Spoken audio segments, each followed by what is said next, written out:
welcome. My name is Pearl. I'm a sea otter sea captain.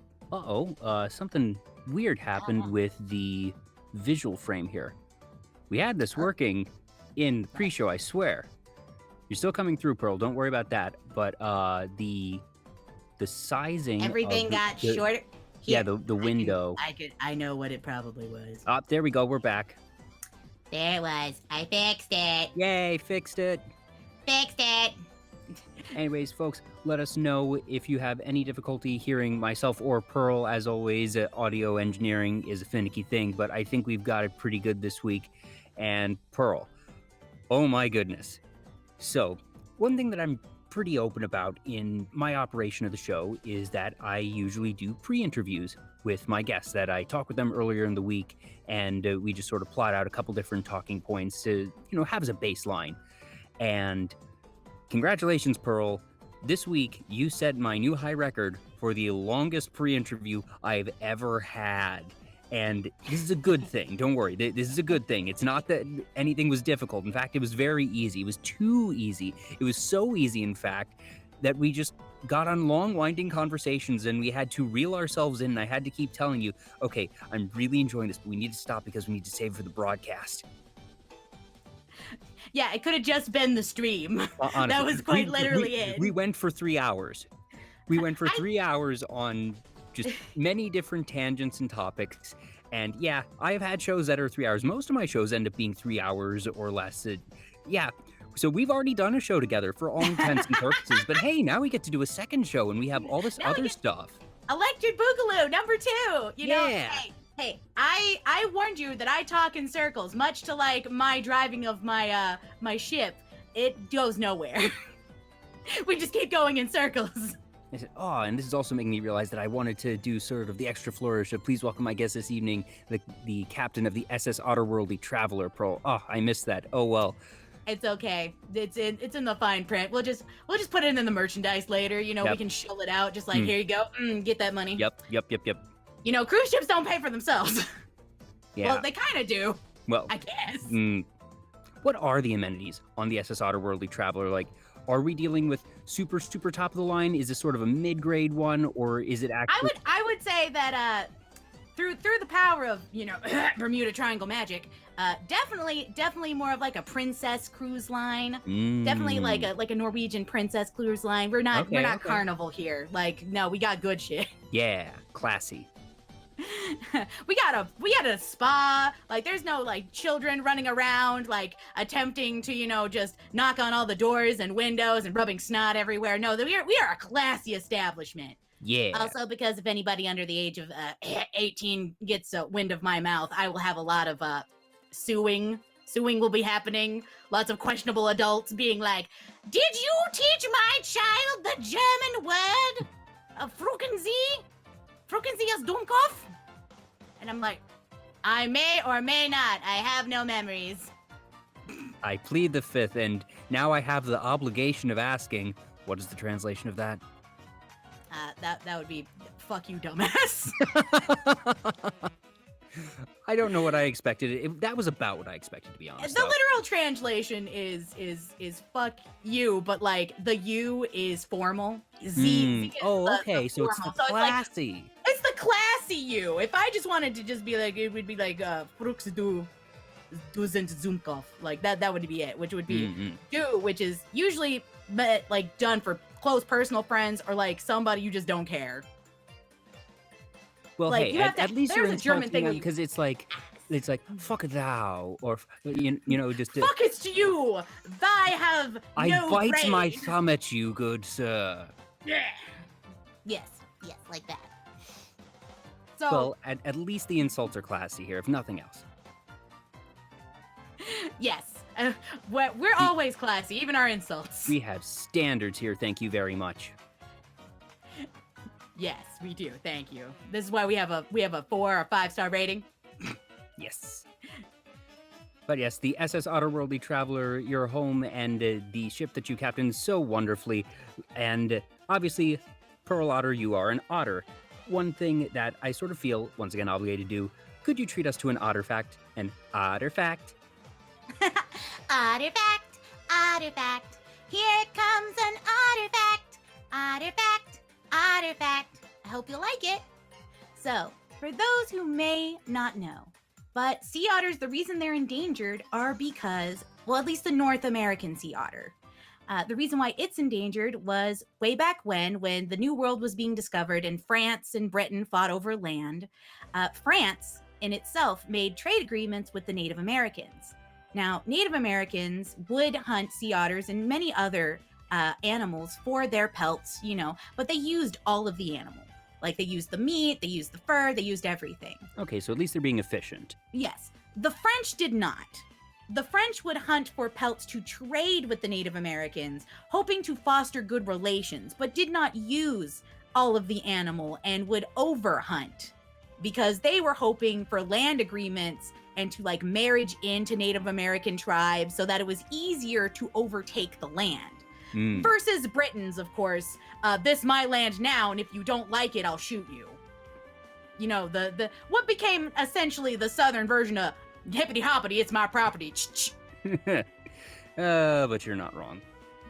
But anyway, because of this, sea otters, the North American sea otter, became endangered because of the overhunting. And that's why I like to bring awareness and conservational efforts. Yay. Otter fact. That was your otter fact.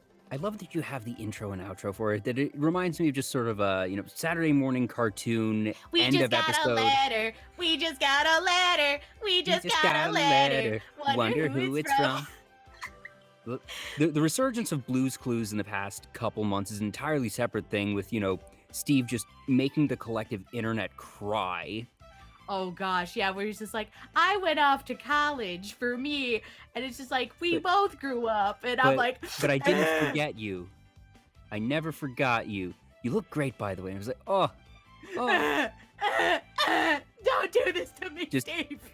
It was super heartwarming that day to just see the outpouring of support of just realizing how many people that series touched, and just the collective, oh my gosh, this is so wholesome, because we're kind of starved for wholesome things right now. Things aren't as bad as last year, but things are still a wee bit on fire. The great pause of 2020 that's spilling over into 2021 and 22 in a month and a half. But anyways, look, I'm in my brain. It's still February 2021. Mm-hmm. until it's the next, we operate on Animal Crossing time, which means I'm not thinking that it's that long until it's actually New Year's of next year. Yep, there we go.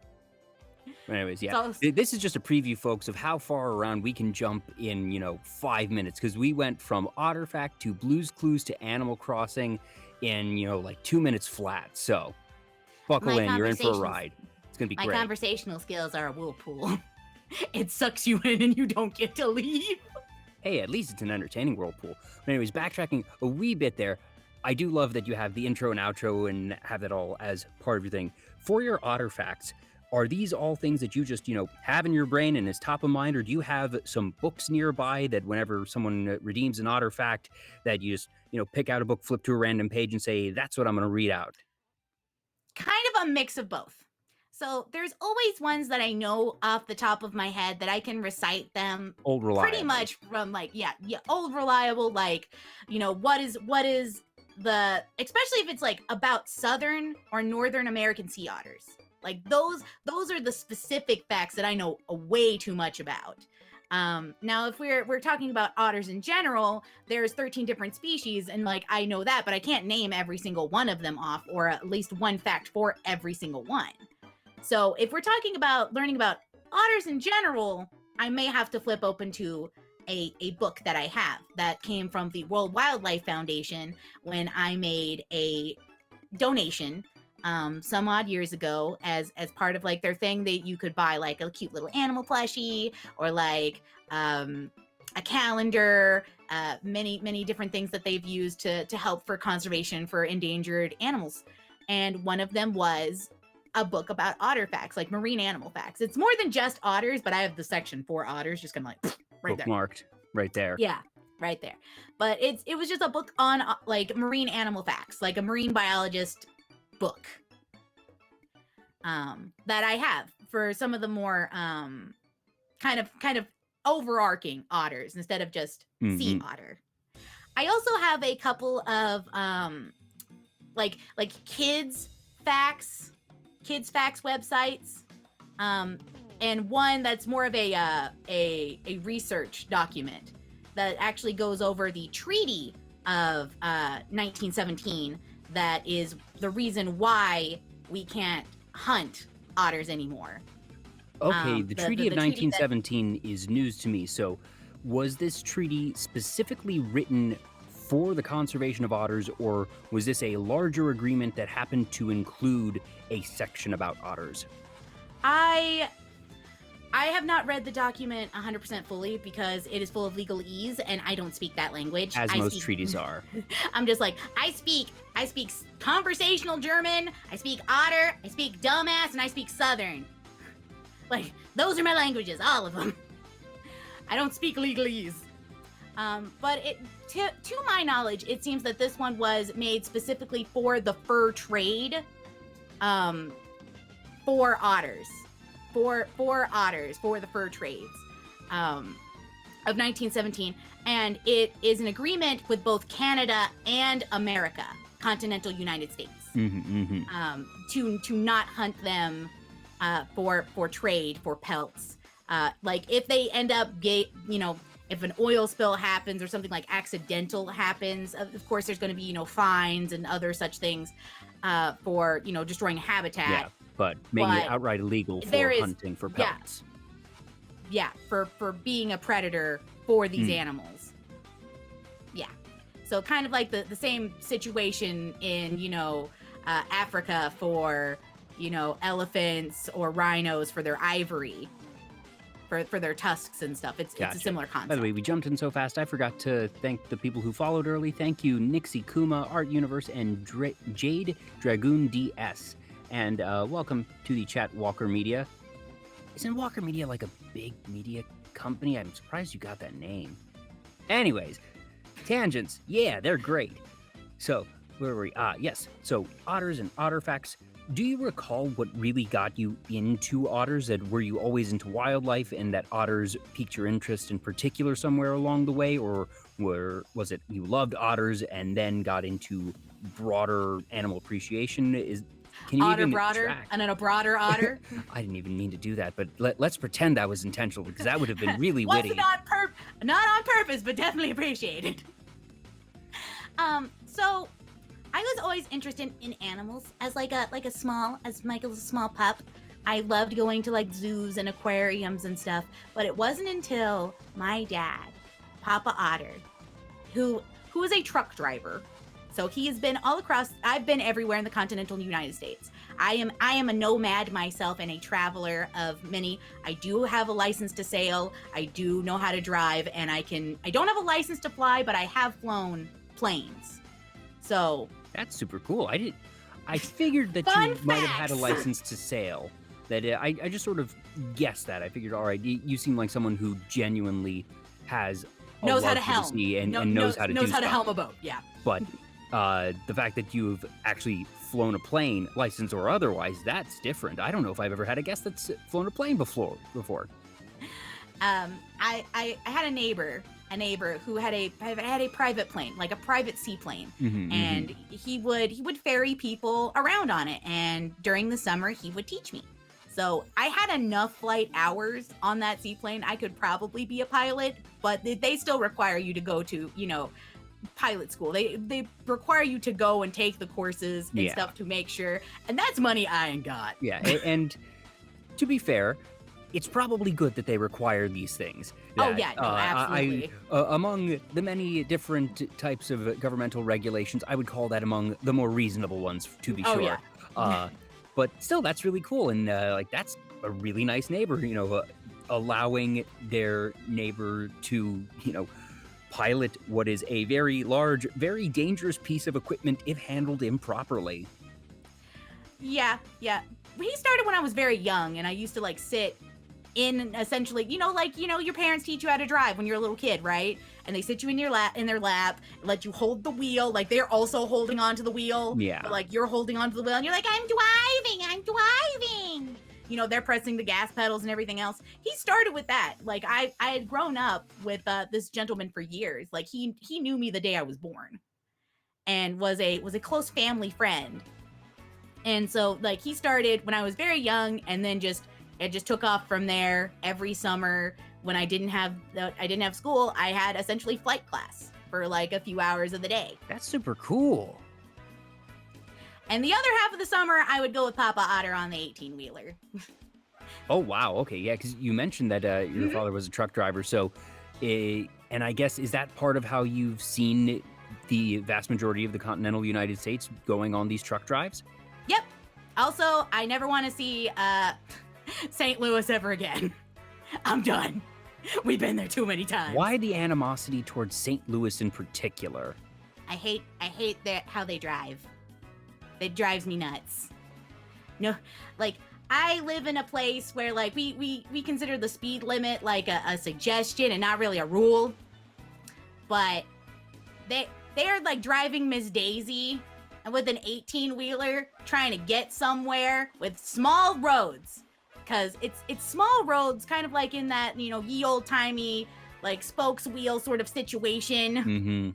Like anywhere like that's New England-esque on an 18-wheeler is pain. You are twice as big as the cars they are meant to be on there because they were meant for like wagons. Yeah. And at the very least, I suppose there's a certain level of safety that you have to feel, because as someone who has driven beside 18-wheelers, that one of the many tangents we got on the other day was driving. And I mentioned that one of the most stressful times I've had of driving is when you're going down the highway and there's construction going on. And on one side you have, these just concrete barriers. But then on the other side you have an 18-wheeler.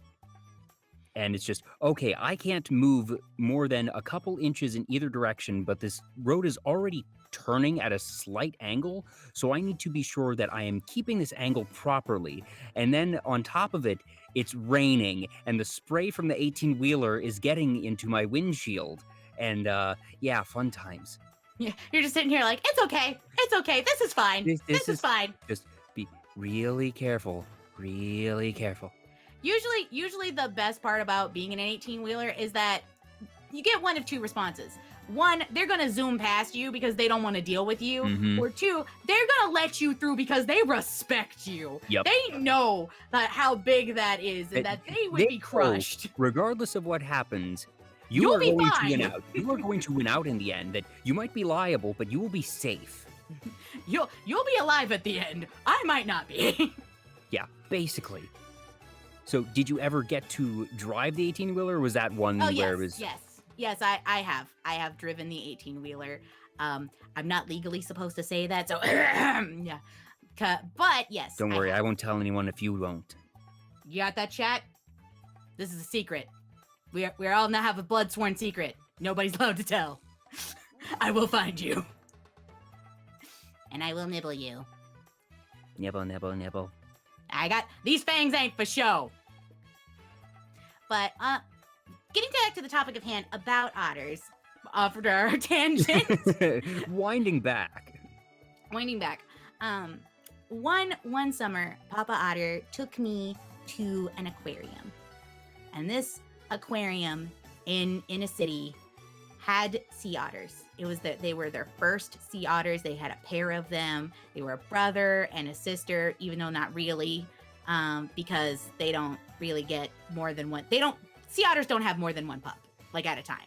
They don't have like a litter situation. I don't know if there has been like, oh, we birthed twin otters at one time, because that's a possibility for any animal, of course. Like humans, we have twins. Yeah, we are talking human levels of spawning, that it is normally single, possible to have multiple, but that is the exception, not the rule. We are not reproducing in litters here. Yeah, so it's very similar situation.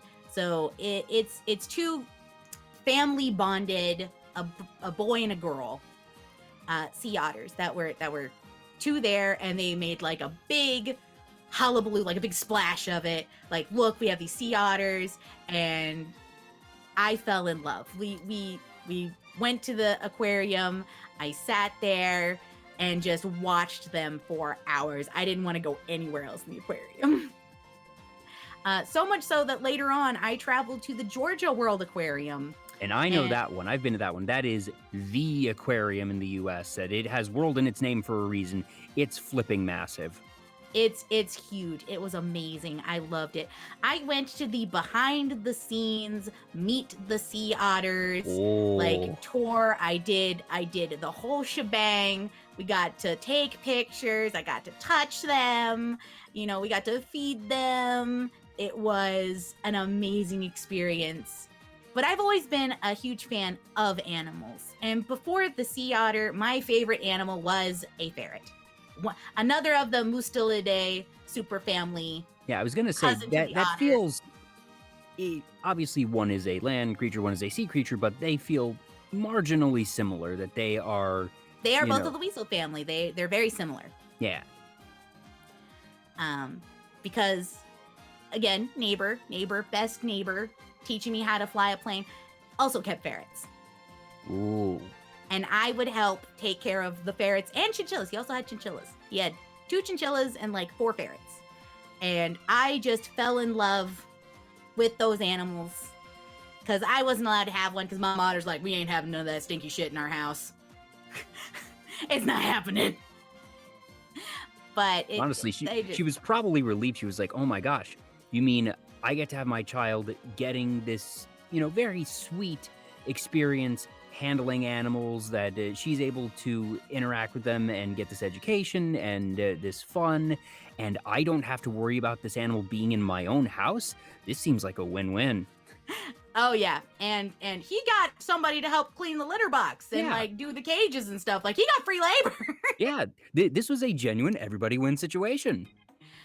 Yeah, so that's the reason why it started from I just like animals in general to I really like ferrets and chinchillas. They are my favorite thing to boom, sea otter as my favorite animal, and just kind of a spiritually, it became very much a part of who I am, and my love of the water, of the oceans, all of that just kind of tied into it.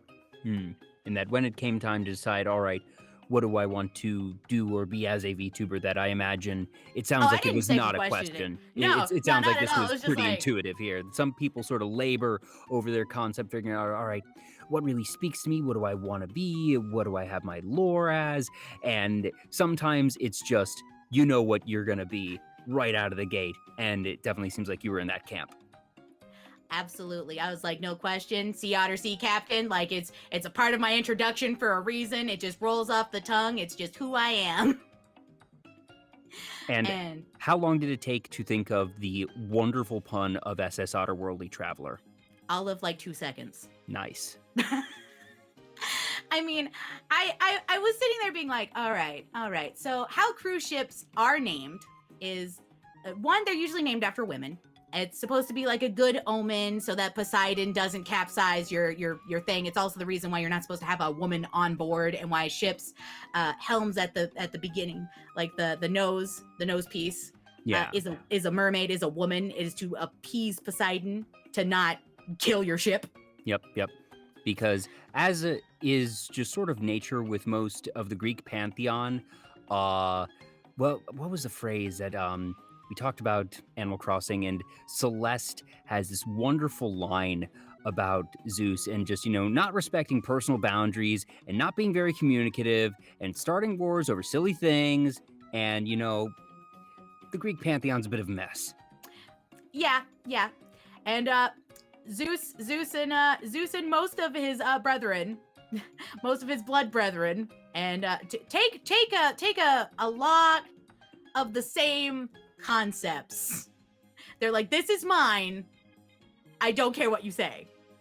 And I will start a war over it if you say otherwise. You will fight? We'll go to the back of the Denny's at 2 a.m. Let's go. If I fight you and I take your woman, he's the epitome of comes up to you, hey baby, slaps that ass. He's like, that's his girlfriend now. I thought I had a screenshot somewhere of this line with Celeste, but I can't find it. Oh well. But yes, so that wound up being how you got SS Otterworldly Traveler. But that's not a woman's name, but it's not a woman's I name, suppose but that's still the- a good omen the type other- of thing. Yeah, it's kind of a pun of Otter, but also otherworldly. Yeah. Because the ship's lore is that it was found in the Bermuda Triangle. And you know, that place is full of mysterious otherworldly things.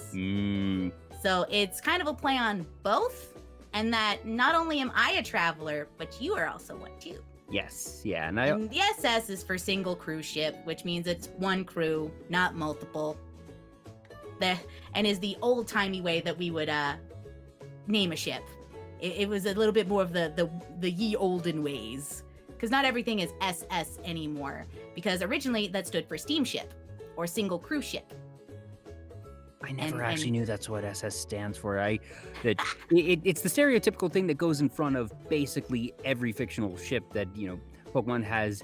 Well, it was called the SS Anne in the games, but then they called it the Saint Anne in the anime, but that's an entirely separate thing. We'll get to Pokemon soon enough, I'm sure. Yeah, but that's originally what SS stood for, ye olden times, when boats were a little bit more than just, you know, you paddling along the mighty Mississippi. You know, when you take a little jerky and you take a little beans. When they were steam powered, it was steam powered ship, or SS. And now you know. Not only do I do otter facts, welcome to just nautical facts. Do you have a favorite nautical fact, or even if not a favorite one, a particularly recent one that you uncovered? It's not particularly recent, but going back to like me learning things and also playing games and stuff. So not everybody knows. You know how it's like, oh, port to starboard. Even though that doesn't make any sense, you would never actually do that. That's left to right. Is that the olden time version of port was larboard. So it was larboard. Yeah, larboard and starboard. That would be left and right of the ship. I can remember it because larboard starts with L and so for does left.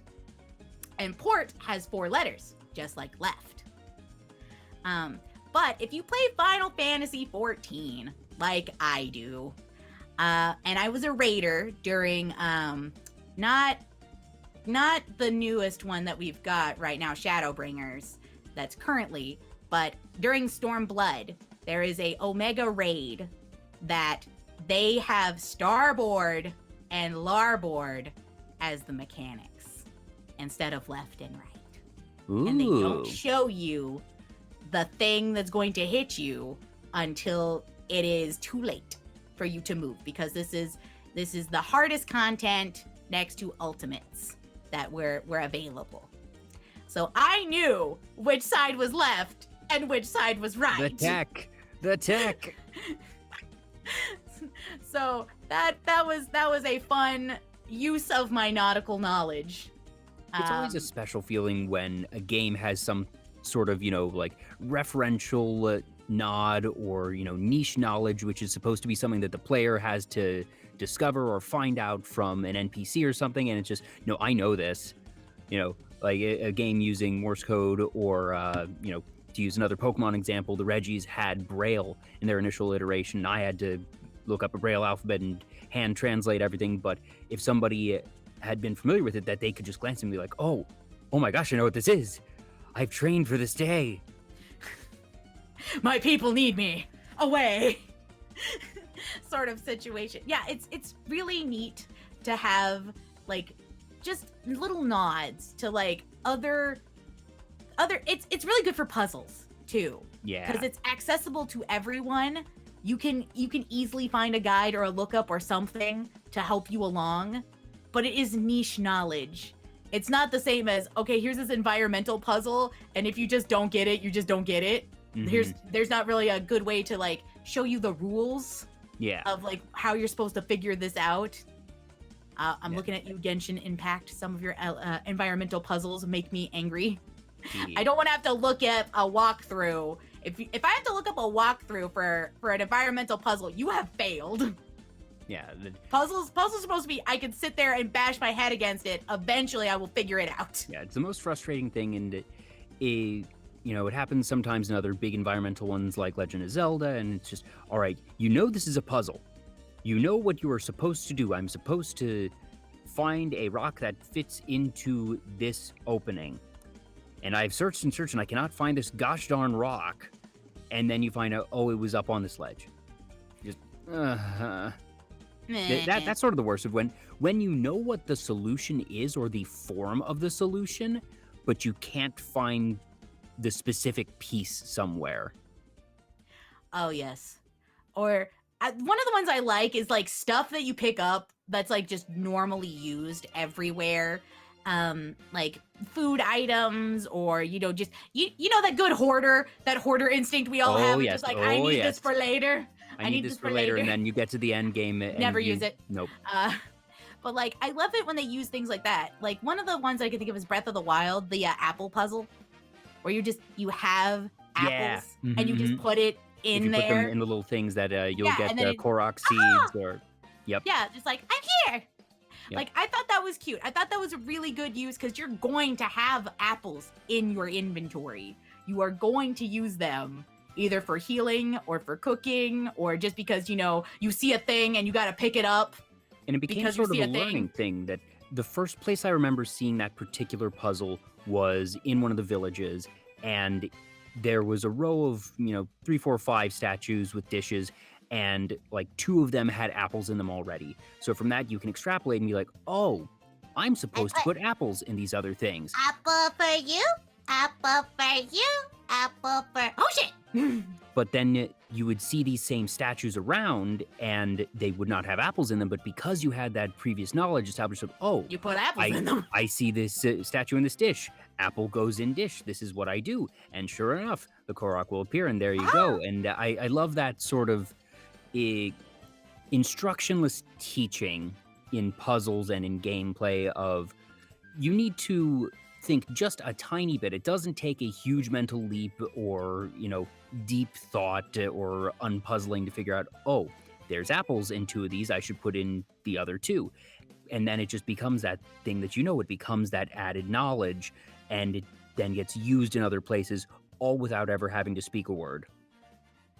Oh yeah, that's good game. Like, that's good game and puzzle design, is that it basically the beginning like kind of holds your hand ever so slightly to like get you to know, all right, if you do thing A, B happens. Yeah, but it makes you feel smart because it's not holding your hand entirely.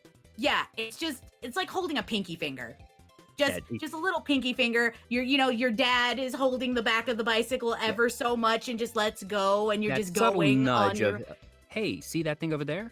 That looks kind of interesting, doesn't it? Huh? Yes, absolutely. And that it just makes you feel good. And the fact that like so many people are very excited about, I'm smart, I promise I'm not dumb. Yeah, it's a very it's sort of a viscerally emotional moment of the excitement of completing any puzzle, really, but it feels all the better as a player when you feel like you got it on your own, or, I see what you did there, developers. Yeah, like, first try, and you're like, yes! Okay. Do you have any favorite puzzle games that, this was one thing that we didn't actually discuss the other day. No. There's a lot of different games that I know you like, but are puzzle games a big thing for you in general? I'm actually terrible at most puzzles.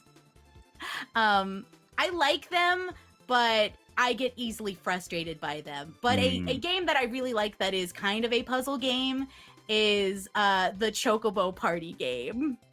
I have not played this game. It's sort of a rhythm game where like when you move, the other like monsters will move, and it has like Final Fantasy-esque like attack menu stuff that you can do. You are a chocobo, and you have a plethora of like other.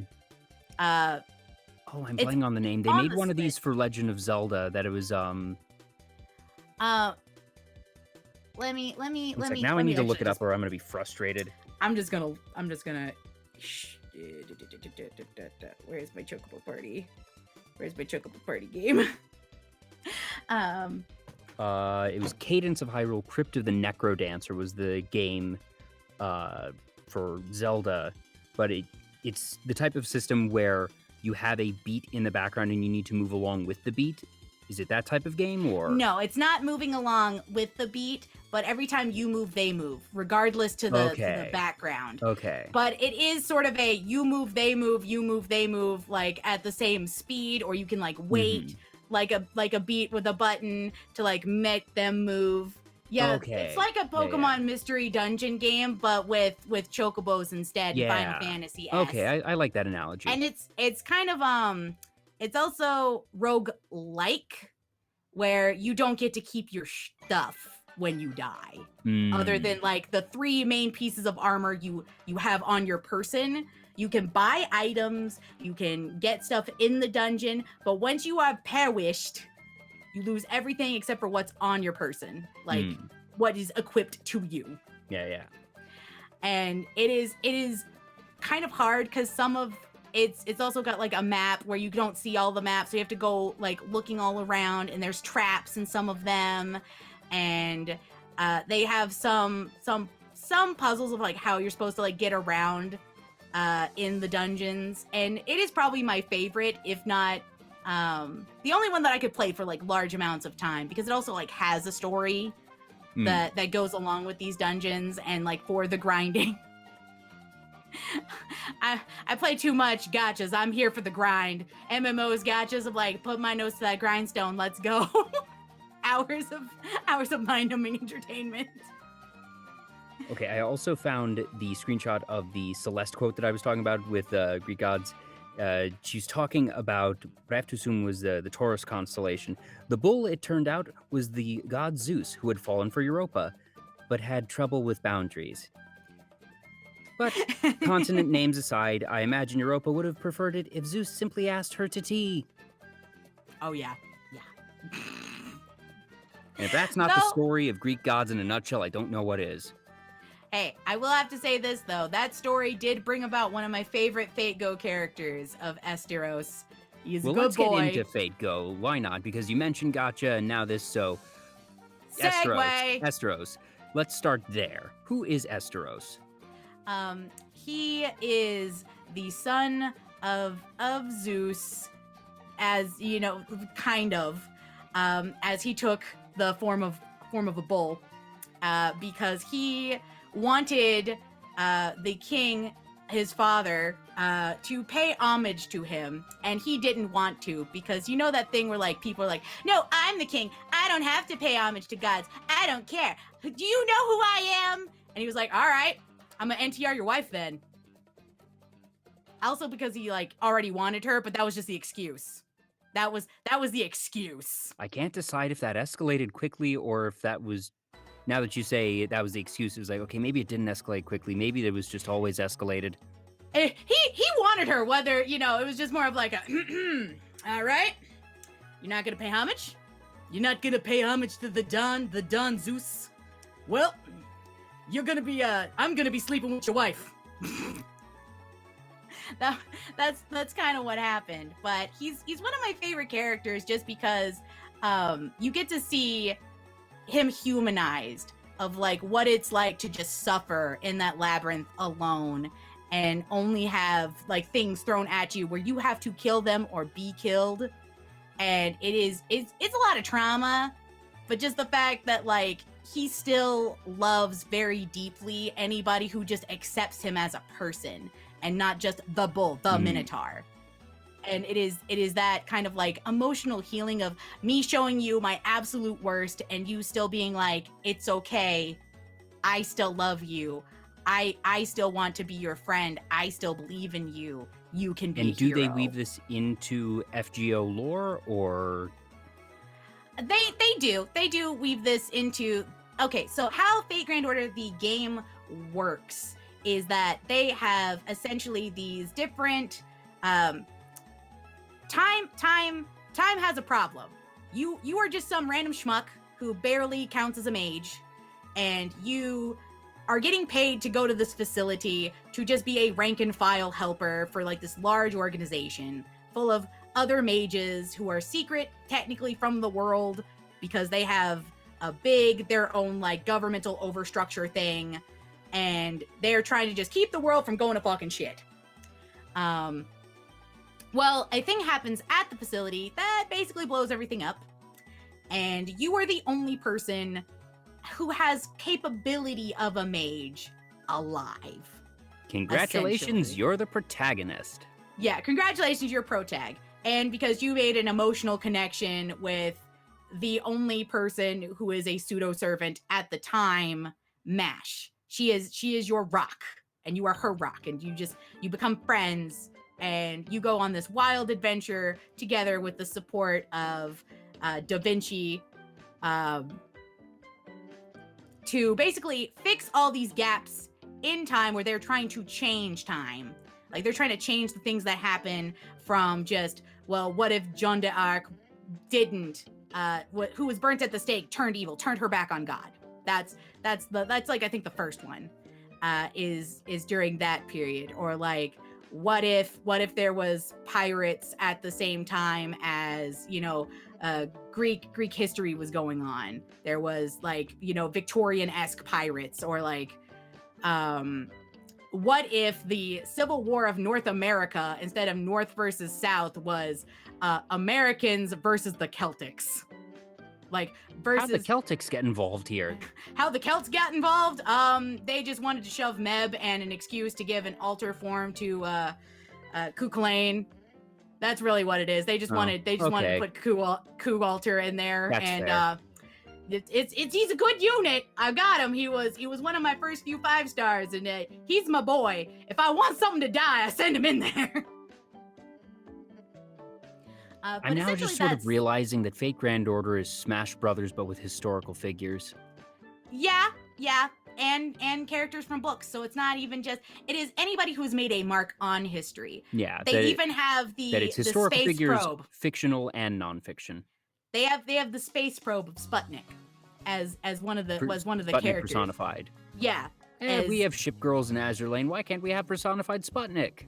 I mean, he's adorable. He's called Voyage, and I want to smoosh him. I want to smoosh his face. Wait a minute, but wasn't there a spaceship or a probe called the Voyage or the Voyager? I think it's supposed to be. He's the amalgamation of all of them, like all of the stuff we have. Humanities want to explore space. Gotcha. Is what he's supposed to be of, and it's stuff like concepts. It's stuff like book characters. Yeah, you've got Sherlock Holmes in there. Sherlock Holmes. They even have art, like actual authors. So Hans Christian Andersen's there, Shakespeare's there. They have like scholars from China or from Korean like dynasty areas.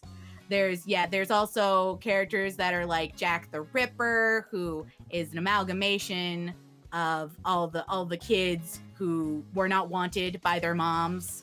Who were women of the night.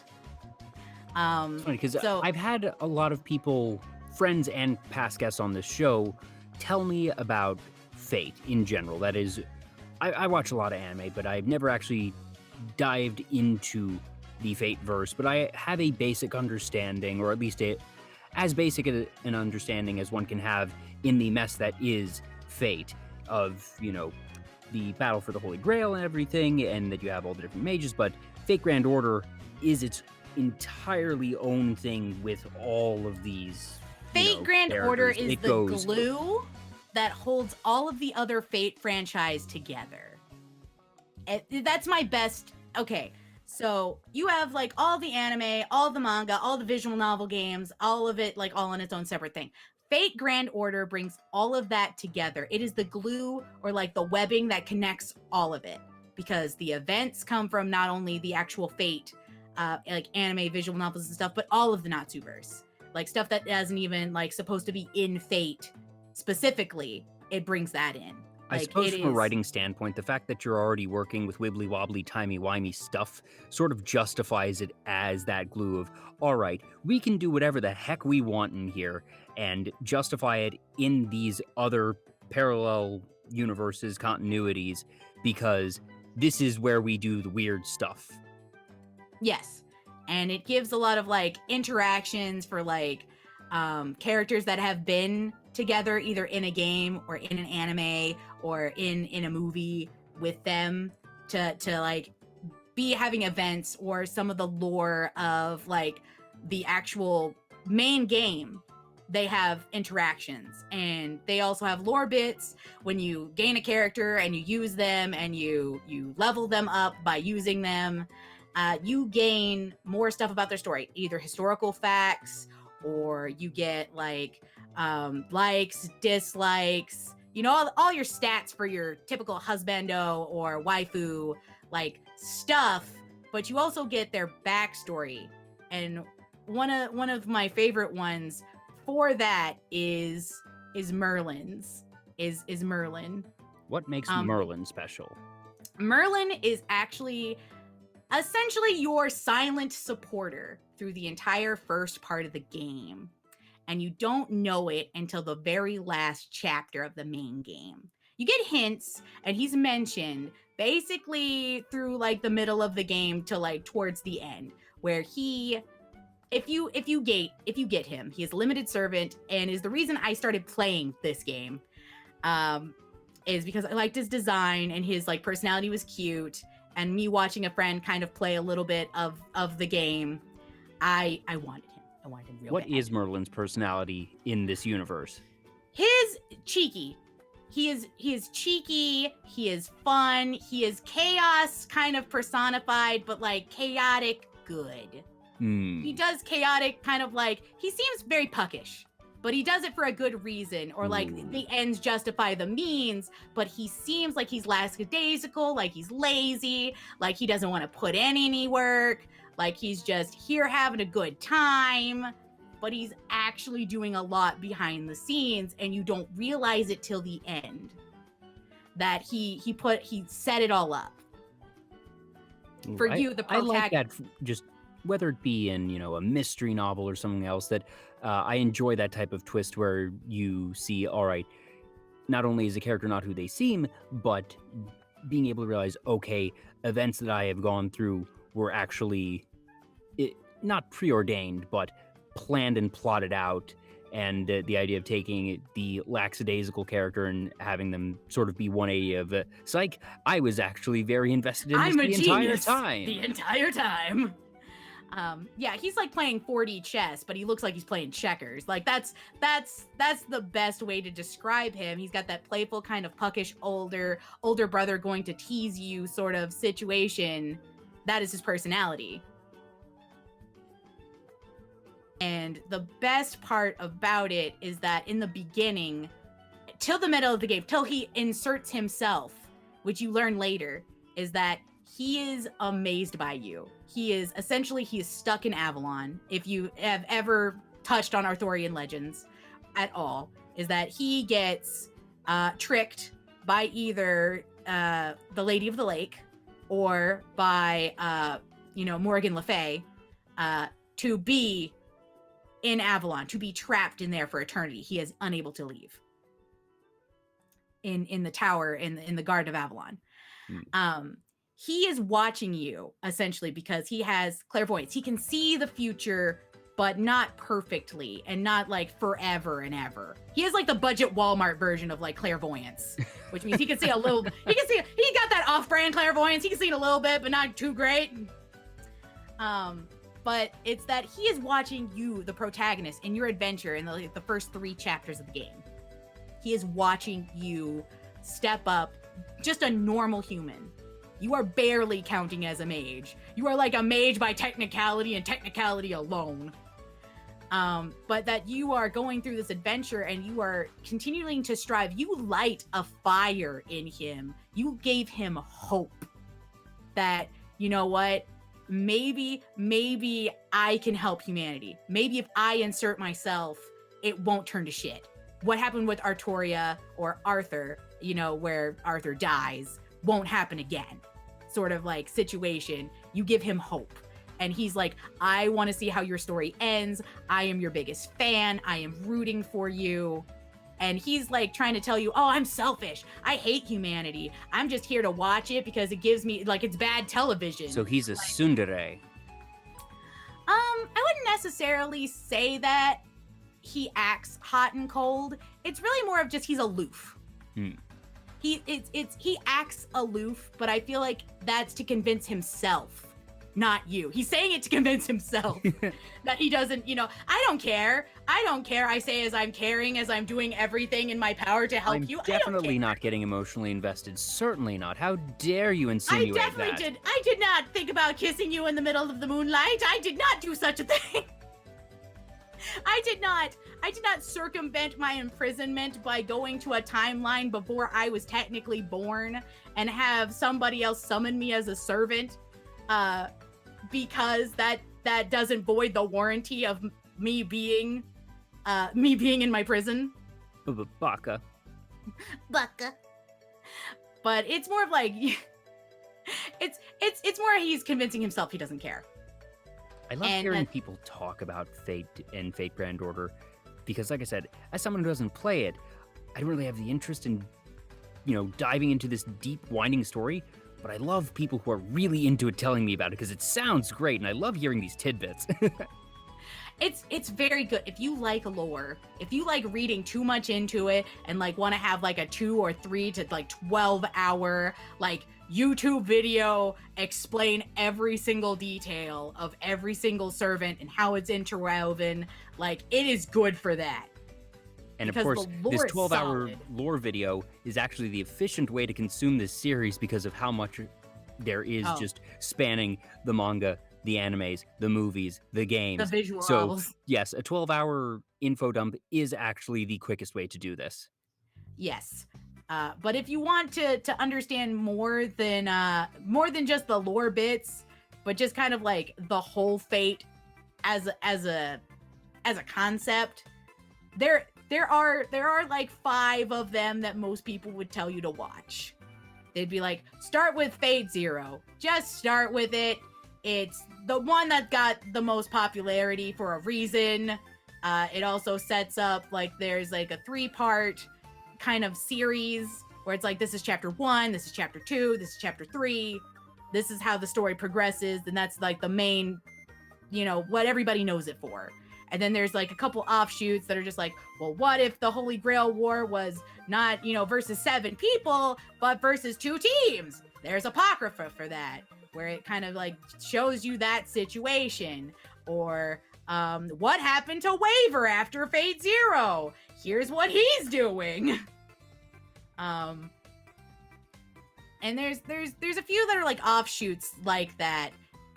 Before it gets into Grand Order, in fact, has its own movie that if you don't want to play the first chapter of the game, it shows you what the first chapter is in movie. I do remember seeing the promotional video for that. Yeah, there's a movie. It basically sets you up for the first chapter of the game, and then they move all the way to, hey, there's Camelot. They skip all the other good stuff to just be like, so here's the 2 that were most popular. Here's Camelot, and here's Babylonia. And those are the 2 that's just like, Merlin's got his grubby little fey hands in them. Because he is an incubus, but they take it the Celtic way, meaning he's a fairy and not a demon. From what little I know about Fate Grand Order, this all scans. And it's just, like I said, it's always fascinating to hear how this whole thing works. And it's clear why so many people enjoy it, that there's good stuff in here. I just have too much on my plate to pick up something as deep as that. You're like, thanks, but no thanks. TLDR. Someday I might look up this 12-hour lore video or, seek out a more condensed version of it all just to say that I know it. But if nothing else, I do enjoy getting people to rant about it because it's really cool and I just like getting people to talk about things that they love. For Merlin, do you have a particular, I guess I need to back up a little bit in terms of game mechanics. How much freedom do you get in terms of how you use a character? So they each have 3 skills, and there are some skills that work better to like each other.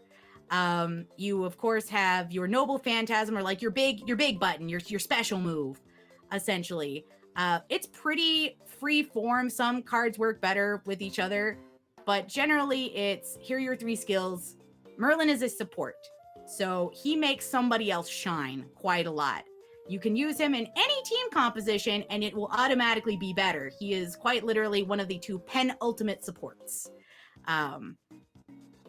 So basically you can put him in anything. But there is essentially, here is your monster you have to fight. There is a difference between like farming, where most people like build a 3-turn composition, which is try to kill things as fast as possible, as efficiently as possible. Yeah. Sort of just get it done. And then there's challenge. Merlin is great for challenge quests because his support leans to it. He has a heal over time where every turn they gain like crit stars, which allows you to hit harder for basically anybody. He's got an invulnerability skill for like 1 turn. Give him the middle finger. You don't touch me. And he's got increases everybody who's on the field's noble phantasm gauge to do my special move. And then he's got like another skill that essentially is what he's known for. He is a kingmaker. His skill is literal hero. kingmaker. Yes, his hero is called Hero Maker EX. He turns any one person, they automatically gain more health. They automatically, their buster cards slap like 3 times harder. He's really good if you have a buster setup, which is the big red card, Unga Bunga.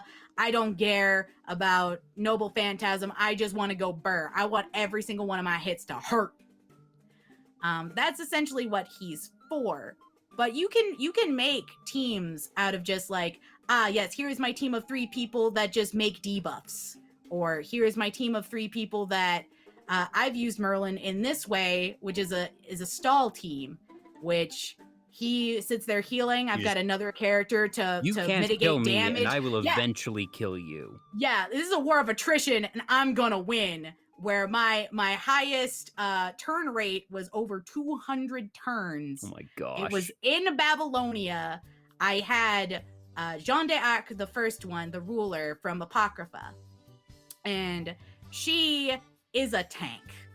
She has her own invulnerability as her big skill, where it's just like, yes, nothing hurts me. So I would switch between her skill, Merlin's skill, and anytime I actually did have to take damage, it was mitigated and then immediately healed through. And I just chipped damage the boss, who was actually the worst thing for me to go against because it was super effective against my entire team. Oh dear. But through sheer just determination and just no, I'm not going to die.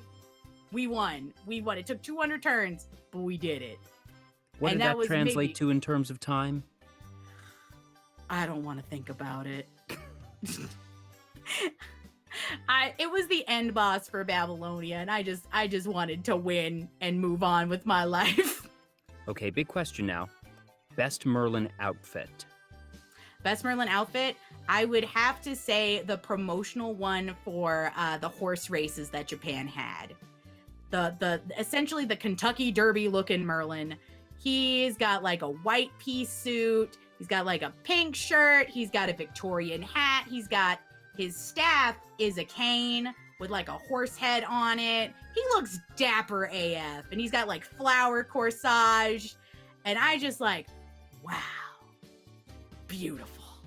It's got that pastel and white aesthetic. It was just mwah, mwah, beautiful. I'm looking this one up right now. I think I've found it. I don't know the characters well enough to confirm, but white suit. He has this sort of pink and blue flower corsage. He's got this black silk hat with a white ribbon on it. Definitely looking very, very dapper here. Yes. That's a horse head on his cane. Horse head on the cane, and that's the staff. It's beautiful. It is one of my favorites.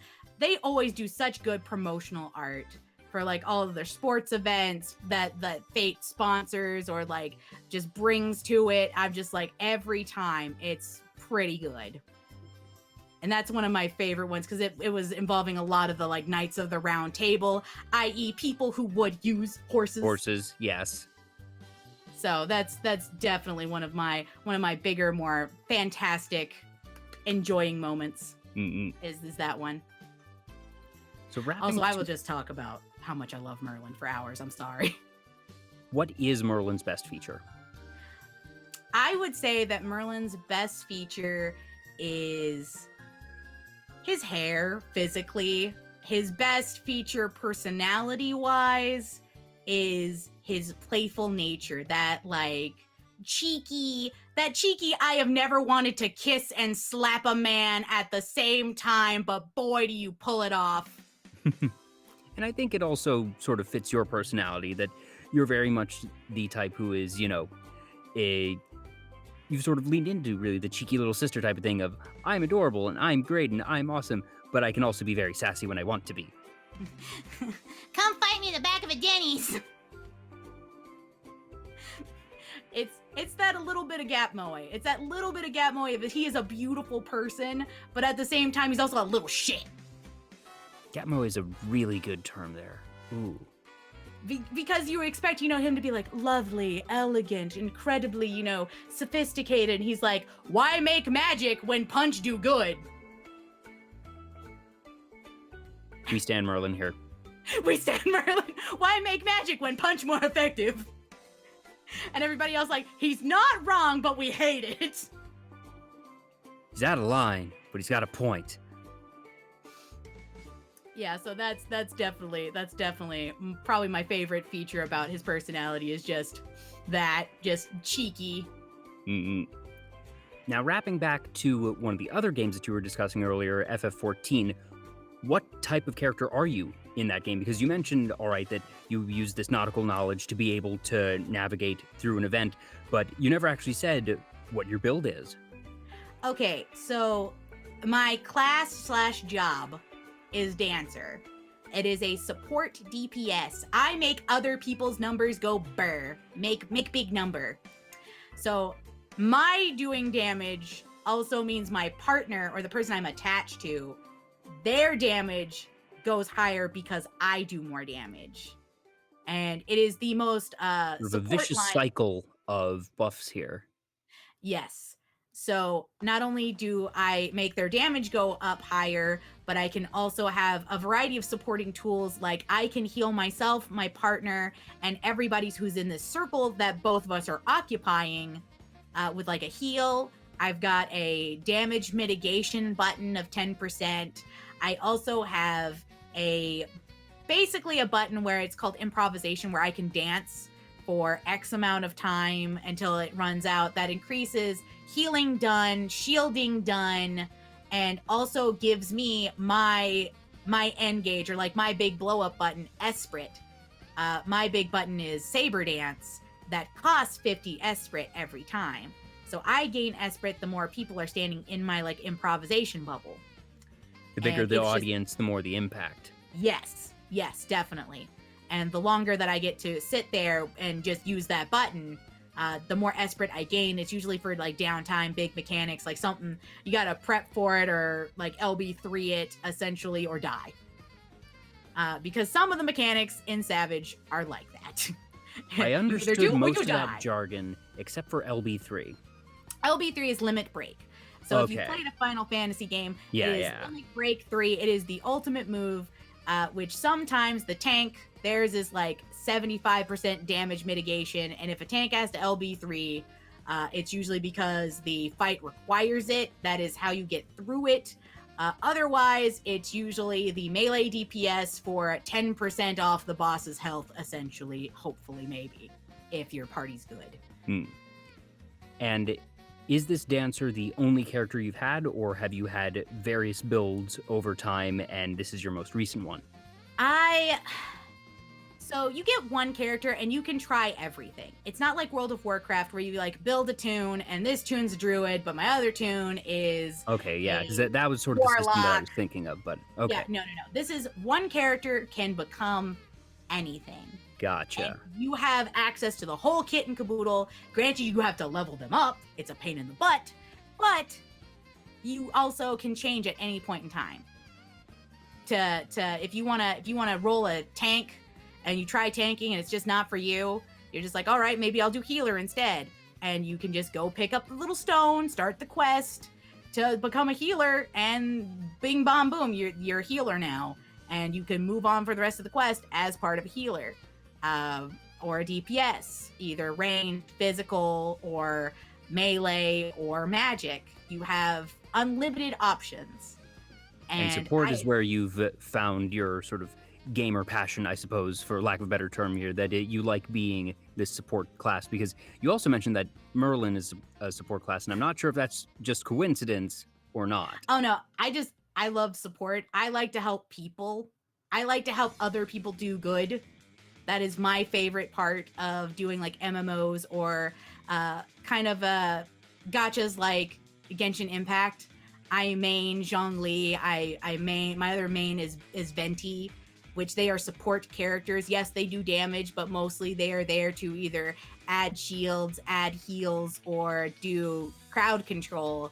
That is, I also played MOBAs. I played support main for a very long time. Lulu, Nami, even support Lux when people said it was bad.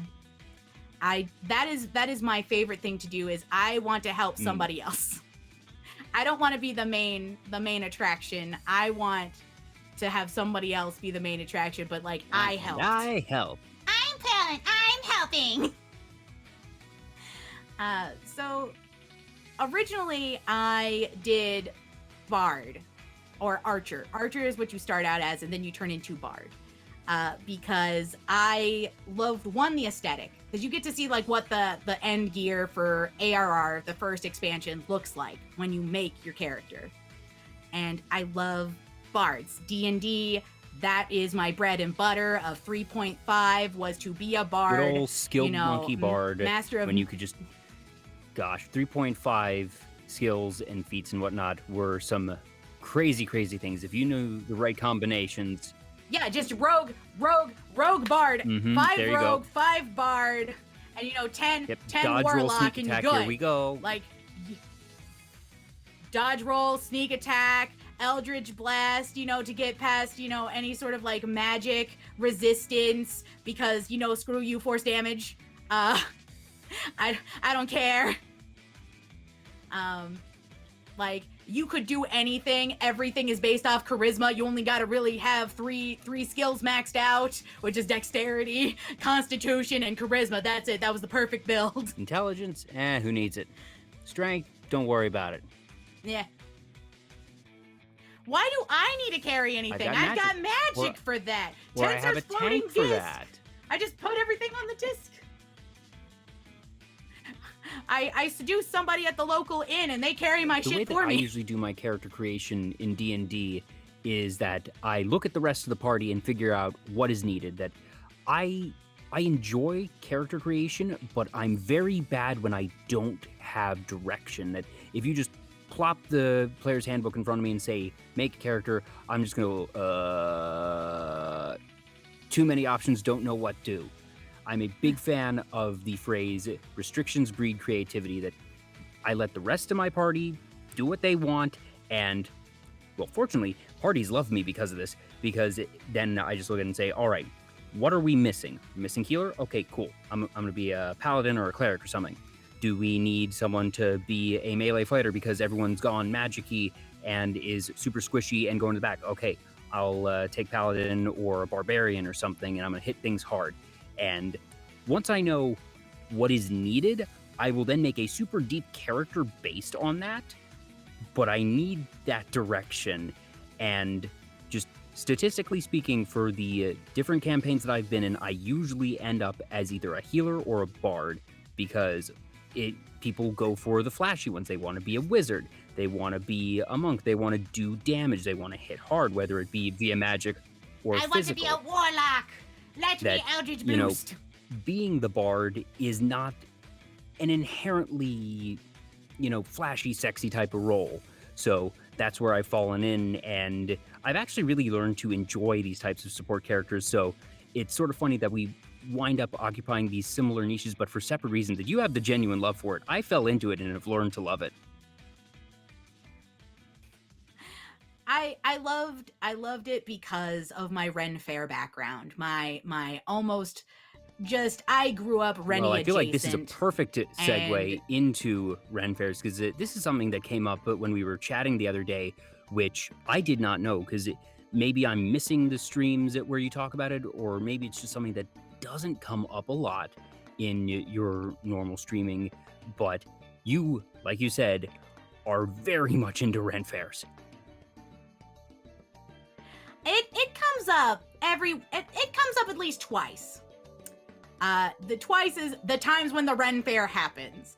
During March, when one of the Texas Renaissance fairs happens, Scarborough, it runs 8 weekends, and every time I'm like, all right guys, Saturday I'm going to be gone. I will come back and we will do the stream for Saturday in the evening, like really possibly late into the evening.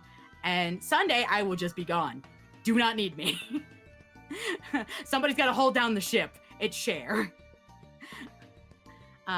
So it usually tends to be, I talk about it a lot more often when it's coming up. Do you recall the first Ren Fair you ever went to? Scarborough Fair is the first one. I had family that worked there since I was very, very young, before the ripe age Without of 9. going into too many personal details, what you said they worked there, what did they do? Were they operating a stall of some sort, or They were ticket people. Okay. They were ticket people. They worked for the actual fair itself. They were not entertainment, but they did know damn near all the entertainment. So essentially, she would work for tickets, but then sometimes like somebody's like, oh, we need somebody to watch a booth. She'd be a filler. She would fill it at any booth and help out, because some people do not show up for work, or they get too drunk and forget to show up for work.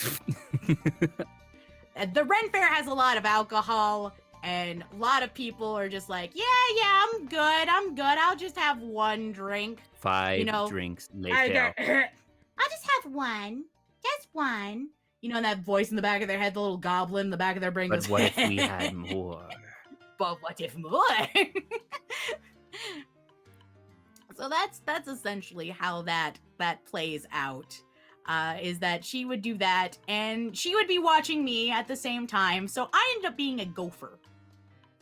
I would bring things to stalls and people who were working, and I would run around. I was a free-range otter pup. I was gonna say, are gophers in the same weasel family along with otters and ferrets? I almost said ferrets.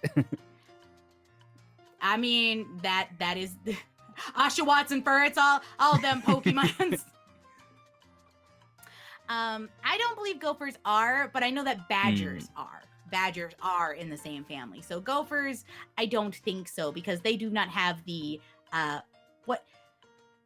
humans are very strange in their classification of animals, because the entire classification of mustelid superfamily essentially means stinky butt sack. No, I think fully I'm kidding, believe but you, I'm because not. goodness knows, Latin roots and names have been used for stranger things. Behold, this chicken that has been plucked is man. The thing from Plato, just like, behold, man, plucked chicken. So, do you have any favorite stories from your time as a Renaissance Fair gopher? Any times that were there times that you had to do something and either deliver or grab something from a stall, and people were like, who is this sassy lost child and why are they here? Well, one, everybody knew who I was. Oh, okay, so you were a known quantity. That's even better, though. For the actors, the people, the talents, the show people who were there pretty much every year, they knew who I was.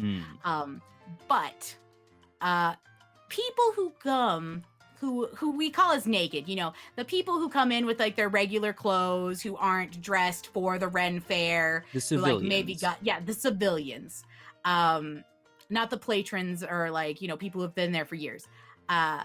I had to run across basically the back of the stage to get something from one of the trailers. Oh, back of house adventures are always fun. Yeah, I had to run, and they have rather high gates and stuff, and I was dressed always as sort of like a Romani child, because we're not allowed to say the G word anymore, because that's not POC. Yeah. It's not polite. So I was dressed as a Romani child, and would have to try and get places without being found by the civilians, because I would be carrying large amounts of things that a child should not carry, and it was okay so long as they didn't see it. Yeah, and that's general protocol for whenever you are doing something in a show environment of, as long as the audience doesn't see it, it's fine. But I love that this also has sort of the flavor synergy of, you are this young rapscallion with contraband that a young rapscallion should not have, and you are basically having to actually act as a young rapscallion, even though you aren't actually acting right now. You're doing an actual delivery, but you can't be seen. Yes, it is essentially, I was playing the character, but like really good method acting. So I would have to scale the back of house with my contraband that I should not be having in like belt satchels, and I learned to climb a 10-foot fence. And This just hop sounds over like it. an and intro sequence to some Disney movie. Yeah, like one jump ahead of the line. Like that's me. I'm the beginning of Aladdin going on. Scaling like fences and dodging out of sight and like climbing up into windows and just being like, here's your thing. Goodbye. My work here is done. Farewell. Yeah. Well, it's a good thing because I've once been locked outside of out of houses where I've had to climb up trees and fences, and I'm quite short. I am 5 foot. 5'2" if you count my ears. It is essentially my my height.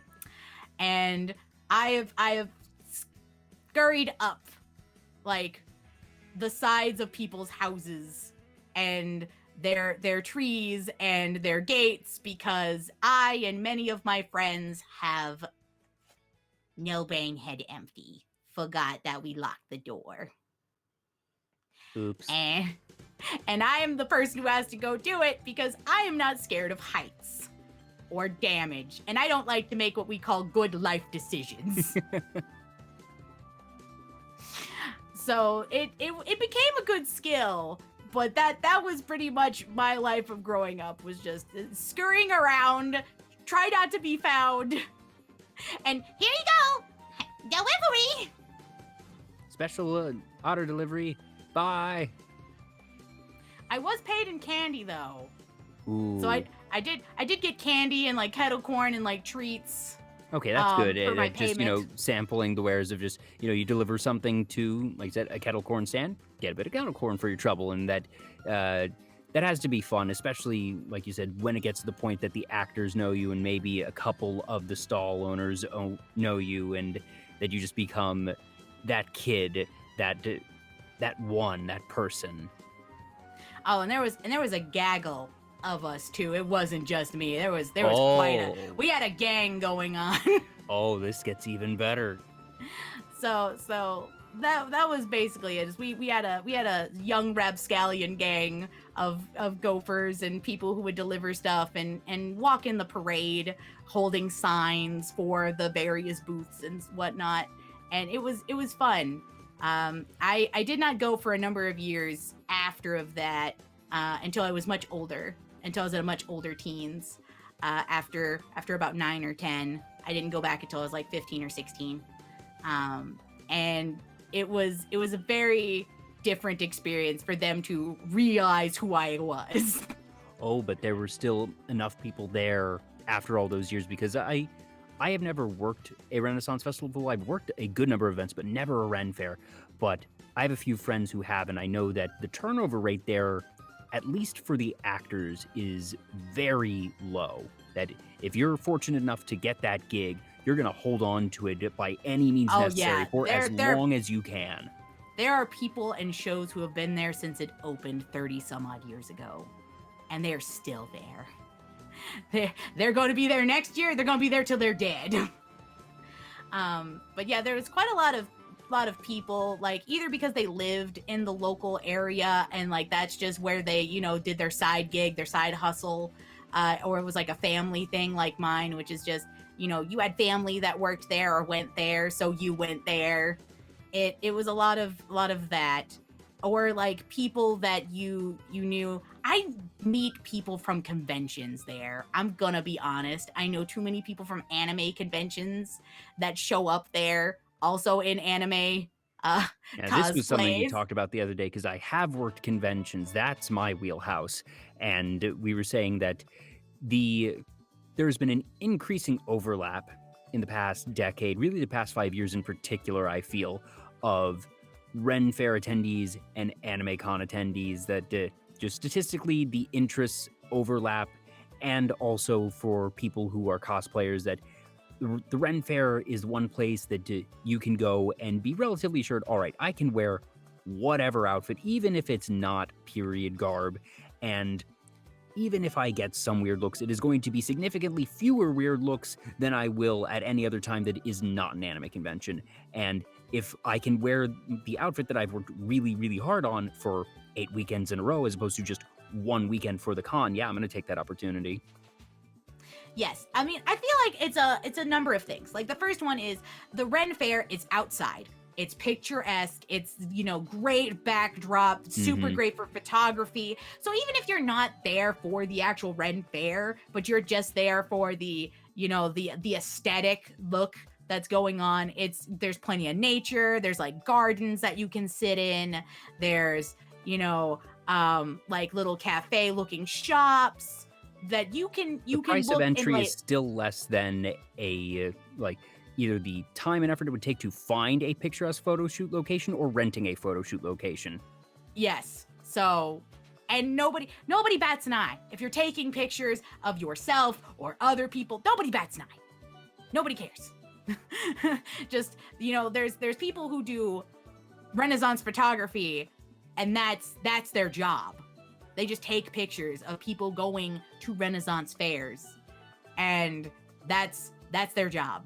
To be like, look, I took pictures of this entertainment for their for like their logo or their blurb or like something, their poster. promotional material, but then also that they will do the appointments for people just in costumes that want to have a professional photographer take their picture, do maybe some basic editing, upload everything, and similar to how you'd have a wedding photographer or somebody to photograph a significant event of that sort, but you can do that at the fair. You can just find one. Yeah.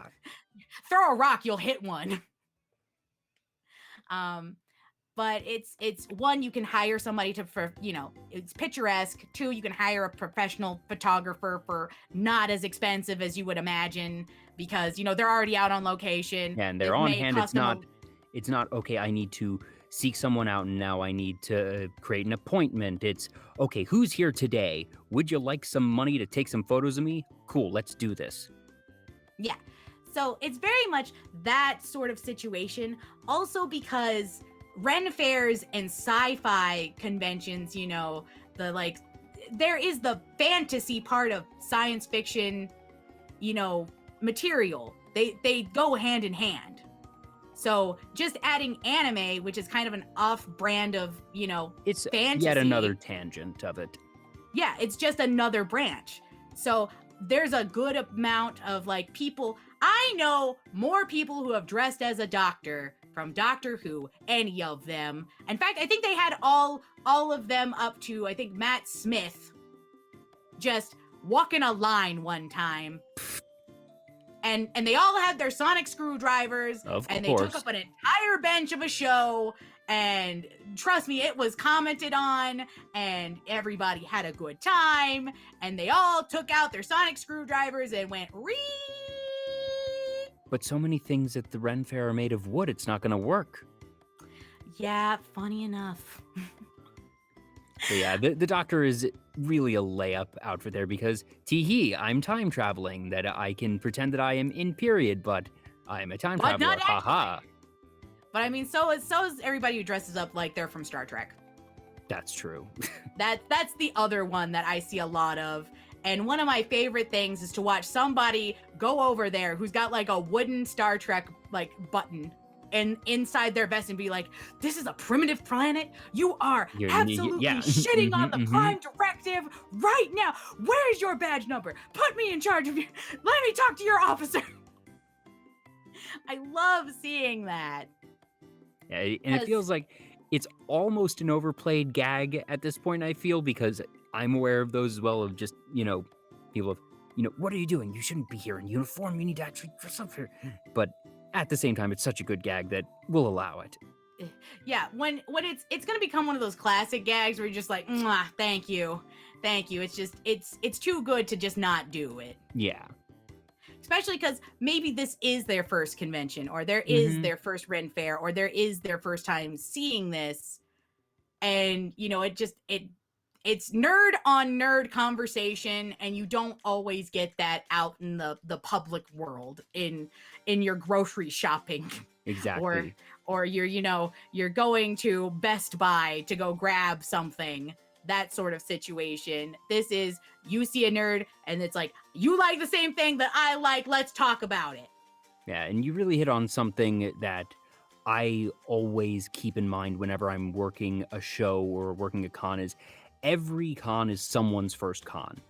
And even for people like you and me who go to either a lot of Ren fairs, a lot of conventions, a lot of events like this, that when you're working it in particular, you need to really remember that for some proportion of the people, probably at least, way least 30% of any given, event, it's going to be new people. And that you want to be able to create that environment that hooked you in to make it so that you are now this institution regular of whatever event it is. And I feel that it helps me avoid becoming jaded, of remembering, okay, I don't know who I'm talking to, that for somebody, this is their first time, and wanting to be able to make that special and make it so that they want to come back to the con or event or whatever you have here.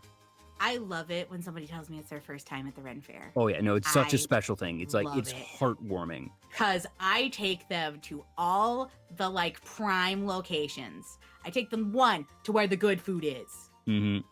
You show them where the good food is, like the food you won't get anywhere else. Yeah. You show them to the shows you won't see anywhere else. Like, you're like, yeah, you can see a contortionist anywhere. You can see this. But will you see a dude with a whip on fire I think anywhere?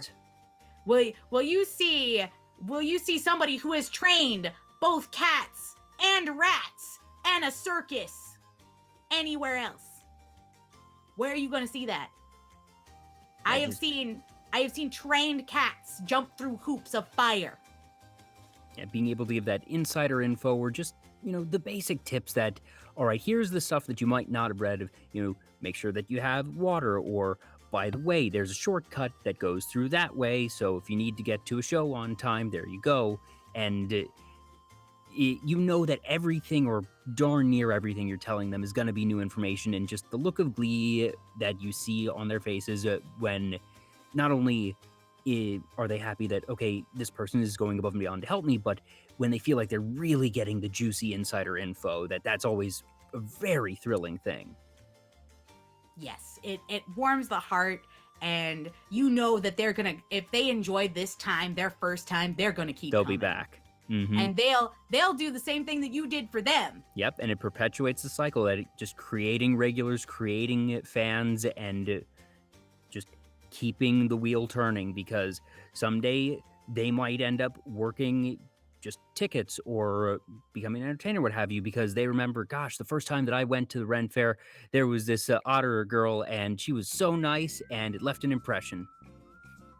My character for Scarborough is actually a ferret, specifically because there's no water. There's no water in my area, so I'm a gray ferret. I'm a ferreter, and I'm being hunted by the Houndsmaster, and it's quite fun. Hey, I just appreciate that you have the continuity here. It also helps about the fact that, I'm already a rapscallion, so, just slap some gray paint on the front of my face, and it's a mask, it's fine. Close enough. Just don't sweat the paint off. Hey, as long as I got sealant, I've seen too many Homestuck cosplays go wrongly. Oh my gosh. There's a special place in my heart for sealant after the great Homestuck fiascos of most of the conventions I worked during peak Homestuck time.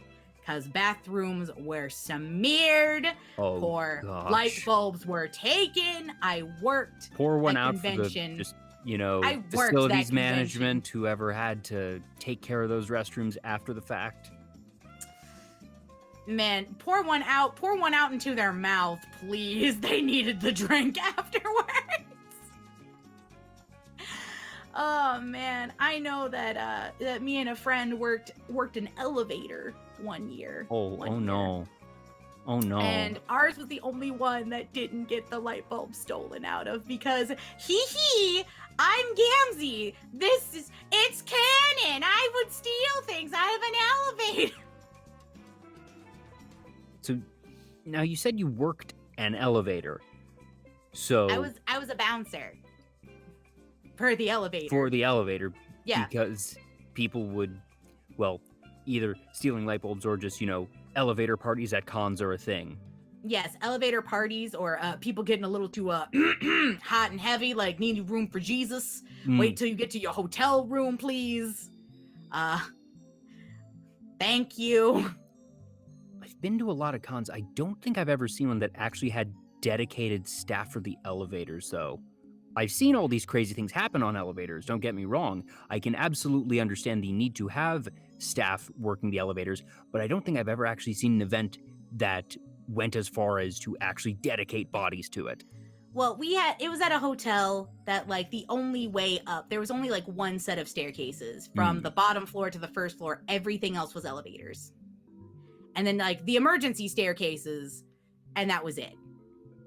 So there wasn't, like, because it was, like, 3 hotels merged into one, with, like, a convention center in the middle.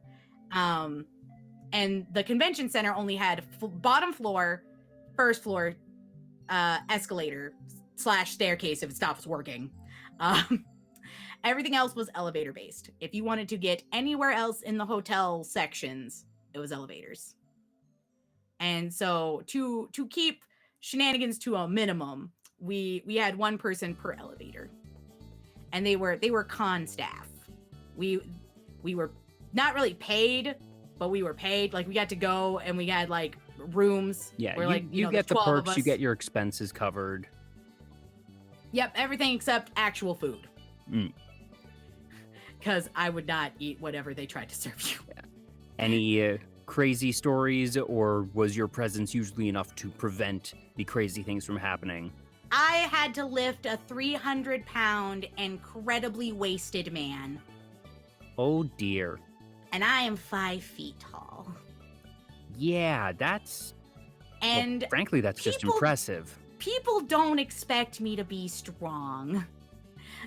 So this guy, he's not walking straight. He's just bumbling everywhere. And he's fallen down. He's a big dude. I don't actually know if he was 300 pounds, but he looked roughly about it. He was big. That's the bottom line. He was a big man. And I'm sitting there with, like, my little con t-shirt and my badge and everything. And I'm like, sir, are you okay? Do I need to get you some water?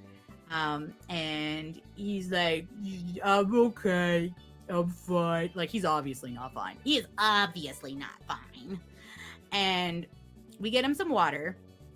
And he's like, can you help me up? Because his friends are there. They're all trying. And they're all, like, just a bunch of, like, little skinny people. They're, like, all trying to, like, we're all in this together. Lift him up. And it's just not going anywhere.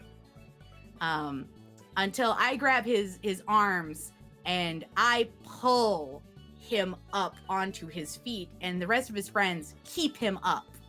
And I get in the elevator with his friends and make sure that he gets into his room okay. While my other friend held down the 2 elevators, the one to the left that she worked in, me, the one that was the right. And there was a lot of people, like, trying to pick up this guy. It wasn't just his friends, but, like, nobody could just lift him up off the ground. And then here comes little Pearl, and just sounds like something out of a cartoon. And everybody's just like, what? ma'am, are you okay? No, I was just like, you don't want to mess with my elevator now, do you? No, no, ma'am. Mm-mm. I do not want to mess with your elevator. You could kick me in the knees. I'm short. I am actually very close to them. I will eat your shin. I will bite your kneecap off. Nom nom nom nom nom. But that was one of the like warming things. But like just the sheer, I loved at that moment to shock people with how strong I was. So I had also would pick up friends who are twice my size at the mall and just carry them around. Like, you know that Scottish festival thing where they pick up the tree, they pick up the log, and they're like trying to toss it. And that you have like the big log just hoisted over the shoulder, or like you mentioned, the toss. Yeah. I would do the toss position. I would pick up men who are twice my size and definitely probably twice my weight and just carry them like the log. Just holding them by their hips or their butt against my chest, straight up, and just walk. And then put them down. Do you remember your first convention? Obviously, without getting into too many personal details, was there, like we were talking about earlier, sort of that moment of, oh my gosh, I love this? That for some people, it's merely walking in and seeing everything. For some people, it's a particular panel or an event of some sort. What was that moment for you? My first convention, I went with a friend because Mama Otter made me go to church. And it was a new church because I got in trouble for kissing girls. And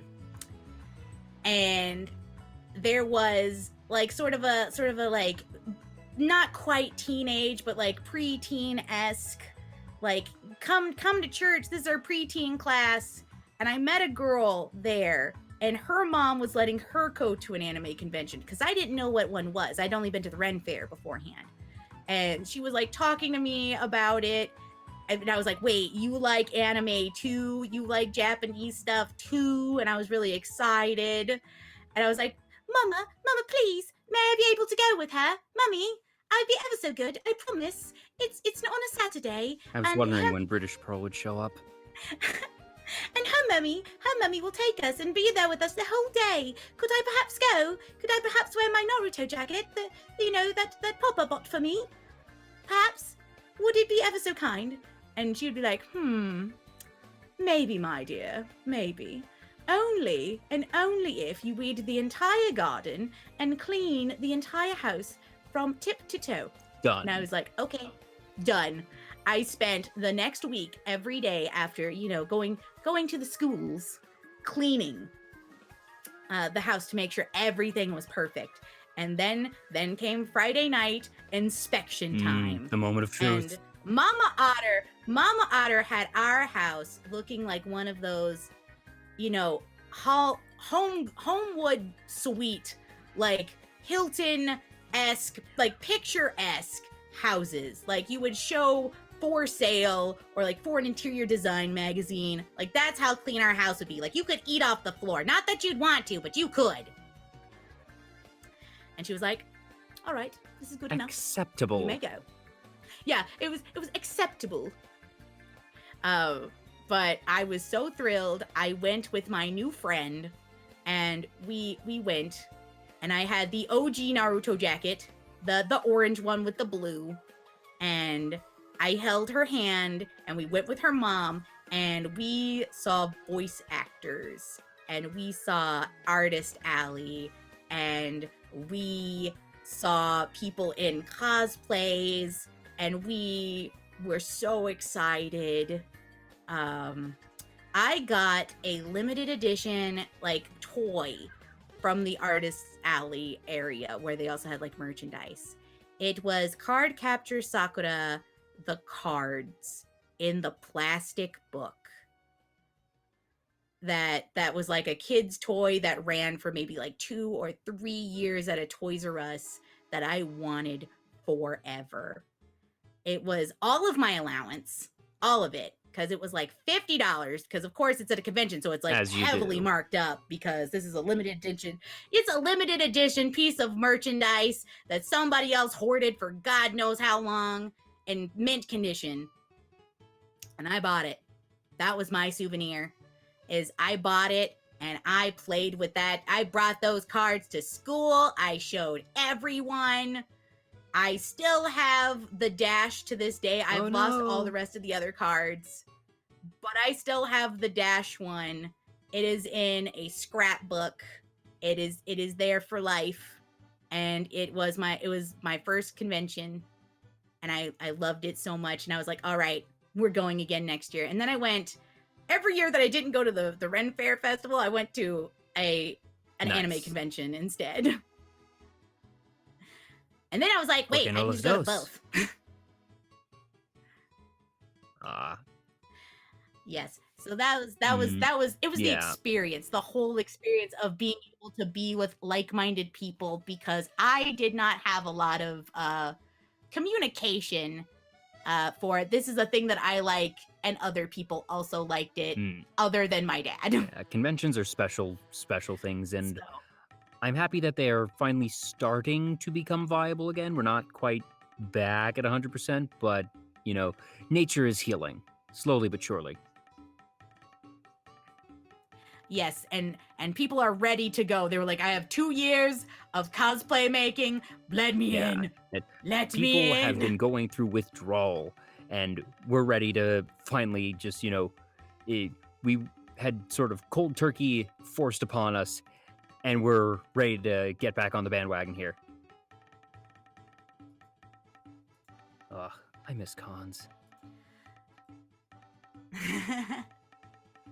Well, you know, I feel like at least what ties me over from not really being able to go out to conventions was like being able honestly, to go to streams, to like finding streaming as a platform. Because then you're able to talk about all the same things like that you liked, like anime, like art, voice actors, games, like the whole kit and caboodle.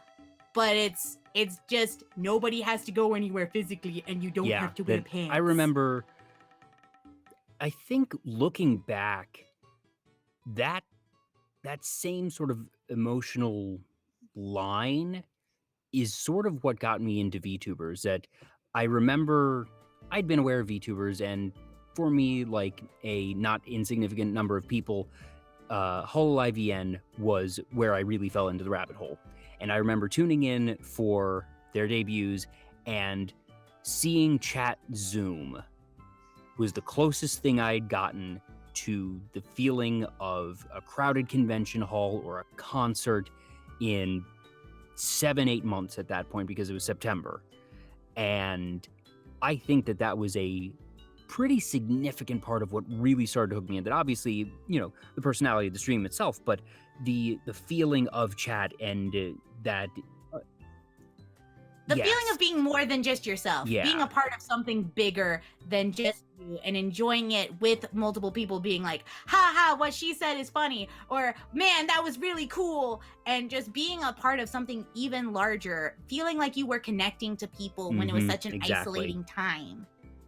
That sort of like what we were talking about, where like Animal Crossing came in at the exact right time. Like life needed it. We needed a distraction, and we needed to be able to see our friends without seeing our friends. Like it's very much in that same hand of, I wanted to meet people, but I also didn't want them to breathe near me. Just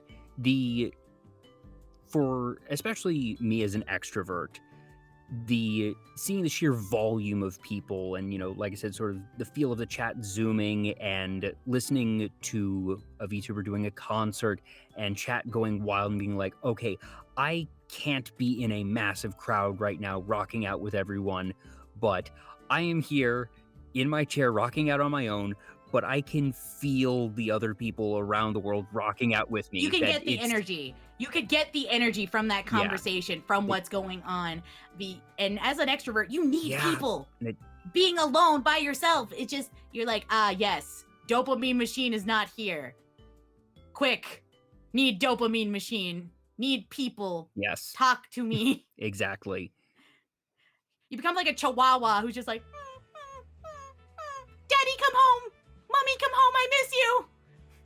Yeah, and just chat, whether it be in even a smaller stream, that seeing chat Zoom is a very unique and special feeling. But even in the smaller ones, just that type of interaction, streaming was also very much in the right place at the right time, and VTubers hand in hand with that. Ah, yes. The VTuber boom happened exactly when it needed to. Yep. Everybody stayed at home and it was like, all right, time to stream. And you know what? If you're gonna stream, why not stream being cute anime girl or boy on internet? I see this as an absolute win. It means 1, I don't gotta wear pants. 2, I don't gotta do my hair. 3, I can be anything I wanna be, baby. Yeah. It's like, okay, I wanna be a half dragon, half owl, chimera-looking motherfucker. Then do it! Or Commission! an otter. Or an otter! Or, or a robot, or just whatever you wanted to be as like a little kid, you're just like, yeah, I'm gonna do that. Yeah. So wrapping back to Renaissance festivals for a bit, one thing that you mentioned you did, and did rather successfully apparently, was archery. Ah, yes. So, when I was a wee youngin', me and Papa Otter, he would take me bow hunting for turkeys, which is a common thing in the South. We have a lot of wild turkeys. And so he would do it himself, and he taught me how to. And so that was a sort of a bonding experience during the fall area. And then, come the springtime, I would go to the archery contest, and I would do practice shooting. I now have a 70 pull bow, which for somebody who is short, you're supposed to be like 50 or 60 pull. That's the poundage essentially. But I do not know my own strength. Pearl I cannot Strunk. pull back. Pearl Strunk. And because Pearl Strunk, she uses 70 pull, and I have pretty good aim. And I made first place in the junior competition during the Renaissance Festival, the one that I was most known for going to of Scarborough. I've made it a couple of times during the childhood. I have not done so since becoming more of an adult person, or at least a child with a drinking license age. But it was a very fun experience because we already had the bows. It's something I could practice. I knew a few other people who went to the fair who had done a similar thing of like practicing archery in their backyard with like a bundle of hay. But you had the experience of actual hunting, moving target. Yes, which is much harder than stationary target. But I also had the problem of, oh no, I have to run across terrain. You've got to hunt them down. Yeah, so by comparison, saying, all right, stationary target, and I just get to stand here? Oh, this is easy mode now. Yes, but it usually involves shooting a lot farther distance when it's like that. It goes for distance and accuracy. While I was more used to, okay, be quiet and just hit the target anywhere. But I would usually not go too awful far. I would not be pulling like 100 yards or something like that. I would not be trying to shoot from 300 feet away. So it was kind of a mix of both. But it was very fun. I quite enjoyed it. It also turned to, I'm also good at the shooty bang bang. On games, not so much all the time, because sometimes controller does not appreciate that. But I am very good at an actual shooting range. I have very good aim with an actual gun. And as you know, I live in the South, so I can open carry that, but I can't open carry a sex toy. Yep. Texas is a strange place. Texas is a strange place. Can confirm. But also, you can carry around a sword. And nobody... Yeah, I remember seeing the article saying, yep, technically it's legal to carry a sword now. We don't expect anyone to take advantage of this, but it's technically legal. Funny enough, people did. Oh, I'm sure at least a few did it just to, sort of, I guess, for lack of a better term, celebrate it, or perhaps just call attention to its absurdity, but... Celebrate! Check out my katana! Stab, stab. Da-da-da-da-da-da. Thank you for finishing that. I appreciate it. Thank you. But yeah, that's I have a hand at many different kinds of weaponry. I've had my hands on knives, swords, bows, and such like that was just my preferred style of I guess exercisement. I've also done LARPing, and I ended up using my bow for LARPs because of it, with like essentially a sock full of like a bean bag or like a hacky sack. Yeah. And just kind of stuck into with like hot glue the shaft of the arrow, and it was definitely something to get used to because I had never tried to weight my own arrows before. Just from an actual archery standpoint, that's messing with it on a fundamental level that really has to be difficult, because it means that it's not going to fly as far and it's going to dip down. Just the physics are going to be completely thrown out of whack. It also means that you have to pull harder, so much harder, to get any distance. For like in LARPing, you gotta get a good good vantage point, because that's the only way as an archer you're gonna get anything, is good vantage point, because everybody else is using like foam swords and foam knives and foam hatchets, and they're running after you because they want to play melee and you do not.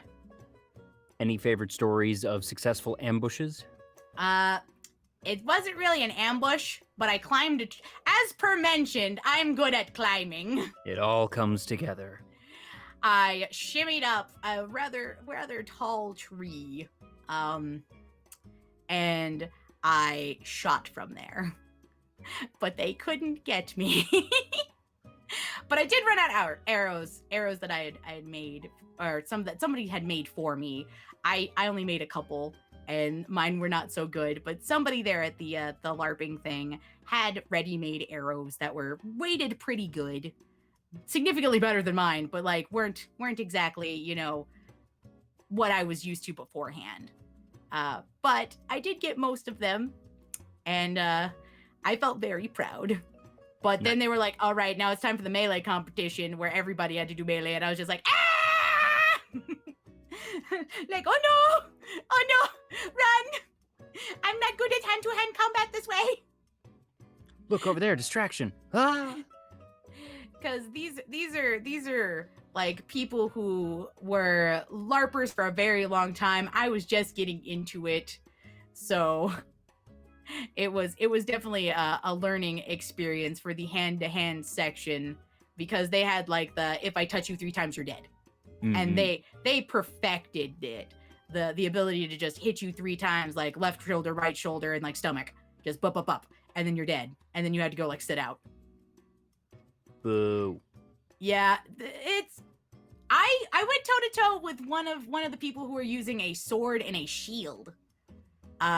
With dual knives. It was interesting.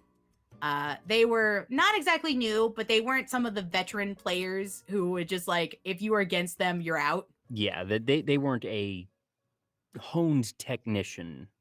Yeah, they were like me. They weren't exactly a beginner, but they weren't super great. And it was fun going against them. And one of my roommates and friends built a gigantic greatsword. We're talking 2-hand. It was this Zweihander of foam swords. And that sucker was unruly. But man, if it hit you, you were out. No ifs, ands, or buts. It was taller than me. Oh gosh. Okay, so we're talking like Buster Sword. Yeah. Ichigo Zanpakuto V1 levels of absurd big. Yeah. And he is a 6 foot, 3 dude. So he He made it. It was as tall as I was, and he could swing it around. And the best part was that is that he won against one of the tougher opponents only because he used the foam sword, the end of the handle and stuff, to block the faster hitting motions that they were trying to like stab him with. He put his hand to the back and just blocked it until he could get one swipe, because they needed to hit him 3 times. He needed to hit them once. Yeah, it sounds like something out of an anime of just, blocking with some crazy small area of the weapon and then doing the, parry riposte reversal. The you are dead now. What? Omae wa shinderu. Nani? Blech. Yeah, that was a good time. I just loved the aspect of, it brought in D&D, it brought in costumes because we would dress up, we would make our own swords. That was actually the next thing I was going to ask you about, costuming, because I know that's something that you're very much into, that sort of ties all of these together between Renfest cons and LARPing. So, what was your first outfit? My first outfit, one that I made myself or one that I wore that somebody else made me? Because that's 2 different answers. Both. Okay, my first cosplay, technically, is that, as in the 1st grade, during me being a little otter pup, I dressed up as Pikachu. It was the 90s. It was the late 90s. So, and that was just classic, yellow hoodie with brown. No. It was a onesie. It was like an actual Kigu before they got really popular. Oh my gosh. That my aunt had made me. It was a Kigu, and we got my face painted with the big red cheeks, and I had like black makeup around my eyes so that it looked like, the little like black coal soulless eyes of Pikachu. And one of my friends at the time, her older brother dressed up as Ash, and he took me trick-or-treating in that outfit. And she was Misty, because she had grown a bit taller than me. I was very small. So that we all held hands and went trick-or-treating. That was my first ever costume. Now, what was the first one that you made? First one I made, I think it was with my aunt. She taught me all how like sewing, needlework, antiquing, like all of my like weird stuff came from her. And that woman like does noodling with her arm. Like, she's a weird lady, and I love her, and I hope that she makes some sort of like pact with Satan to never die, because I will be so sad. But she helped me make an American McGee's Alice Madness Returns, like, blue dress and the pinafore, and we did embroidery and painting on the pinafore for like the alchemic symbols that were on the pockets. We made a knife prop with blood all over it.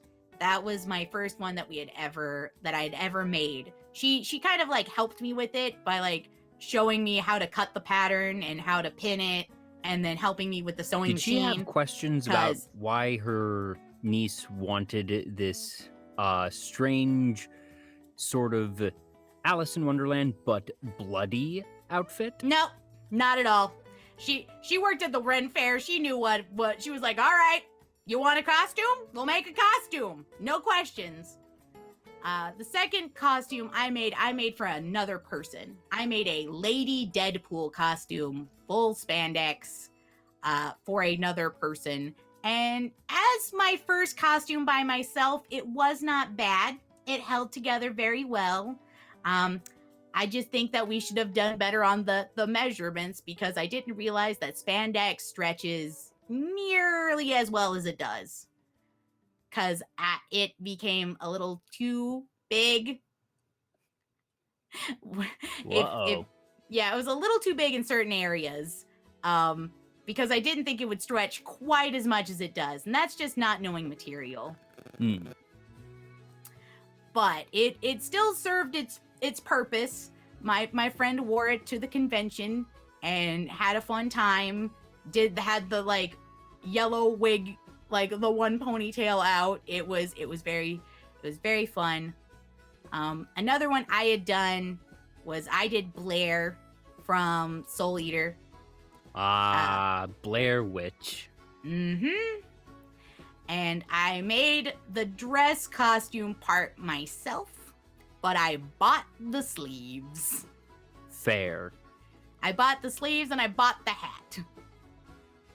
And I styled my wig myself. And I got, you know, those Nekomimi ears that were super popular. Oh gosh, like I remember those Nekomimis. Yeah, where you put it on your head and you could make it move. I had that, and I had styled the wig in such a way that I popped those through, and they would sit on top of the wig. The ear portion would actually sit on top of the wig while the mechanics would be underneath it. And then I got a pair of like falsie ears, and I did my own purple and white ears. I dyed a section of them white and then sewed extra fluff onto the white portion, and they would move and they sat underneath the hat until I took it off, and then I would make them move. Oh, that's so good. And I also had one of those like little furry tails, you know, like the ones with like the little belt that you could wrap around yourself. Yeah. I had one of those, black petticoat, black pumpkin pants, and some leather knee-high boots with curly toe accoutrement that I added to like on top of the shoe, but it was not attached to the shoe because they were still my regular like I appreciate boots. the detail here. I mean, you do if work smarter, not harder. You already have a pair of leather boots. Saying. If you already got a pair of leather boots, make a boot cover. Don't make a whole shoe unless you're just planning on wearing this costume all the time. Just make the boot cover, put the boot cover over it. But yes, that I wanted to make a really good costume because she was maybe one of like the first anime characters that I was just like, it me! You know, you just spiritually vibe with enough that I wrote fan fiction. It was never seen the light of day. It will never see the light of day, but I did. I did write a little bit of like as me as Blair Witch. Would you be comfortable going through a basic outline of this story, or is that classified information? Look, all I'll get you is that I had a friend who really liked Stein, and that was a terrible mixture that we... Oh, dear. Oh, yeah, okay. It was bad. It was It was terrible, but I loved it. Look, sometimes you're allowed to like trashy things. It doesn't have to be good. That's very fair. That's very fair. That's why Flava Flav exists as a television show. It's garbage, but it's compelling to watch. It is the like popcorn of television. It's not filling. It's garbage, but it tastes so good. Yes, it's popcorn. So you have these different outfits. What is your most recent one? And this can be whether it's a cosplay or if it's something for a Ren Fest. It's the most recent one was a Ren Fair costume. It's technically my Christmas costume. We usually go to another Renaissance festival around Thanksgiving, Christmas time, and they have what they call Celtic Christmas. And so me and another roommate put together this ball gown skirt out of this very temperamental material because it is a gorgeous emerald green with silver inlay. Ooh. Like it is gorgeous material, but it bleeds like you would not believe. We pre-bled it, which is essentially you take the material, you stuff it in a carton of water, just pure water, and you just let it sit there and just remove the dye from it, and you just pour it out over the next like few days and just put fresh water, put it back in there, pour it out, put fresh water, put it in there, let it sit, pour it out the next day until it runs cleanly. And we bought like 10 yards of this fabric. Oh no. Because not only was it my overskirt, but it was also my bodice material so that it looks like a dress instead of a separate piece. It's because it was almost like an Anne Boleyn situation. What did you bleed in that? Did you use like a bathtub or just a really large container of some sort? Big, you know those huge paint buckets that they use for like industrial projects? Yeah. We bought one of those. It's a tub. Yeah. Essentially, I could fit 90% of me in it. Mm-hmm. And I assume that this tub was stained red by the end of this process. Oh, it's green. It's stained green. Or sorry, green. Why did I say red? Yeah, it was green everywhere. It looked like the Hulk threw up in it. Like, or if I had, murdered an elf. Just like, candy and green everywhere, and that's it. Have you had the chance to wear this outfit yet, or no, is that because upcoming? That is upcoming. That is upcoming. If nothing else, I will be wearing it to another event because we didn't go for Celtic Christmas this year. We went earlier in the year. We went to do the Halloween event. But this year I'll be wearing it to another event, the overskirt. And my hat was made. I have a lovely tea hat made out of the same material. But I have a steampunk, much warmer green bodice that I will be using it. And I will be going to a steampunk-esque festival for it. So the best part about this is that this bodice has like the bustle at the back, but it also has pockets. It has pockets built into the side. So I don't have to worry about carrying like 17 things. Smart move. It is a hidden pocket in the seam, and I'm just like, mwah, beautiful. But that is my plan. It is a full green and silver outfit. I will look like a Christmas ornament or somebody's hedges. So is steampunk a particular interest of yours, or are you just going to this particular event? Interest. It's a shared interest between me and another friend. While I like it kind of passingly, it is her passion. Gotcha. And so I enjoy... You're there for them. Yeah, I'm there for them. Like, I love steampunk aesthetic, and I've done a few other, like, steampunk stuff, but I helped with her wedding, and her wedding was entirely steampunk from tip to tail. Ooh. And that's her passion. But I mean, I like a lot of the Victorian aesthetic stuff of it, of like teacups. I have a leather-bound teacup holster, 3 of them, with different teacups that I take to the Renaissance Fair and to this steampunk festival that happens. And I whip them out. I also use them as ASMR props. Because, that's like 4 different kinds of material right there. You got porcelain, you got gold, metal bits, and you got leather. You got so much there, just right there to use. Now, is tea and teacups a particular interest as well, or is this something, once again, tangential? Oh, I love tea. I love tea and I love teacups. I am an 89-year-old woman stuck in the body of a 28-year-old otter. How many different sets of china do you own? I have an entire Downton Abbey set for 8 people, plus all the accoutrements. And that is my biggest tea set, and that was a present from all of my friends. By the way, I've watched Downton Abbey like 3 times over. And if given the chance, I will submit somebody to like, congratulations, we're watching it now. But that's my biggest set. And then I have a lot of like, 4 different teapots for one, where it has the cup on the bottom and the pot sits inside the cup. And you have like the lid, and you pop the tea ball into it. And I have 4 different ones of those, and they all came from going to visit Disney's Epcot in the Great Britain area, where I have my favorite tea that I've ever tasted, which is the Lady Earl Grey tea from there.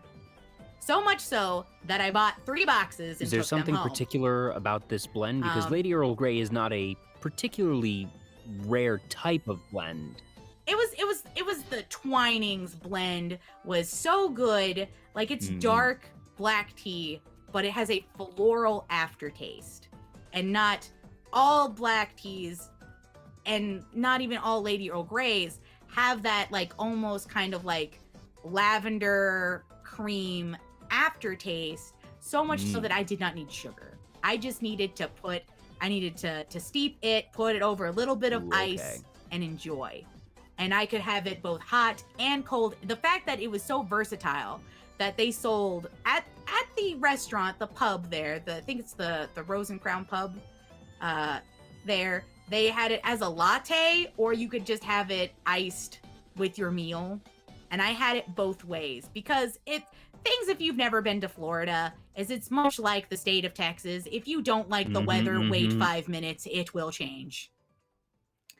So early in the morning when we went, I got it as a latte from like the kind of like the side order stand of it, and walked around the rest of like everywhere else, like Canada and all the other places, and then came back for lunch. By then, sun's high up and it's hot.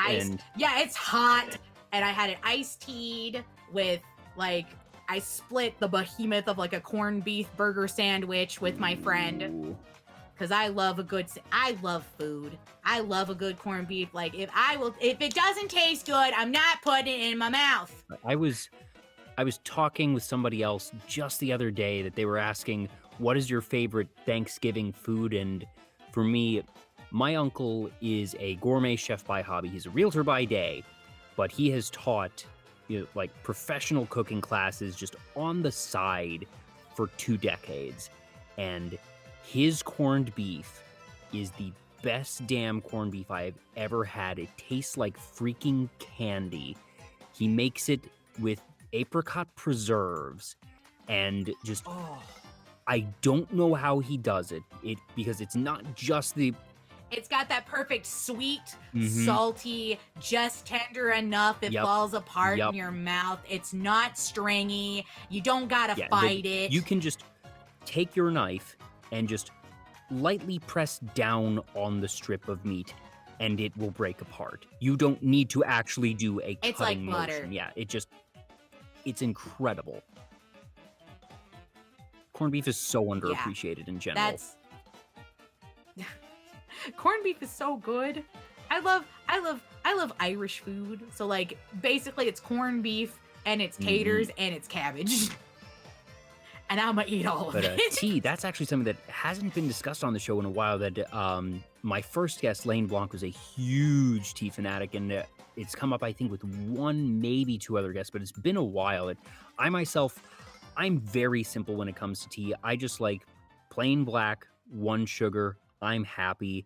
I will try just about any tea, but I don't really like fruity teas that for some reason just they play funny on my palate. My go-to that things like Twinings obviously is going to be very good, very easy. But if you want just by far the best cheap black tea that I've ever found, it's a brand called Red Rose. And it is the price of Lipton with now I say the price of Lipton to the price because it is 10 times better than Lipton. It's not Lipton. It's Lipton not is, Lipton. Lipton is glorified dirt water. It's no longer leaves anymore. Yeah, it's just dirt in a cup. Yeah, but just it is that cheap a tea, and it has no right to be as good as it is at that price. For as cheap as it is, it just we're talking 100 bags for $3-4, and it's great. And it has a good body about it, and just a slight bit of not quite sweetness, but a just light floral notes that isn't inherently required in your normal black tea, but it's just enough, and it's really nice, really good. It's enough that you can notice it on your tongue if you're paying attention. If you're not, or if you add too much sugar or something, then it's just you black might tea, not, but then it's still just you good might not black notice. Tea. Yeah, and I mean, there's no shame in that game of just enjoying just plain black tea.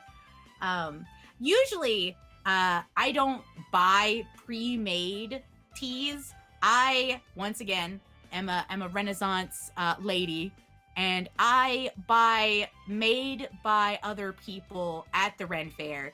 They do have a lady who makes her own tea blends and has fermented tea blocks of the, you know, like 20 or 30 years of fermented teas as like a brick, and you just kind of break off a little bit and you steep it as per normal, and then you take it apart. It's definitely an acquired taste. Because that stuff's usually going to be strong. Yeah, it is like getting punched in the face with a tea bag. And usually tea bag plus a shot of alcohol. Like that's kind of how it works out. And I like both of those. So one of my favorite things to do actually is to get a really good like black tea made by like one of like 4 people, either at the Ren Fair or in kind of like local Wiccan shops where they have a whole bunch of different like herbs and spices, and they know what they're doing because they've been there for, you know, many years. Many moons. Because if you can survive in Texas with the word witch shop over there for longer than a year, they ain't kicking you out. They're like, you'll be here on this hell site come hell or high water. So usually I get like a blend from that to buy. And one of my favorite things to do is sometimes to, when I'm entertaining, mix tea with alcohol. So I use a lot of different flavored moonshines that are locally produced in my area. Oh boy. And one of them is a lemonade moonshine. Oh, that's the dangerous stuff. When you get a sweet moonshine, because then it's that type of thing. 1 tequila, 2 tequila, 3 tequila, 4. Because you don't realize how drunk you're getting. And for anyone who hasn't had moonshine is strong stuff. Yeah, the moonshine is legal moonshine is not near as strong as non-legal moonshine of some dude named Buck in his backyard just making it himself and probably basically having it as a secondary use as a paint thinner. It's only illegal if you try to sell it. If you make it for yourself and just give it to your friends, then I'm pretty sure it's only illegal to sell. Don't quote me on that, but I'm pretty sure. Yeah, it's illegal for us as people to sell, but there are businesses that make quote unquote moonshine that are flavored, that are legal, that are like mass produced for stores. Yeah. But it's based off of some dude named Buck's recipe from the backyard. Yep. Like that's how it works. That's why it's like moonshine with quotations, because somebody's made this recipe and then went to a company and went, here, can you patent? This is my like patent, and I give you legal use to distribute and whatnot. And then I get a cut of the profits. Yeah. Because I don't have a big enough distillery or enough people to do this. Yeah.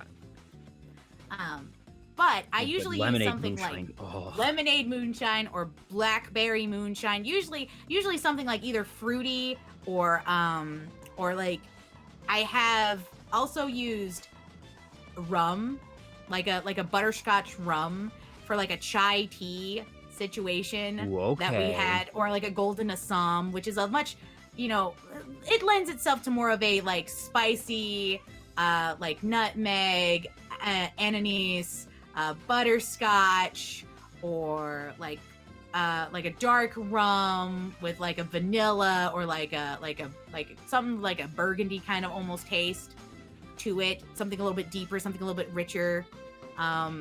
Spiced Jaeger, I've done that with a similar set. For my aforementioned friend who did the steampunk wedding, I did her bachelorette party, and we did an adult tea party where all the tea was mixed with alcohol, and she doesn't like tea. And she drank So that just means more alcohol. Well, it means that I'm one hell of a mixer. Because she hates tea. But she quite enjoyed drinking it, and I did get everybody a little toasted. Because most of them were like, well, you know, tea's okay. But every time I mixed a drink, they're like, can I get 3 more of these, like, Arnold Palmer bitches? Oh, Arnold Palmer. Once It again, was an talking about alcoholic underrated Arnold things. Palmer. Ooh, Arnold Palmer is my personally favorite drink. so Especially good. if you get like a good unsweetened black tea that's like real deep, real dark, kind of only slightly bitter. And then you get like a nice light lemonade where it just kind of picks up a little bit of freshness and it kind of cuts the bitterness just a little bit, ever so lightly sweet, and just tangy aftertaste at the end, and it is perfection. Yeah, that's one of the great things about Arnold Palmer and tea in general is just the range of taste and palate that Arnold Palmer can be one of the sweetest drinks you will ever have. That if you mix, Arizona is one of the sort of go-tos of, if you want something super sweet that it tastes good and it's cheap. And it's 99 cents because they don't let you mark up anything. You know what? I stand Arizona for being like, our can is 99 cents. Yep. No more, no less. And just, they make good their green tea with honey and their Arnold Palmers just, once again, no business being as good as they are for the price that they are. But, that's one, and that's the super, super sweet Arnold Palmer. But then you can get, like you said, the more, not quite bitter, but just more of a tang. Yeah. More of a tang than that's a sweet. good term here, yes. And honestly, the best part of tea is its versatility.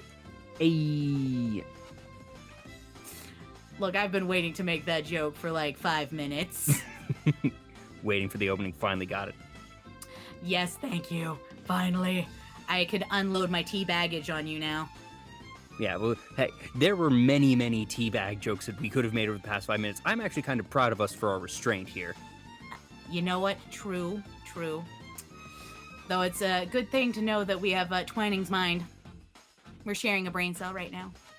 Yes. So, Lady Earl Grey being the favorite, is there another go-to that isn't in that black tea family for you? Okay, so you remember when Tiavana used to be like a real big company? Used to be like a real big thing. Well, first they were a standalone, but then they were bought They were eaten by Starbucks. Yep. Starbucks ate them.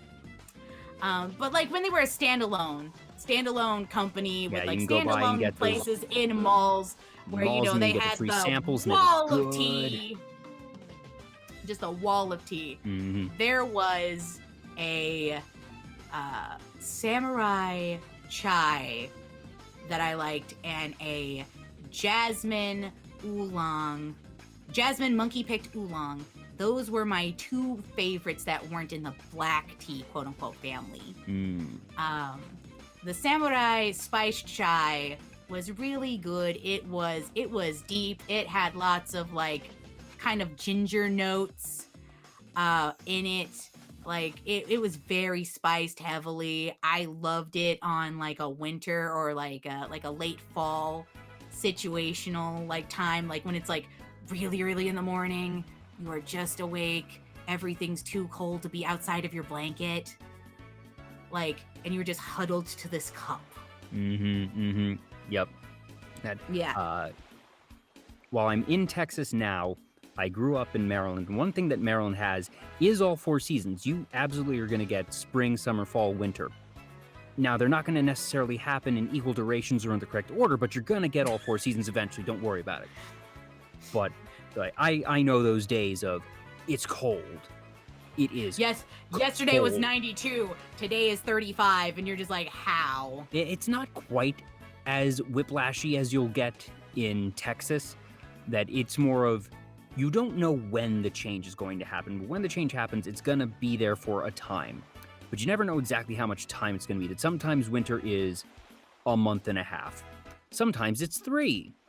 And you never know when it's going to turn because, okay, maybe winter is going to start this year on December 10th. Or maybe it'll snow on Halloween. Who knows? Hey, at least I assume you guys are more prepared for it than Texas was for the snowpocalypse. For like for like the 3 weeks of like no power, no water. It was a national emergency. Now, are we talking the snowpocalypse from like 2014 or the one from this past year? The one from this past year. Because that wasn't even really a snowpocalypse. That was just a freeze. That was just, it gets so cold that the grid itself couldn't. Some places got more of a snowpocalypse than others. I know that down towards the Houston area, some friends of mine definitely did not have anything, no water for like 2 weeks. Yeah, and that was not the power. That was just there was so much snow, everything was completely frozen. Okay, because up where I'm in the greater Dallas area, and anyone who knows about the greater Dallas area knows that I just told you nothing of actual specificity. No. But not at all. No. I just told you just an like- area that is greater than Rhode Island. To be fair, that's not that hard. We live in the biggest continental United States. It is true. We have more area than we do people. Yes. Yeah, we do. And that is amazing to say. And slightly The second scary. next is the second next is like it goes land, people, animals. Yep.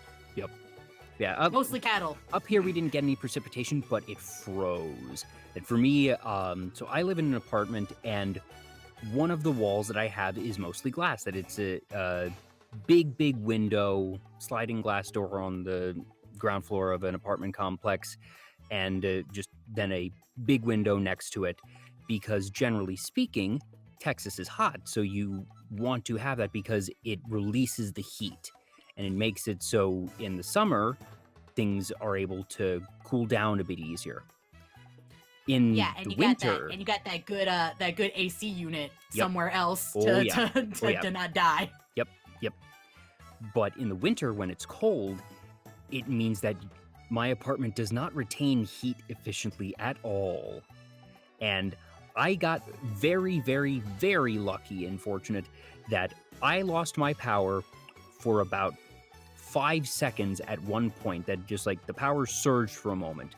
I didn't get hit by those rolling blackouts. I didn't actually lose power, didn't lose water. I read and saw and heard horror stories.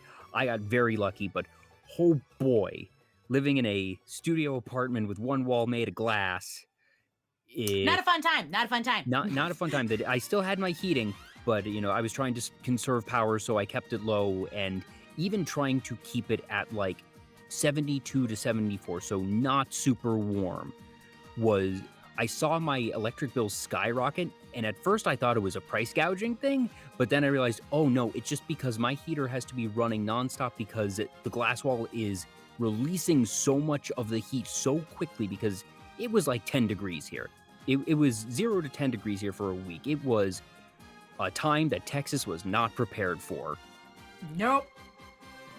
And nobody was going nowhere. Nope. Because in Texas, if it rains, we think the rapture's coming. So like we see snow, we're like, oh hell no. Yeah, what was We your ain't going experience nowhere. of that crazy frozen week this year? We had power, and we thankfully had power and invited a few of our friends who did not have power into our home to keep them warm. Hey, more bodies, it means that everyone's staying warmer. We didn't have the internet. So basically I survived on phone data for like 2 weeks. But we Cool. had power. And we boiled our water as per I have electric tea kettle. So I was lazy with mine and I boiled it through the electric tea kettle. But that's how we boiled water, and I made a lot of soup in my Instapot, because if we were going to boil water, we might as fucking well. But that's mostly we just were taking care of other friends. Yeah. It was a time. It was a time. I basically lived in a kigu. I have many. One of them is a sea otter kigu. I think I piled 4 blankets up on my bed. That I have my normal comforter, and then I have a couple knitted Afghans that my grandmother made for me, and then a small fleece blanket, and I just had all 4 stacked. I lived in a blanket horde. I wore my warmest kigu. I had like 2 Sherpa like blankets. I had a heated blanket because we still had power, so I had the heated blanket at the bottom, where I sat on top of it.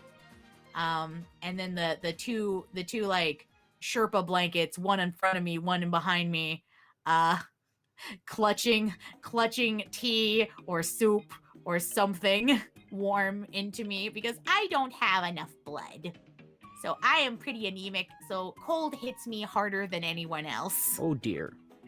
Yeah, but it's okay. We survived, and we kept other people alive, which is more important to me that we all survived together. Yay.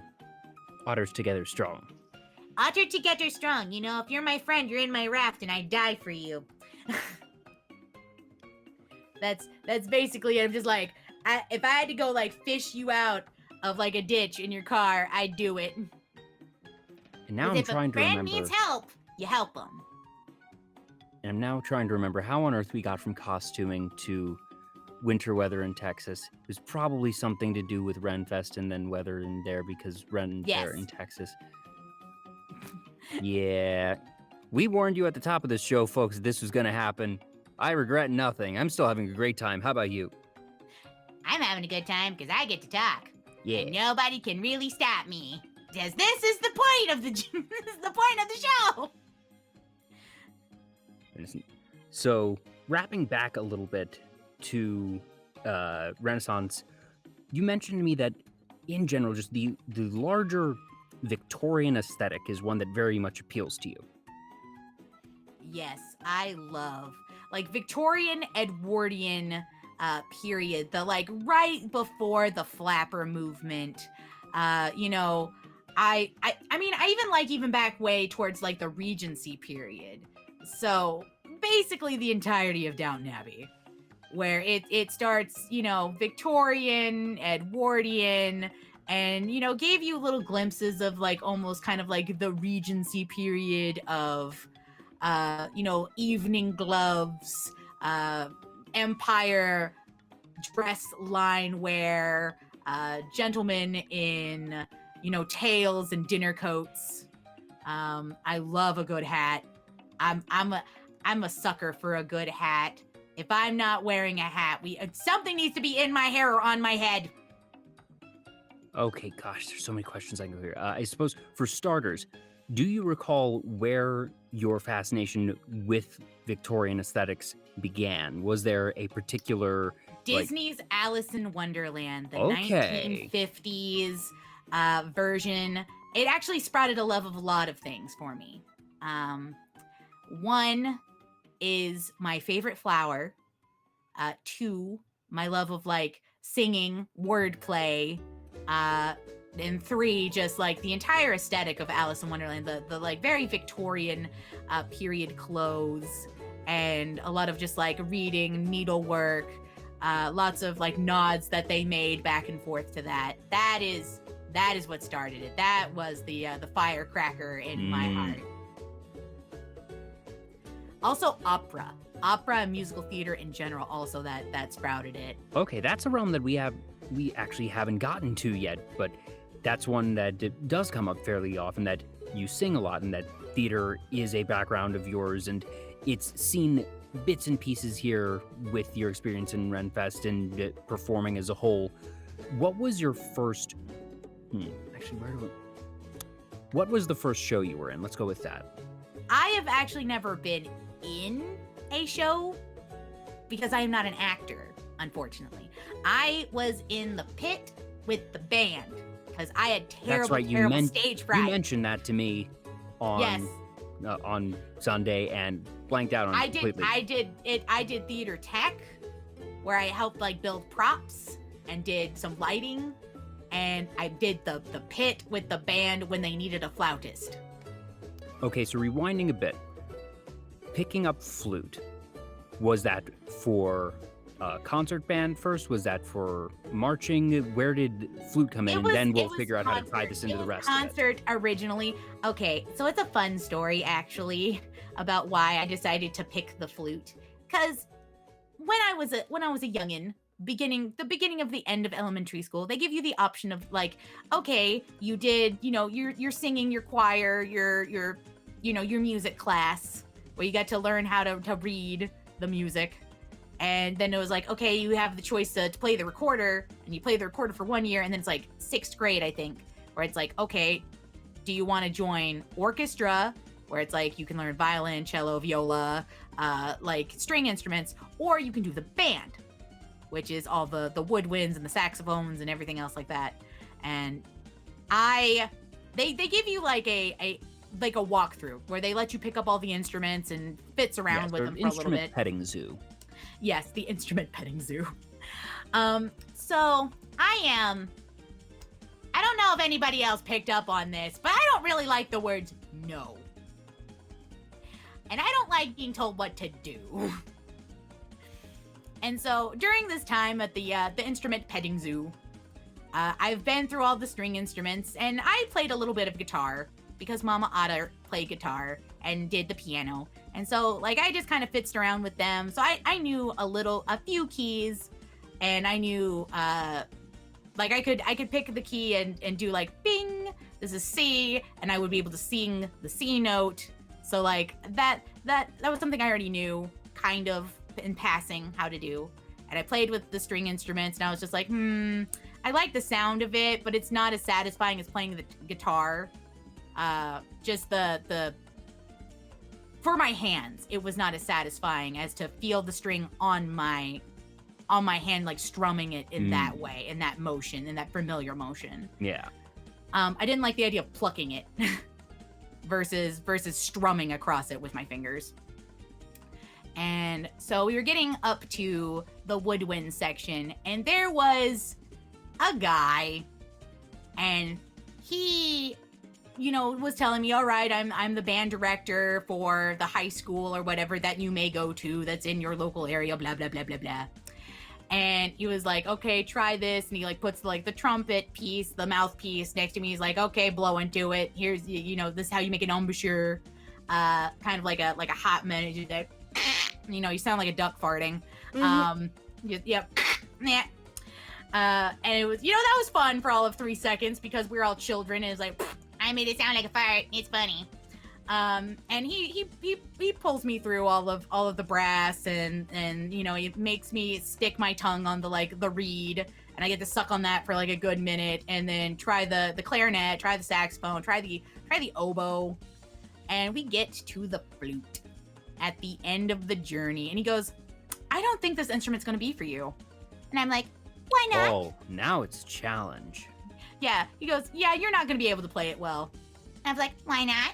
He goes, well, you have skin at the top of your lip that like kind of drops down like a little teardrop. So you're not going to be able to make the embouchure for this. And so I immediately look him dead in the eyes, take the top of my lip into my mouth, and bite off the skin. Wait, what? Yeah, I bit off the skin of my lip in front of him. Bit it off. Okay, 2-part question. One, did this result in bleeding? No. 2, what was the band director's reaction to this? He didn't have words. His assistant, a nice lady, came up and handed me the flute mouthpiece, and I blew across it without any problem. I just went into the mouthpiece because I was used to playing the bottle. Oh, there you go. The jug. Mm-hmm, you tap onto the jug and you blow into it, and you like, yeah. So I was used to making that noise, sort of. It was a very similar idea. Mm-hmm. So I made a pretty good, nice ring to it, and I've got lung capacity. And funny enough, it takes more lung capacity to play a flute with 0 resistance than it takes to play a sousaphone, because your small amount of breath into the sousaphone is carried by the fact that it has a coiling, it has so much coiling around it. Yeah, and all of it is going directly in, whereas the way that you do the embouchure for a flute or a piccolo you're blowing across you're going across, so not all the air that is going out of you is going into the instrument. Yeah. So I looked him fun fact, that's dead in the actually eye why and did it. that in marching bands, one of the most common instrument transitions you see is flute to sousaphone for that reason. Or flute to French horn. Yes, yeah. which I ended up doing both of them in marching band later on. Because we had 30 flutes, and the only way you can make 2 flutes play in tune is to shoot one of them. Yep. Funny enough, that sort of bridges into my own experience of how I wound up playing trombone. That at the end of elementary school, you had the option to pick up an instrument for the first time, and my family happened to have a violin. So I played violin for 1 semester, and I was doing all right. I was fine. I was in the orchestra class with a good number of my friends. Yes, the most highly competitive instrument, the violin. Yeah, so I sidestepped that because after 1 semester, just that year was a hectic year for me, and my parents made me drop it because they were like, there's a lot. I was doing a lot of other stuff outside of class, and they were like, you don't have the time to do this plus all the other things. And I was a bit bummed, but I was like, okay, I'd only invested a half year in it anyway, so I didn't feel super into it at that point. You weren't attached. I wasn't attached yet. Fast forward a year and a half into middle school. The middle school band director where I went was just really beloved, that she was awesome, really good teacher, and I kept hearing how much fun my friends in band and orchestra were having. I was like, I want to pick up an instrument again, because the option at my middle school was you do band, orchestra, chorus, or what they called arts rotation, which was for each quarter of the year you got put in one random thing. That there was home ec, carpentry, art, like studio art, and I can't remember what some of the other ones were, and just I was freaking miserable in those. And on top of that, hearing how much fun my friends were having in instrumental music one way or the other, was like, okay, come 7th grade, I want to play an instrument. And I was like, I didn't love the violin. I want to try a wind instrument. And the first thing that I thought of was trumpet, because trumpets are cool, and they get the melody and they make fun sounds.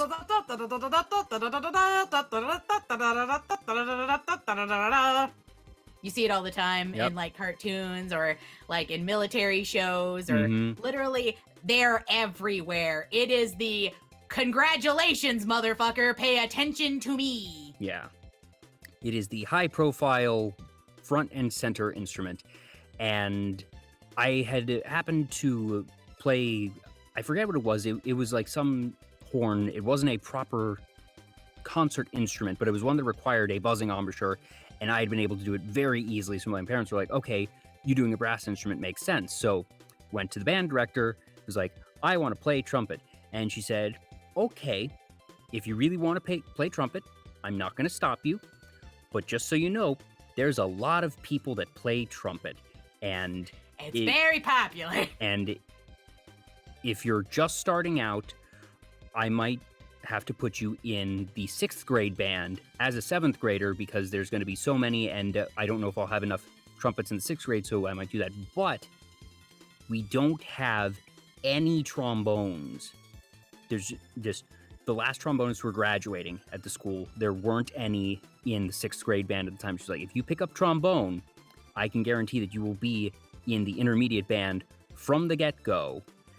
And that's where all your friends are going to be, because all your friends are 6th grade going on 7th grade, so they're going to be in the intermediate band next year. And I was like, they've been playing. And I was like, okay, I will take your deal. And I appreciated it. It was like, she was very honest with me, and she was like, this is one, the experience level, and two, just what the band program needs, because she had to sometimes tool around a bit, and that it wasn't completely unheard of for 7th graders to be in the beginning band, that sometimes people who just were not particularly inclined or didn't practice a lot were still in the beginning one, but that usually it was that transition of 6th to 7th, 8th, that you had the beginning, intermediate, and advanced band. And it was like, I want to be with my friends. That's part of why I want to do this, so sure, I'll take that deal. And so I was first chair trombone of 2 trombones, both of which who had never played trombone before in the intermediate band, and hey, we made it work. You're like, well, this is what we got. We got 2 of us, and one of us has to not be shit. Let's go. Yep. And just, it was a tale of the path of least resistance for me. So I felt that I was passable, but had a little bit of imposter syndrome that first year, and was able to then go on to the advanced band and still be first chair despite being passable, I guess, and then got into the marching band and advanced band in my high school as a freshman as first chair, because the only trombones in the band were me and that other friend who had joined in the 7th grade. You're just like, we go together! We go together, and it doesn't matter if neither of us is particularly good, that we're close enough in skill level, and there's literally nobody else. They have to take us. We'll fake it. They we'll have fake it to till we take make us. it. It'll be fine. And at the very least, we weren't so abysmal that, like, we still had to have basic competency, that the band director would not have put us in the advanced band if we were just bad. That he was not that type of band director. He would have dealt with having no trombones in the advanced band. Just like, all right, we're having very specific pieces that we can only play because we have no trombones. Yeah, or that he would have put, like, one of the few euphoniums on a trombone part or something. He would have found ways around it, but I, to this day, do believe that his standards were slightly lowered, but that we were still passable enough, and we still did it, and so I wound up playing trombone, and by necessity, because I was always first chair trombone, whether I liked it or not, I had to get good. You're like, I have to earn my spot. Well, it was half, I have to earn my spot, and half, oh gosh, these are first chair parts, which means that they are going to be higher and a bit more technical, and oh gosh, crap, I have a solo, so I need to sound good. And that they are the complementary part. There may not be the melody, but they are the complementary melody, which means that you have, essentially, they have part A of like beep, beep, beep, beep, beep, beep, beep, beep, beep, and then you have womp, womp, womp, womp, womp, womp, womp, womp, womp. Like, it is the complementary part. That is the first, always the first chair is the main focus. That is the main melody and complementary melody. Yeah. And then second, third, fourth, you know, they're the echoing melodies. Yeah, it wasn't even the band director putting pressure on me. It was me putting pressure on me, because I was like, okay, if I don't at least do passably on this, people will know. And I don't want to be Don't known look at me. for that. Do not perceive me for my bad trombone playing, please. Like, so, fortunately, I was able to pull my own weight, and even if I wasn't stellar, that I got pretty good, and by the time, you know, like college rolled around, I felt pretty good. I wasn't, you know, music major levels, but at least after those couple of years, I actually did become genuinely confident in my abilities. But it was sort of a trial by fire for me. You want to hear Smoke on the Water? Like, you have like a few that you could probably pretty much play passively as like a, hey, I have a neat human trick. You want to see it? Yep. I feel like every instrument has just a couple of pieces that if you play that instrument, you will learn them. And that is going to be a trick, because something has been written for everything. What is yours on flute? Mine, I have 3 on flute. One is the Once Upon a Dream. Okay. That from you know the Disney Sleeping classic Beauty. Sleeping Beauty. Yes, I can play that. I can play a lot of just random Legend of Zelda songs from, you know, what is it? The one that was on the Nintendo 64 that I'm trying to think of that wasn't Majora's Mask. The Ocarina of Time. Ocarina of Time. Yes. I can play a couple of those. I can play Epona's Song and Zelda's Lullaby. Oh, okay. I can play both of those. And I can also play Let It Go, because somebody thought it would be funny to buy me Frozen's music score written in C for flute. And I can play Let It Go now. Nice. So it's funny that you mentioned Legend of Zelda. That was one of the things that I taught myself, that you just, big video game nerd, always have been, love video game music. So I taught myself that. I taught myself the classic Mario riff. Fun fact, you can play the da-da-da-da-da-da-da all in first position for trombone. That's gotta be nice. You basically just hold your hand and went. Nice and simple.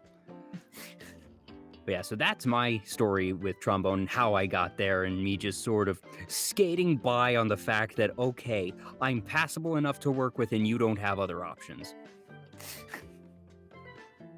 You either take me or you leave with nothing. Well, I guess I better get good. Yep. But yeah, that's, Yeah, that... I have many stories of somebody just being like, you can't do something. I immediately go, all Say right, that motherfucker, again. bet. I'll do it. I dare you. Any other particularly proud examples of that just goodness. stubborn? Stubborn streak, absolutely. I was never really afraid of heights, but I wasn't a great climber later on after I'd been pushed out of a barn and I shattered my knee. Ooh.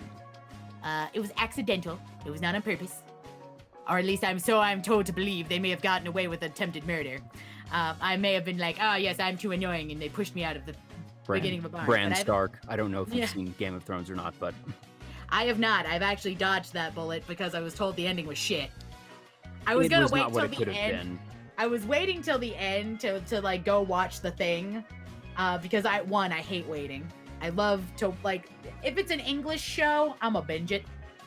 Versus like anime where I'm used to like, okay, I'll wait every week for it and just kind of like, yes, this is delicious. Yes, it's delicious. Thank you. But that's because there's like a smattering, a smorgasbord of like seasonal anime where you can be like, on Monday I'll watch this, but on Tuesday I'll watch that, but on Wednesday I'll watch this. So you have something to watch every day versus like English television shows. All of them are on like a Friday or like a Saturday. And you got 6 things to watch on one day and then you just feel empty. So I usually wait. So I wait for English shows to binge. That's my binge thing. That's my thing. I wait for them to end like a season. Or like for Netflix to then pick it up if it's been canceled. Thank you. Lucifer was one of those where I was watching it, and then it was just like, oh, well, we're canceled now. And I was like, oh, shit. But I liked you. And then Netflix was like, well, wait. There's more. And so I watched all of it. Thank you, Netflix, for that. Yeah, bottom line there is, at the end of the first episode of Game of Thrones, kid gets shoved out a window and loses the ability to use his legs. Aw. Well, I still have the ability to use mine. And we're very thankful for that. I can even still plie and do curtsy. Do actual Renaissance curtsy in a corset. And that's hard. You ever tried to squat while being unable to bend your back? Left, right, or forward? It's hard. I cannot say I have. Yeah, no, it is not a good time. I'm very strong as I can bend down, pick things up, and I don't need somebody to do it for me. And all I have to do is curtsy very low to the ground and just kind of like lean over ever so slightly, pick up the thing, and then just like a swan lift myself up and then continue going. Because I wear a hoop skirt, and that thing trying to go down means that the rest of my skirt wants to go up, and that is a straight up little Bo Peep moment of you would like to see my bloomers, and that's not a good idea. That's no. So wrapping it back around, being told that you couldn't climb. Yeah, I was told that I couldn't climb. I couldn't make it because, of course, I was also not a skinny child. I could climb, but I was a bit of a roly-poly. I liked food. So somebody was like, you can't make it. Fatty, 2x4, can't get through the kitchen door. Like, and I was like, all right, you want to play this game? Let's go. I put, was it, like, you know, at playgrounds where they have, like, the dust, not really quite chalk, but, like, that dusty sand, that, like, low-quality sand stuff. I put that on my hands, and I climbed up this wall. And it was not maybe 100% structurally safe for children. But it was the 90s, so, you know, it was like, yeah, you die. It's fine. We were free-range children. So I climbed up this wall with, like, little holes kind of, like, dug into it instead of, like, having things on the outside to grab onto. And I ended up climbing from that up to the top of, like, a building that was one of those, like, little playhouses that had, like, a swing and slide attached to it and monkey bars. So I climbed up the wall, climbed across the monkey bars onto the top of the like little house structure thing, dropped down onto it, and slid down the slide with a middle finger. Wow. Because they did not. I may have been kind of chunky, but I didn't spend all my time at the Renaissance Fair for nothing. Yeah, it all comes back that you mentioned earlier, climbing up the fence and climbing up the trees and everything. So it all comes together. Another one is I don't make good life decision choices, but I love spicy food now because I didn't make good life decision choices. As a youngin', you know, when you don't really ever try any spicy food as a child, unless that's just like, you know, part of your it's like ethnic heritage or something. I was going to say, like, unless it's part of the family cuisine, you usually don't do spicy stuff when you're little. Yeah, well, my family is not very spice tolerant. So Papa Otter thought it would be funny to hold an entire roasted jalapeno in front of me. Oh, and no. he told me, hey, kid, because my dad had Papa Otter had such wonderful nomenclature for me lovingly. He was just like, you child, you thing that belongs to me. Come here. Now, before you say what happened, I feel like this can go one of two directions. It's either he says, this is a bell pepper and tricks you, or he says, bet you can't. And given what we've done earlier, I'm guessing it's a bet you can't. Oh, absolutely. He looked at me straight in the eyes and went, if you can eat this all in one bite, I'll give you a 20. Oh. And that's 1990s money. Yeah, 1990s money, and as a kid, like $20. That's a lot. Oh.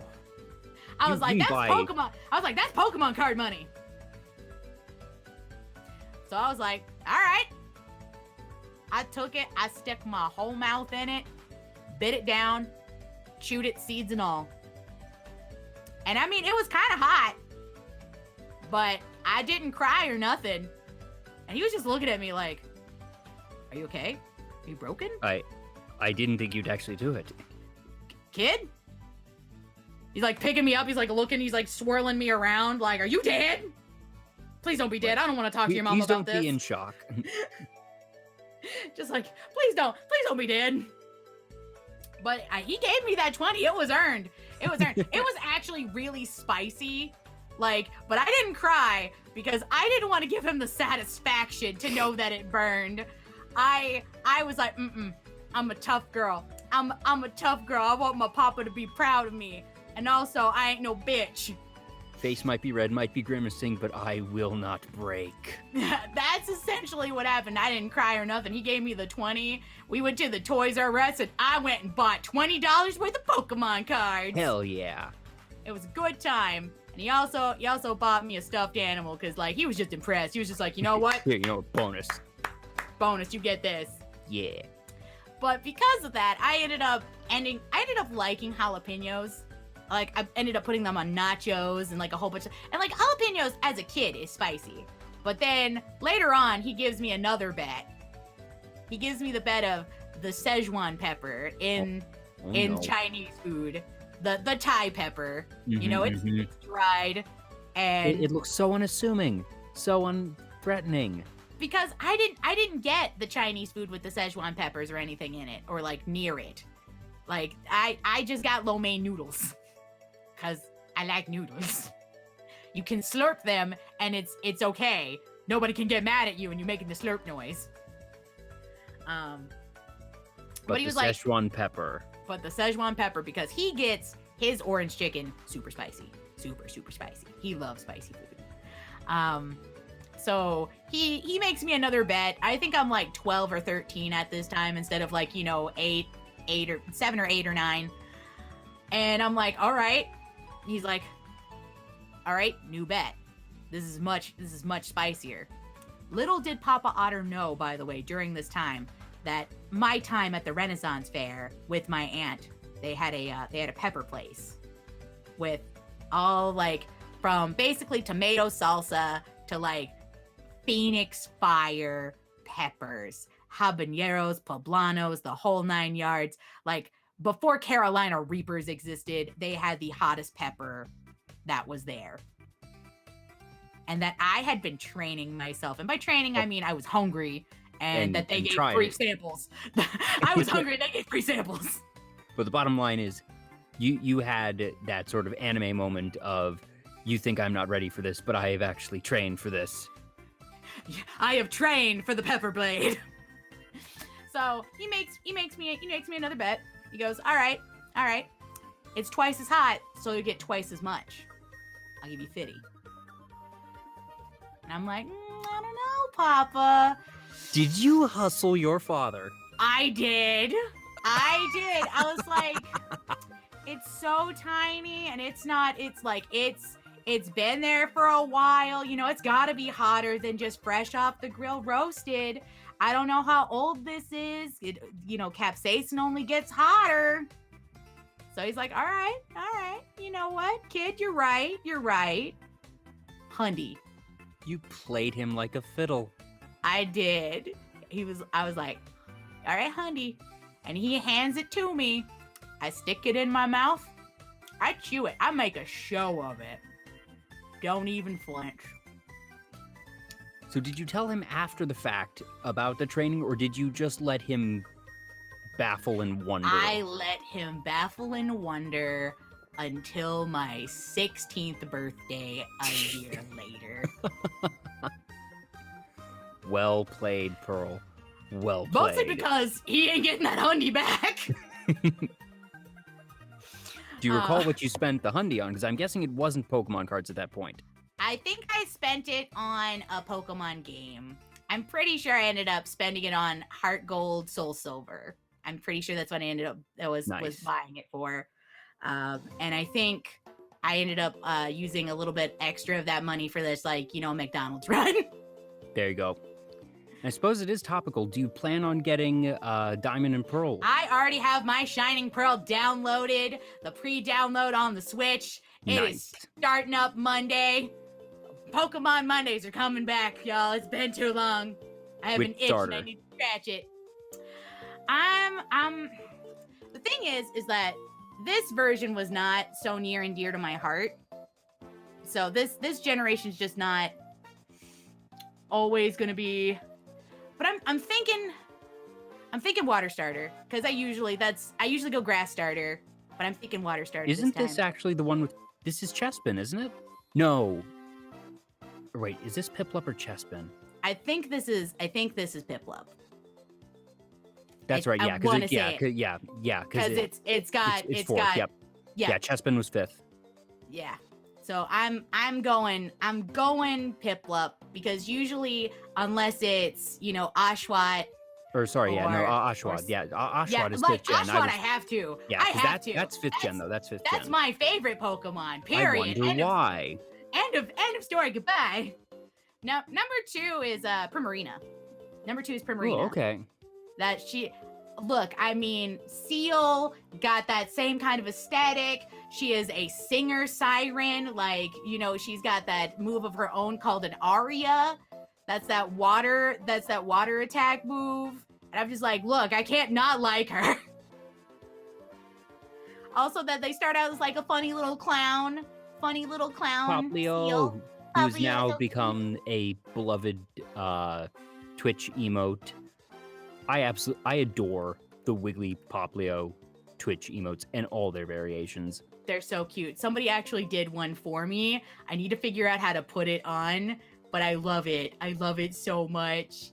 And I'm just like, yes. It even has a little hat. It has my hat. So good. I love it so much. I just need to figure out how to do it. But yes. So water starter probably, but in the first 3, I pick grass every time.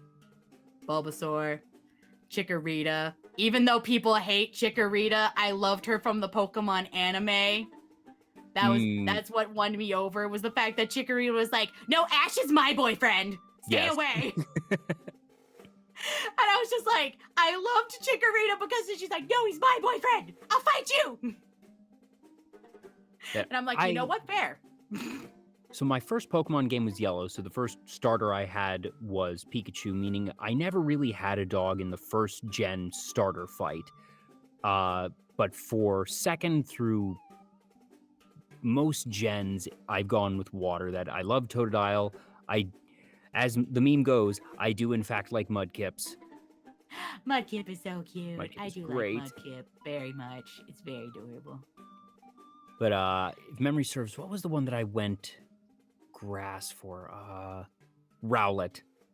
Because just Rowlet is a good. Okay, I want to say Rowlet was probably the best out of the three of those. The just Robin Hood aesthetic. yeah, and just he is small, dapper burb. He has little bow tie and He is also very has- round. Okay, and when he evolves, it's like I am small boy. You know, he's got like his little spiffy, like almost Blathers looking body, Yeah, and then he turns into kind of like the emo kid. Yep. And he looks like an emo coffee shop. He goes from Blathers to Brewster to Robin Hood, but the the 1930s version where he's a fox. Thanks, Disney. All the furries you created with one movie. Oh gosh, if there were a way to do a study to find out how many furries that thing spawned, I have to imagine it is an obscene number. Look, 1, the voice acting was great. 2, for the time that animation was slapping. And just the expressiveness of it. Oh yeah, Just like the marriage of how good the animation was, how great the voice acting was, the production quality. Like, I'm sure forget people... that Robin Hood is in the golden era of Disney. That it doesn't get the same billing as, one of the princess movies, but it was in that era. Like, it was so good. Like early Disney Renaissance, like before the real struck of the other princess movies. I don't want to discount Snow White because Snow White was one of the first ones that they did. Yeah, Snow White's historical. Yeah, she is part of the classic, that classic 1950s era Disney, where they just got that good color animation. Is just beautiful. And man, I love look, there I can just start whistling just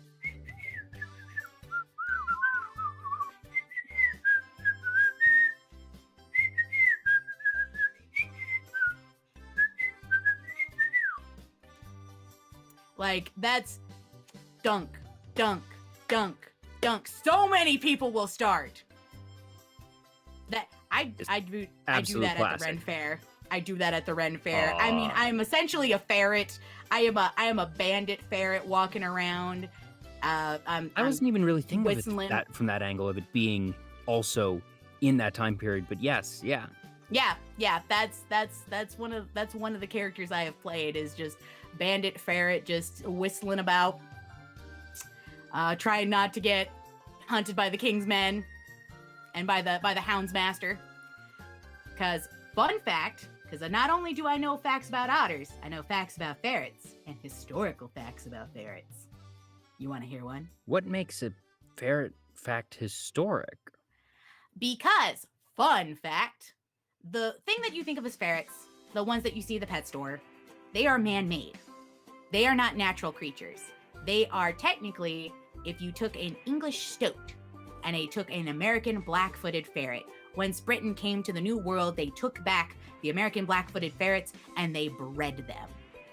And that is what gives us what we consider the ferret, the pet creature. And they were bred specifically by houndsmasters to burrow into foxes' houses and chase them out. And they would use them for the hunt. It was to make it easier, and that practice started around the 14th, 15th century. So they are not natural creatures, and they became a pest in certain places like, I'm trying to think of what it's called. It's next to Australia, Hobbit's there, New Zealand. New Zealand? Yes, New Zealand. Because New Zealand is where, since the penile colony, of course, was Australia, New Zealand was where the rich people from the royalty would go to summer when it was cold. Yeah. So that's where they would go, and they would take for their pets private for the hunt. Their pets for the hunt, because that's what they would do for fun and entertainment for And that the, a few for the of them gentlemen. got loose and lost and bred bred like wildfire with and no became an natural invasive- predators. Yep, what became an invasive species, and that's why New Zealand doesn't allow people to have ferrets as pets. Well, I did in fact get a historical ferret fact. Yeah. So I just like, you want to learn about the mustelid superfamily? That's basically like, it should just be mustelid fact at this point, because red pandas also get to be put in there, and badgers. I am a one-woman mustelid fact farm. Now I'm just thinking, okay, so like red pandas, once again, like I never really thought about red pandas and their relation in a larger genome. I'm not sure. I think that's the right term. Bottom line is broader animal family, and yep, that it would be the same one. It makes sense. Yeah, it's small. It's got a stinky butt sack. It's closer to the badger than it is the bear, Certainly, yeah. especially in size and in temperament, because most of the animals I have mentioned are bonded pairs. They're bonded pair families, so they usually have like one mate. Even if it's for a season or for life, they're like male female baby, and that's the family, but only the males tend to make rafts out of more than just my family, especially because males do harem groups in a lot of the weasel families. They're like, I am the alpha male of this area, and all of my babies will have to leave and find all their own women. I am not hitting on your women for you. Go forth. Has working at a zoo or becoming I don't know if it would be a biology professor or just a teacher for this area of study, has either of those ever occurred to you, or do you just really enjoy it as a hobby but not something that you want to do professionally? I mean, honestly, I want to stream. That's what I want to do That's fair. For it's the thing that's most enjoyable, that allows me to do both. Congratulations, you're succeeding. Yay! But like, the fact that I can bring awareness, the fact that I can do charity goals for that. But if I had to pick a 9 to 5, if I could no longer stream ever again for some unforeseeable reason, maybe that, if I did, I'd blow up or something. I would absolutely love to work at a zoo or at an aquarium or in the many different kind of exotic animal places in Texas, Oklahoma area that do breeding for zoos or conservation savanna places. Because in Texas, there's Fossil Rim, which is a drive-through savanna that does conservation efforts to re-release animals to the wild, but also ones that cannot be released as ambassador animals, to get people to understand conservation and meet with these animals, like look at them, and keep them from going completely from endangered to completely eradicated. And they are one of the few places that has been successfully able to breed cheetahs, which is the hardest animal to breed in captivity. What makes it so difficult? Many things, actually. One is diet. Cheetahs, if they are too hefty, will not breed. They just won't. They become lethargic, and they will become lazy. They just don't want to. Two is that most zoos, of course, keep them together, males and females. But that's not how that works in the wild. In the wild, females are very separated. They're isolationists and only come during the breeding season to find a male, smell the male. If she likes the male, they'll do it, and then she leaves. But male cheetahs tend to form bachelor-like clans, where they're all hang out together searching for a lady. Going on the prowl.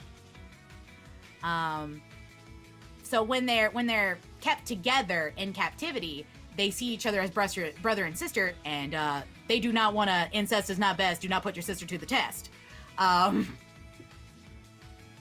So they just won't breed because they don't see each other as a viable mate. And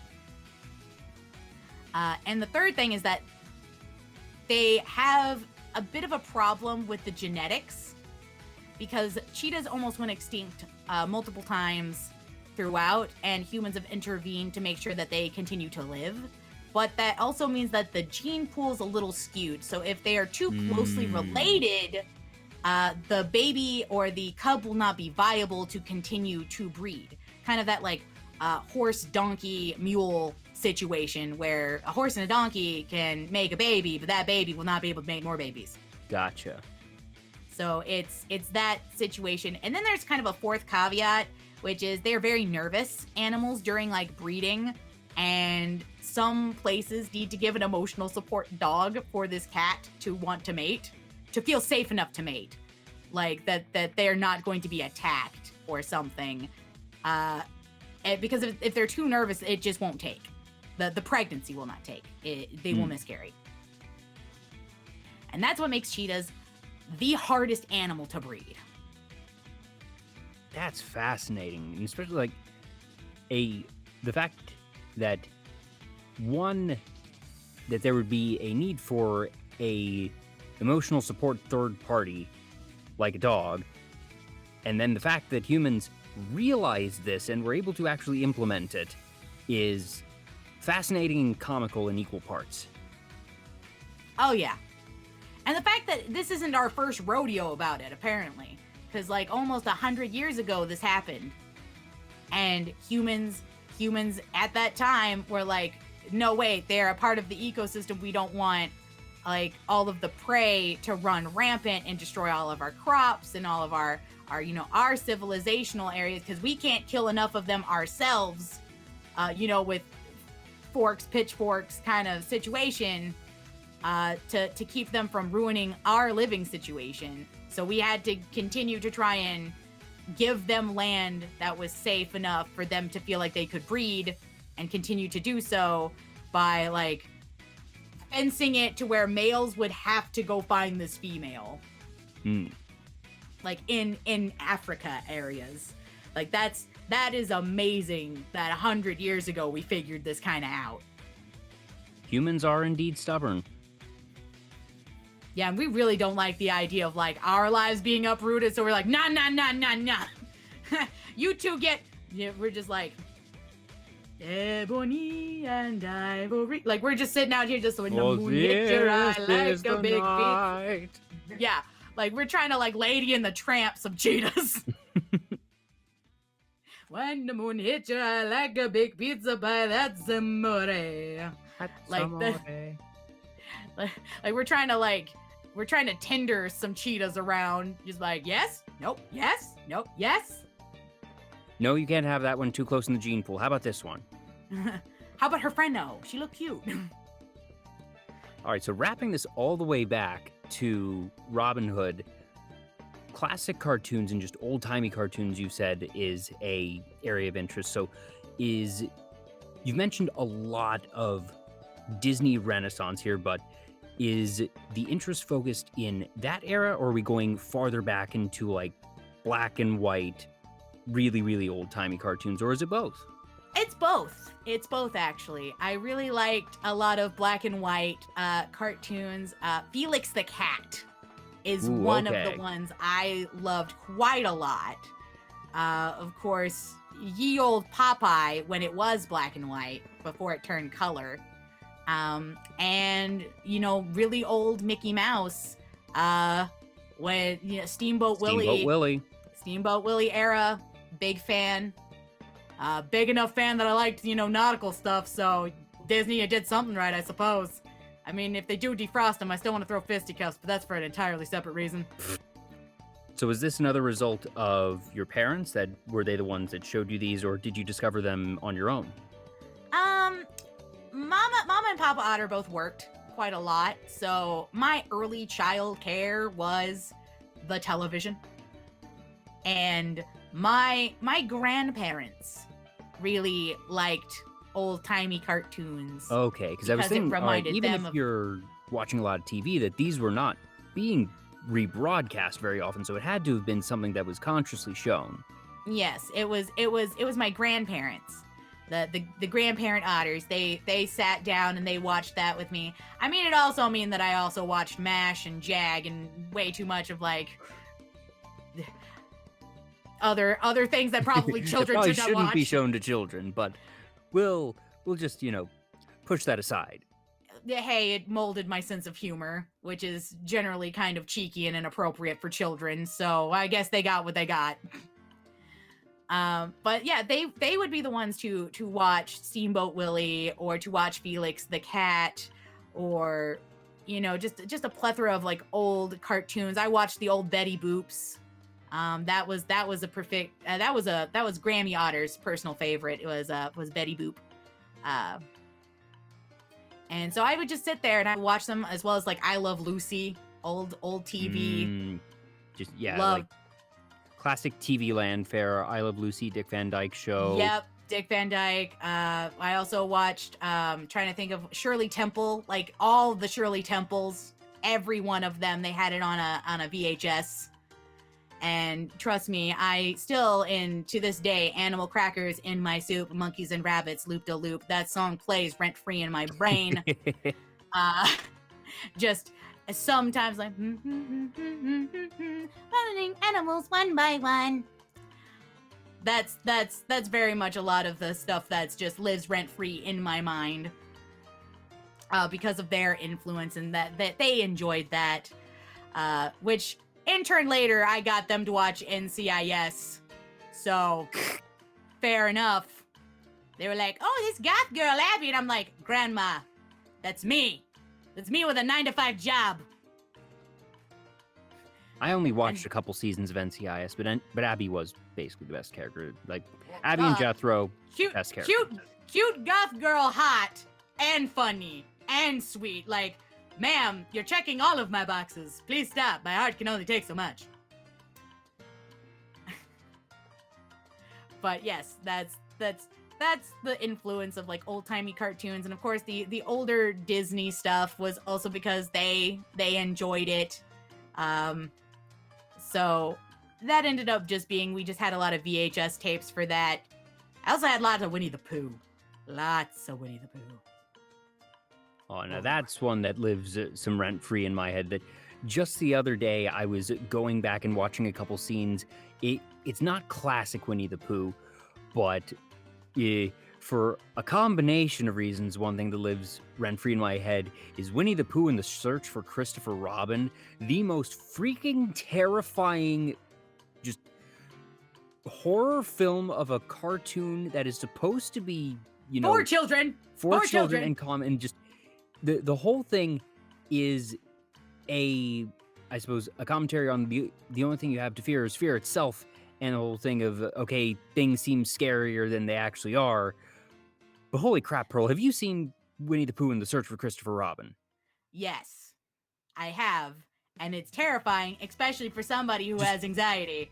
Like, they really Holy shit, that just, by all reasonable logic, that movie is a mistake. That movie's a mistake. Terrifying. It should not exist. I don't know, like, the estate of, I forgot the initials, Milne, just that they approved it, but good lord, there has never been a Winnie the Pooh cartoon like that since, and never will again.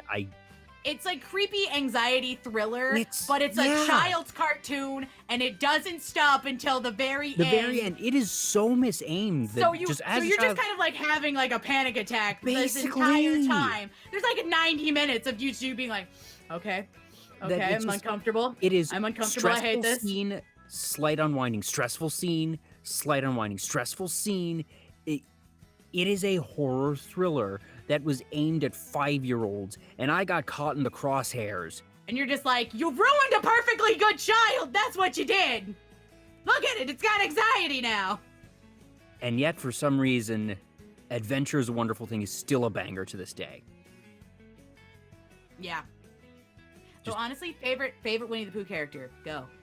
I'm turning the tables on you. I'm asking you questions. Oh, no. Oh. It has to either be Pooh or Owl or Piglet. All right, you only get to pick one. You got to narrow it down to the one. Piglet. All right. Okay. Mine's Eeyore. Okay, that's fair. I love him because he's depressed, but his friends still love him. Yep. And like he tries to be supportive. He and I'm is like, I have so many supported sad and boy friends who are just like, I'm introverted, but I just want to be included. And I'm just like, I love sack you. who's trying his best. I just want to pick him up and carry him everywhere. Especially because I got told I have Tigger personality, which is like everywhere, all the time, all at once, Tigger's just my favorite. running around. I don't even know how the heck could I blank on Tigger. Just, the representation of ADHD, just like I'm not gonna stop. I am a wonderful Tigger. Tiggers are wonderful things. The tops are made out of rubber. The bottoms are made of strings. Fun. But the most wonderful thing about Tiggers is I'm the only one. I'm the only one. I'm the only one. The Winnie the Pooh, and I think it's called In the Blustery Day because it's the one with the rainstorm, and it's where he meets Tigger, and that is my favorite one.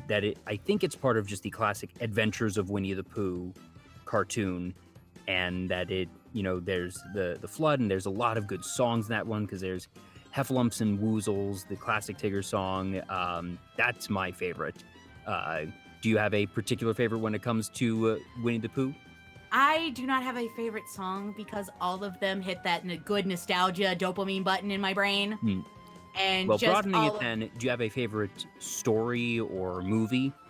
Probably, I don't remember its name, but Rabbit's the main character, and I think he's kind of sick, and they're trying to make him feel better. Aww. And that's because I spent an awful lot of time being in the hospital as a kid. So that one hit me really hard because I didn't have a lot of friends in the hospital, which is also kind of throws back to the charity stream that I had for, Gamers Outreach, because I wanted to, keep some other kid from having that isolating feeling, especially right now during the great pause of 2020, 2021, going on to 2022. How isolating and terrible that must feel. And that just the having friends to try and cheer you up and make you soup to make you feel better, really, right there, right in the kokoro, just warms the heart. And now the support player in you makes even more sense. Everything comes down to I just want to make the world feel better. I want to be the warm soup for the world. Aww. How can you not love this otter, folks? I don't know. I don't see there are many other otters. It's me or the highway. Just like me and the trombone, that, hey, you don't have other options, so you, like... Love me or else. You're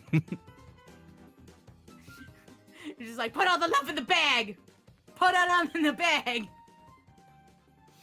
Now, something that you mentioned earlier on, but we sort of glazed over a bit, is anime that you mentioned, all right, you can watch one anime on Monday, one on Tuesday.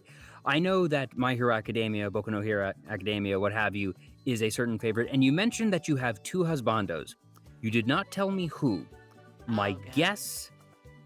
Give me your guess. Give me your guess. There's the obvious duo of Todoroki and Bakugo, but I don't think that's your pair. No. Is Todoroki one of them though? No, but he is one of my best friend's favorites. I actually don't like any of the children in the class because they're children. I am 28 years old and they're all like 16. And so every time I look at them, okay, Bakugo, I look and I see myself and I'm like, okay, I'm gonna need you to stop. You're giving me secondhand cringe. Stop it, child. I'm gonna beat you. Sit down, shut up. So in that case, I think Aizawa has to be one of them. You are correct. Aizawa is one of them. And then either... There's so many adults. Also, I'm Also, I'm bisexual, so gender doesn't minus it down. But you did say it was husbandos. Yes, I did. But I'm just saying, like, most of the people out there being like, It's like, the next obvious one is just All Might, which I could see, because All Might's great, but... I see him as, like, a grandfather. I just want him to be proud of me. That's fair, that's super fair. P-Pop needs to go kiss Mom Doria, okay? I would like him to United States smash her, because she deserves it. Please, she needs a good date. Okay, I want Todoroki to be like, wait, you told me All Might wasn't your dad. And it's like, look, he's not my physical father, but he is my stepfather. He wasn't at the time, when he is now. When I told you he wasn't. I didn't lie to you, Bakugo. Things have changed. Okay, though. Who is the other half to Aizawa here? His other half. There you go, that's the answer. It's presentation President fucking Mike. Michael. Honestly, I should have seen this coming. Loud bitch to loud bitch communication. Yeah. I want to kiss his dumb mustache. He looks I don't know what it is. I think it's the fact that he's a smart man, but he acts like he's playing checkers again. That's sort of like, he looks like, yes, I can speak English and I can speak Japanese, but I'll ask you what the Spanish word for tortilla is. And for like the next week, all I'm going to think about is kissing him in the moonlight. He's got big himbo disease, and I'm like, oh God, please. You're killing me here.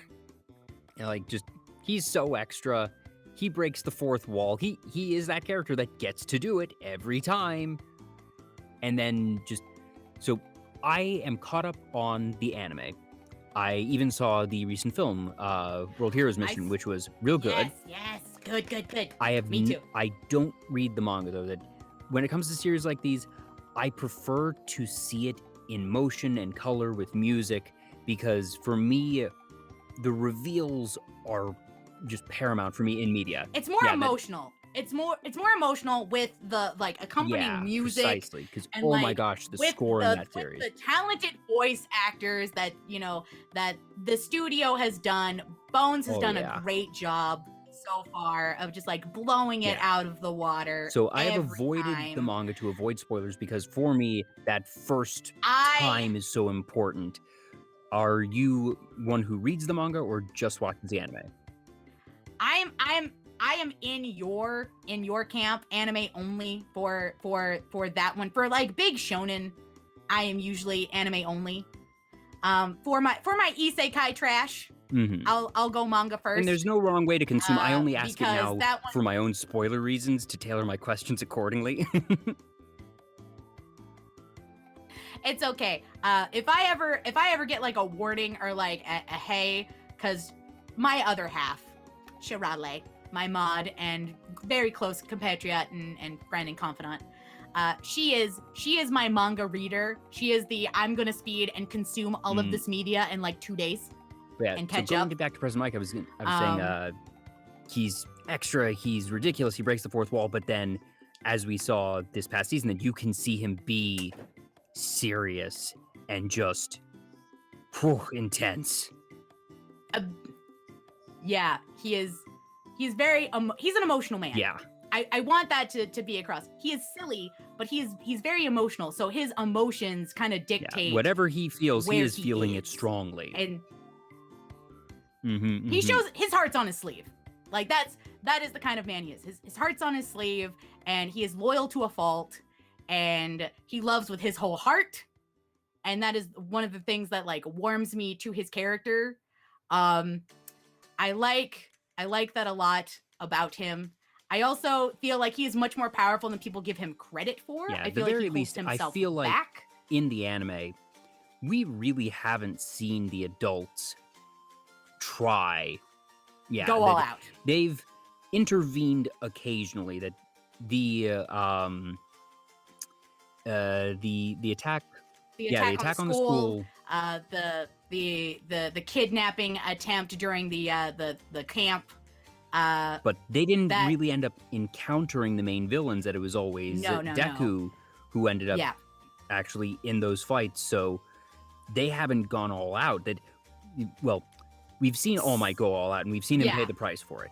But in terms of present the Mike, other the other teachers, you get glimpses of Aizawa, which out of all the teachers, he's powerful, but it's in a technical point. Yeah.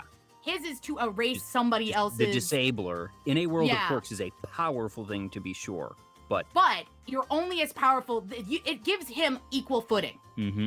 That's the thing. It gives him equal footing, so he has to be physically stronger, physically smarter, more on his toes, and with a bag full of tricks for him to be able to get the upper hand on, somebody else. It just gives him equal footing.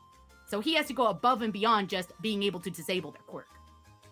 Would you even say that he has to go beyond? He has to go plus ultra all the time. Yes. But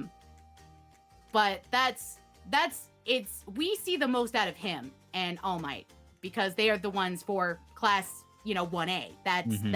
They are kind of the mentors for that. And you get to see, somebody who's like, all right, my quirk has been cultivated to being like the precipice. I was the symbol. And like, what does that mean? Like a societal point where Aizawa is quite literally his polar opposite. Like none of the fame, he wasn't naturally just to be that person to run in and save people. Like that he had hesitations and that he had to force himself to be more of like, to be a hero. Yeah. And you get to see the kind of the duality of that in the society through both of them. And that's so interesting. I've never thought about the duality of those two like that before. That it makes perfect sense now that you say it, but it's just the type of thing that I never realized how inverse they are. Yeah, and I feel like that shows the two different kinds of heroes people are.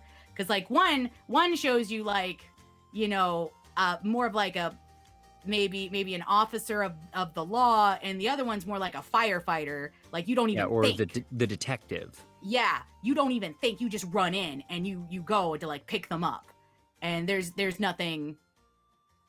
There's not a thought process. Yeah. And then there's somebody who's like, okay, if I go in there, this is the logistics. This is what's going to happen. Me trying to like talk somebody down off of a ledge, or more of a thoughtful being like, you have to be careful situation as a hero, as an everyday, at least putting to an everyday hero. Yeah. Now on the other end of the anime spectrum, Kenmonomichi Friends is a series that is unsurprisingly one that you love because it's all about animals. Yes, it is all about animals and endangered animals. And they have an otter. And they have two, actually. They have two. They have an Asian small-clawed otter, and they have three, but two of them were from the game, and only one of them is shown on season 2 of the anime, which is the Southern Sea Otter. Those are the two that are shown. The small-clawed, Asian small-clawed otter, otherwise known as the most famous of otters, because those are from all the videos and TikToks that you see of like all the cute little otters being fed cheese and in their little harnesses and holding their little water guns. Oh wait, that was free otter fact again. Damn it! Haha! You keep getting those out of me. But yeah, so that series is for as intense and action-packed as My Hero Academia is. Kenmonomichi Friends is, it's I just a guess, good time. slice of life is probably the best way to classify it. It's more just like Animal Crossing. It's a vibe show. Yeah. It's just, you watch cute people do cute shit at cute times. It's like watching K-On! Cute girls doing cute shit, doing, that's it. That's the whole thing. There's like a slight possible plot point, but most of that is just to meet next cute animal girl, experience next cute animal girl, learn maybe cute animal girl fact, and like move on with next episode where all the other animals are like following you now. Season 1 is really good, and I think it gets a bad rap because of the animation style, the like almost 3D-esque animation, which people are like, oh no, it's being attacked by bad CG. Yeah, that it deserves better for sure, and that the CG that it has, in my opinion, is certainly better than average for anime CG, or for at least an anime that is entirely in CG. It is a little bit stinted and awkward at times, but from what I've seen, I haven't seen the entirety of the series, but I've seen a couple episodes here and there, but I don't think that its animation actively prevents, at the very least, me from enjoying the show. But I can understand how people who aren't actually watching but just see it from afar see the animation and are like, oh no. Yeah, no thanks. Right? I think it doesn't do itself any favors. I think its animation style kind of gave rise to where, what is it? So I'm a spider, so what? That Okay, kind of I like could see that, yeah. that 3D-esque main character perspective from like most of the time, and only like the side-ish like other characters that aren't monsters are regularly animated, flat animation. Yeah. I feel like the Kimono Friends gave that style so that So I'm a Spider, so what could run with it, because it turned that 3D, that's mostly 3D-esque, into just like a good stylistic choice for most of its runtime. There's a couple episodes where it gets a little and they try and make everything that like the flat characters the same as the monster characters, that like 3D-esque one, and where we don't like it, and they immediately like went okay, you know what, never mind, we've all been back. Nobody liked that. We've gone too far. We've gone too far. Go back. But yeah, Spider was good though. I enjoyed that. It took a very interesting narrative approach that it is still your pretty standard, all right, it's overpowered isekai protagonist, but then all the stuff that happens with all of the other classmates that's honestly the part that really keeps my attention. That I enjoy good overpowered isekai as much as the next person, but having this sort of weaving storyline of this is all the other characters and the sort of mysteries of the world is what really kept me engaged for the series. One of my favorite parts of it was the fact that it's told in non-linear. Yeah. The fact that you are seeing two different timelines at the same time, and you are not sure what's happening when. Yeah, it's until the last episodes when it kind of comes to its ultimate like cliffhanger-ish conclusion of, oh shit. It's still linear on both paths, but both paths are not happening simultaneously is the issue. Yeah, but your brain, the way that they present it, yeah, you are not sure the entire time. Mm-hmm. Because there's some stuff where it's like, oh, could it be though? Maybe? I mean, maybe he was wrong about the time. I mean, this could have happened just like a couple months ago. Oh, wait, it's been a year? Maybe that, maybe no. There's like a lot of theorizing up until the end when you get your answer. And then you're like, oh, shit. Now, my favorite series, anytime someone mentions non-linear media, that I always love to plug, I've done it several times on this show. Pearl, have you seen Baccano? I have seen part of Baccano. I have not. I watched the first 2 episodes with a friend and never got the rest of it. So you were probably extremely confused because Baccano is, in my opinion, the best non-linear storytelling in media. That I don't care if it's, American animation or live action film, that for what Baccano does in 16 episodes, it's the 13 plus the 3 OVAs, which I think are required reading. I think it is the best non-linear story that I have ever consumed.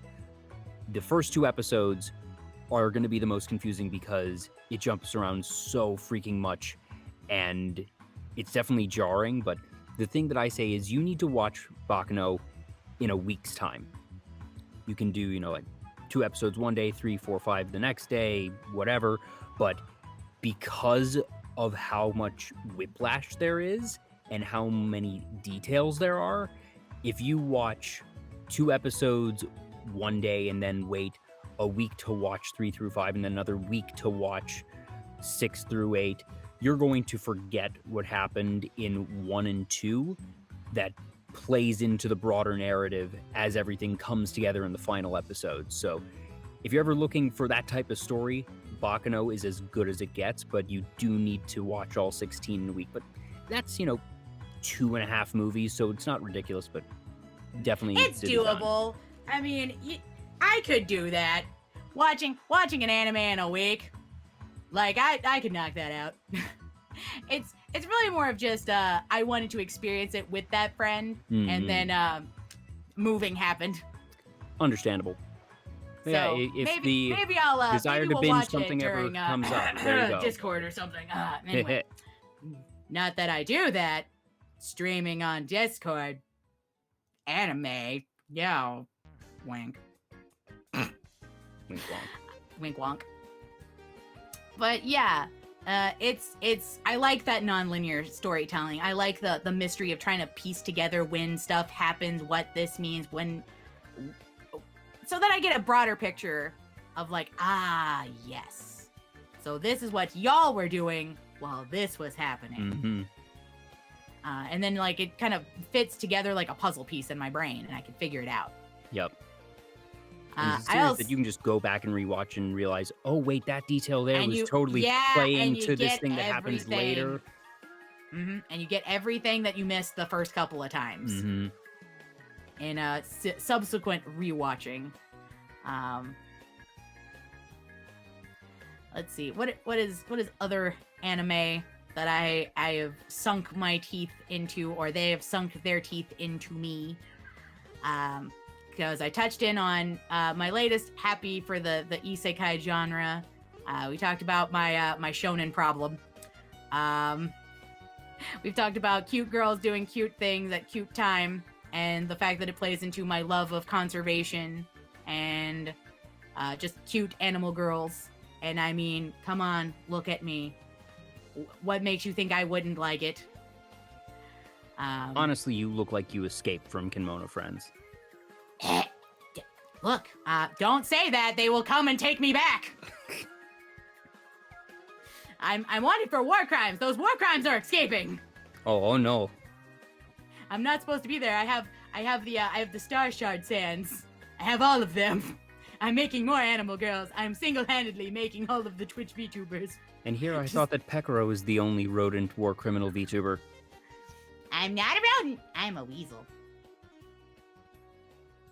And here I thought Pekaro was the only war criminal animal VTuber. Damn it, she's right. It's not a rodent. Damn you. How humans classify animals. Gotcha anime. They're asking me about gotcha anime. Yeah, we already been over Fango. Yep. We did that an hour ago. You can watch the VOD. It'll be up on YouTube. Don't worry. Oh, goodness. Though I was interested in, what was it? The Horse Girl anime. Horse Girl anime. Uma Musume. Because I do believe that has a bit of a gotcha, Yep, or at least it has a mobile game. It has a gotcha, and it's animal girls doing cute things. Cute things, and also racing. Yep. A friend described it as cute. That you have sports anime, and you have idol anime, and then you have cute girls doing cute things anime, and it basically takes all three and combines them in a blender. Yep, but it's actually more pure sports anime than actual sports anime, because unless it's like shonen sports anime, it gets looted a lot. You're not wrong. And here's the thing. Japanese artists will not loot this, because these horses are based on real ones, horses and the owned owners by the mafia. Yep. And they're like, we like living, so no. I forget if it was you or somebody else I was speaking to that Probably Vivi, because Vivi and I have talked about this at length beforehand, where we enjoy talking about stuff like that, especially because I have a gotcha problem. It's not actually a problem. I can quit anytime I want.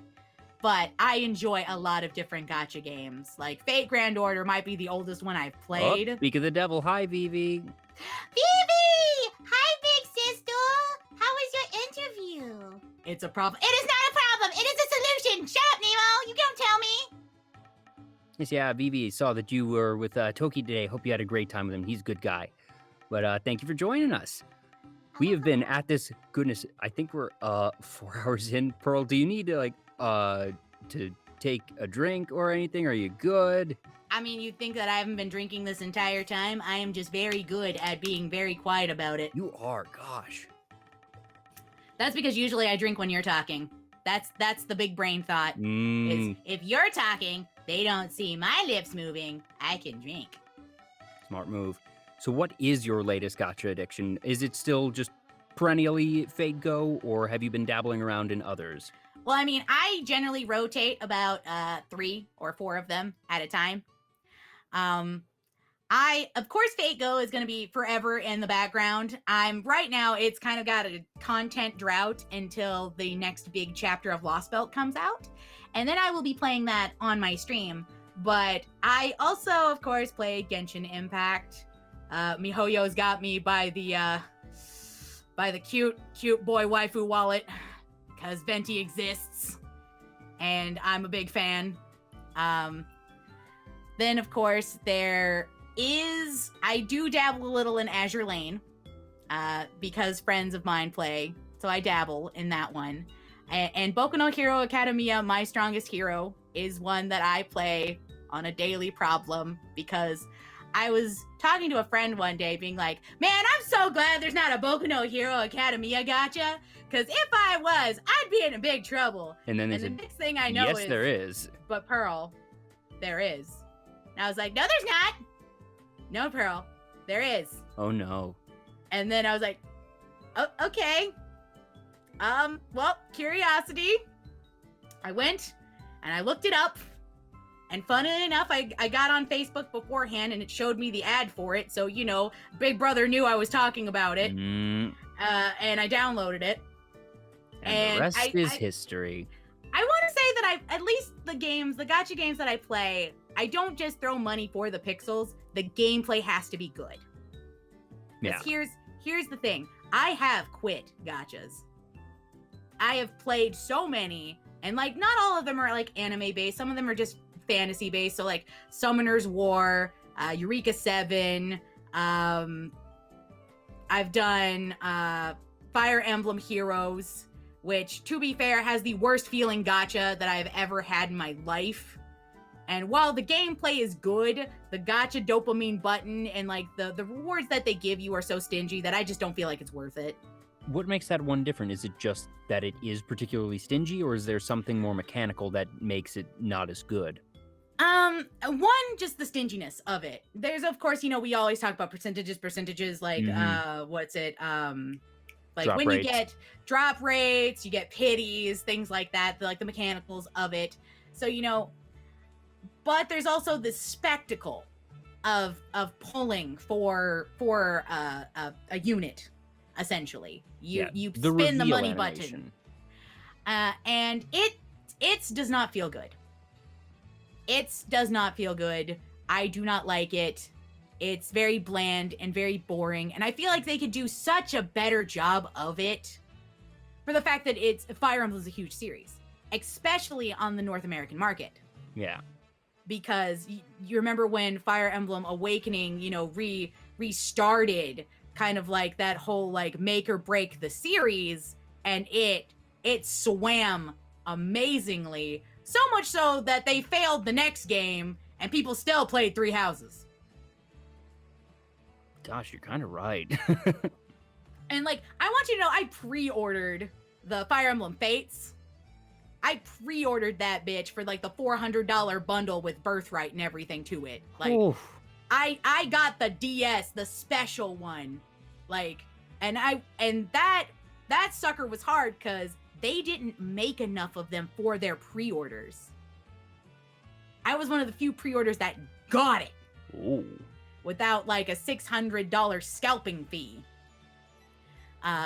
Because of it. Because they underestimated how much people were going to want it on the North American market.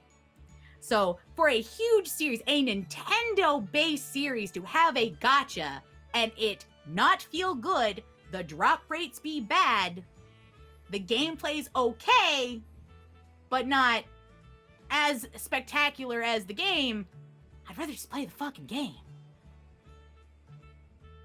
Because I've already spent $400 on it, might as well. Which Even if gacha it's bad. do you feel has the best, just viscerally satisfying experience? That being the combination of the animation, a fair drop rate system, pities, what have you. Is there one that you can point to and say, I think this is the best design, or do they all have their pros and cons? I feel like all of them have their pros and cons, but I know that most people talk about Arknights as being the most satisfying to, one, pull on, and two, its pity system. Because it has, the fact that it also has only 2 limited units in that, and even though I don't play Arknights, I hear all about it because all of us have some flavor of gacha that's I'm in with a lot of my friends.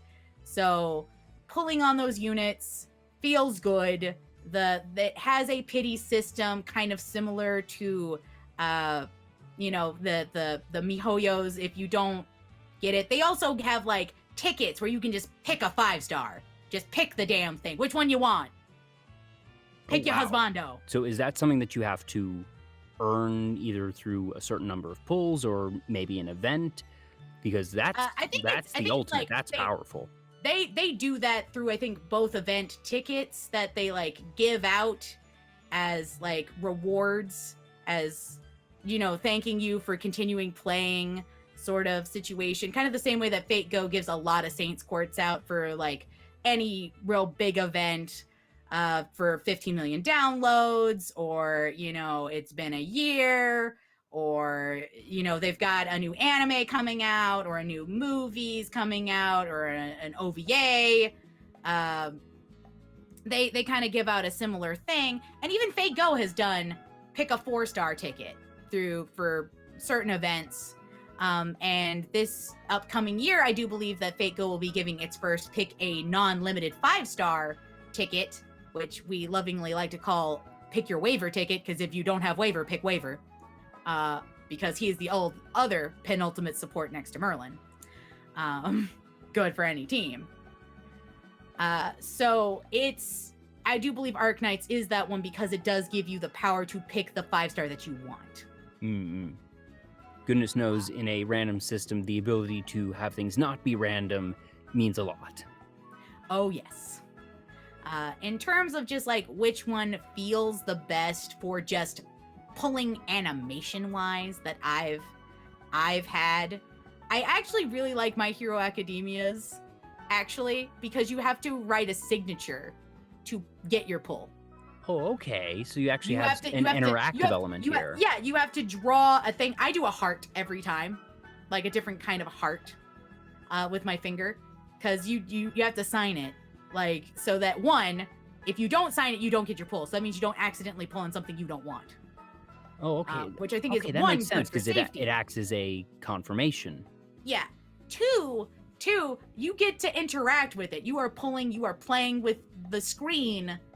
And then the next thing you know is that it does like a little invitation. It shows you clips of the anime, kind of like doing that, like all for one for all, sort of like showing you what's up, and then there's the pull. Then there's who you got. And I think that one is a super good animation. It feels very good for me, at least, because of the interactability. I also like it when you know that you get a 6-star, because the edges turn gold. It tells you beforehand. Gotcha. It also has if you roll to 100, you get the thing on the banner. There's no MiHoYo 50-50, you might lose the coin toss. No, you get the thing. Get to 100, you get the thing. If you spend a butt ton of money, we will just give you the thing. Yes, even though it's actually not a buttload, because it's pity being 100 is pretty standard. MiHoYo's is 90, but you have 90 for a 50-50, so essentially you would be spending 180 pulls for a guarantee, while it says only 100 to get the thing that you want. Because goodness knows, it feels like you always lose that coin flip. I've only ever won it twice. Every other time, instead, Jean or Jean or whatever the fuck her face is shows up and I'm like, ma'am, I would like a restraining order. And I don't get one. Mihoyo, But- why? Mihoyo, why? All I wanted was cute boy. Why you keep Look, I got it. Honorary night lady hot. I understand. But also her personality shit. I'm sorry. I'm more about the personality on top of being hot. I can't just like pixels for pixels. You did say that the story and the gameplay does mean a lot more than just the pixels for you. Yes. But I mean, sometimes you do have that thing that you pull on and you're just like, I gotta. You're just like, it's quintessentially, it's your type. It's checking all your boxes. Mhm. You're just like, I can do it. I can do it. I don't have to. I don't have to. I don't have to. I don't have to. And then you're like, next thing you know, you're $100 in. I am not speaking from experience. Certainly not. No, never. Thanks, Zhongli. But we've been at this for over 4 hours, and we've sort of sidestepped this entire time a very big thing of your content creation. And now that Vivi's here, she can take responsibility for it. You have squarely pointed to her and Nemo as responsible for you getting into ASMR. Yes, it's them. I blame them. I blame them immediately. Them right there, Everyone officer. blame them. It's them! Right there! Both of my siblings, it's them! They made me do it! Actually, funny enough, I didn't know what ASMR was for the longest time. I knew it was a thing that Vivi did. I was like, just kind of... Vivi was the reason why Pearl ends up looking like this. She was the model I was shown when I was picking out an artist. And they were like, would you like this one or this one? And I saw Vivi's face and I went, one, she looks adorably stupid. I'm gonna take it. That one. And then I listened, I was watching Vivi. I was watching Vivi before being revealed as Pearl. Because not only did I have 2 Twitters, I had 2 Twitches accounts. To watch and kind of creep on her. It's all right. She was creeping on me. I was creeping on her. We play a dangerous game. We laugh about it now. And so I would be listening to her just kind of like talk and stuff. And she was just talking about Nemo and like ASMR in general during one of her art streams. And she also is one of the reasons why I wanted to get better at doing art. I mean, I've always wanted to, but just like the fact that she had shown a little bit of her earlier artwork and like how she is now, and I was like, you know what?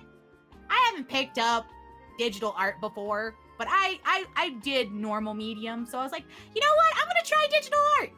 I'm gonna try it. I have an iPad. I mean, it's mostly my fake gold machine, but we'll try it. Fuck, why not?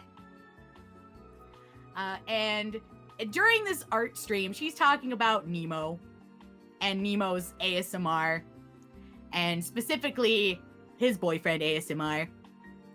And so I get curious. Because that is the nature of me, which is, ooh, look, there's a big shiny red button. I'm gonna press it. So I go to Nemo's YouTube account and I listen, and I'm seduced by a thumbnail because next thing, it's Yandere Hypnotist.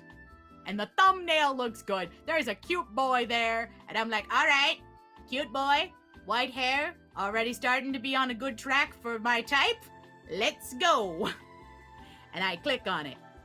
And I was not prepared because that was not, for 1, the faint of heart, and 2, those who do not know what ASMR is.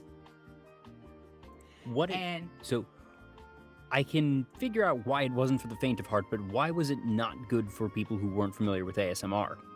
Because it's too powerful. It is an experience. I am partially deaf in one ear, so I have my volume up quite high.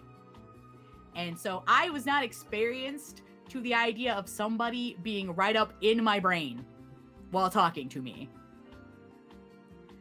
I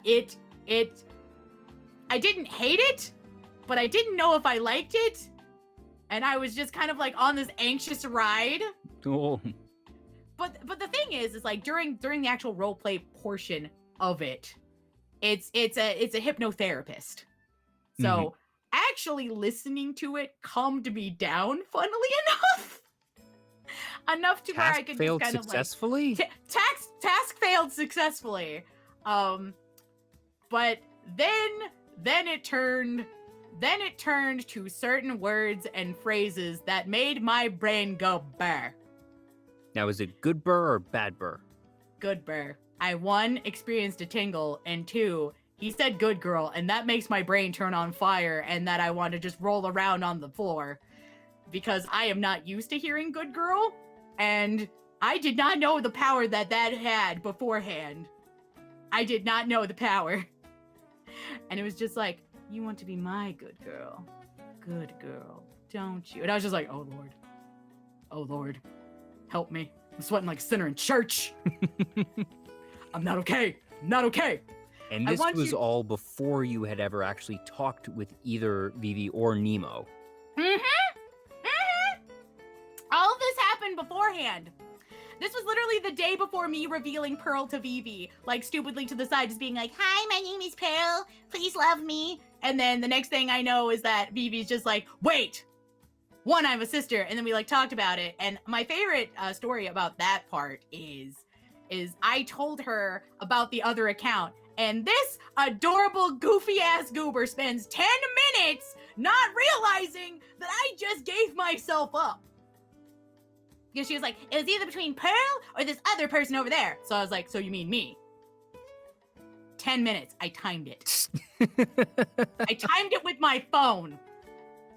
For her to come back to that realization. Wait, what? And I was like, ma'am, that took 10 minutes. And she's like, look, I am stupid. Things you must need to know. I am dumb. And I was like, and I love you. And what a first meeting it was. Yes. And then I think within the week, she learned that I had a Discord. Like, that I used the Discord. And then she needed me to message Nemo. And then he got my Discord eventually. And I was like, all right, I need you to make a promise to me. I looked him in the proverbial eyes. Not actually, because we've never seen each other face to face. But like, I looked him into the Discord icon and his Discord icon into my soul. And I said, you are never allowed to say those 2 words. I will die. I will cease to exist. Did he just say them immediately after that? No. He didn't promise that he wouldn't. But he didn't say them until that motherfucker was on my channel. Oh. Until we had a collab where everything went wrong spectacularly, so we decided to drink and have a just chatting one instead. And then chat gave him the excuse to sit there and say those words. I think I remember this stream. And I squealed so loud. Yeah, sure. Blame chat. Yeah, I'm gonna blame chat. I'm gonna blame you. Y'all did it. And yes, I squealed so loud. I even covered my mouth and it still peaked the microphone. So how long did it take them to convince you to do ASMR? Was it something that the first time they just pushed really hard and you said, okay, sure? Or was it something where you said no and they had to come back for multiple rounds before you finally relented? It was more of I didn't feel confident or comfortable with my voice. Because I have quite a range. I have all the way up here, of course, as you know. And then much lower and deeper and more sultry, like I'm drinking a bottle of Merlot. But I don't feel normally confident in my voice because my normal speaking voice, I've been called sir multiple times on the phone. And while it's not necessarily a problem, it's just a little disheartening. And so I was just like, oh, ASMR is them hearing me all the time in possibly normal voice. Yeah, not something I usually want to do. But I started to listen to ASMR content. I started to listen to Vivi. Vivi actually did an impromptu, like, sister roleplay, taking a bubble bath. The stream was not meant to be that, but that's what it fucking turned into.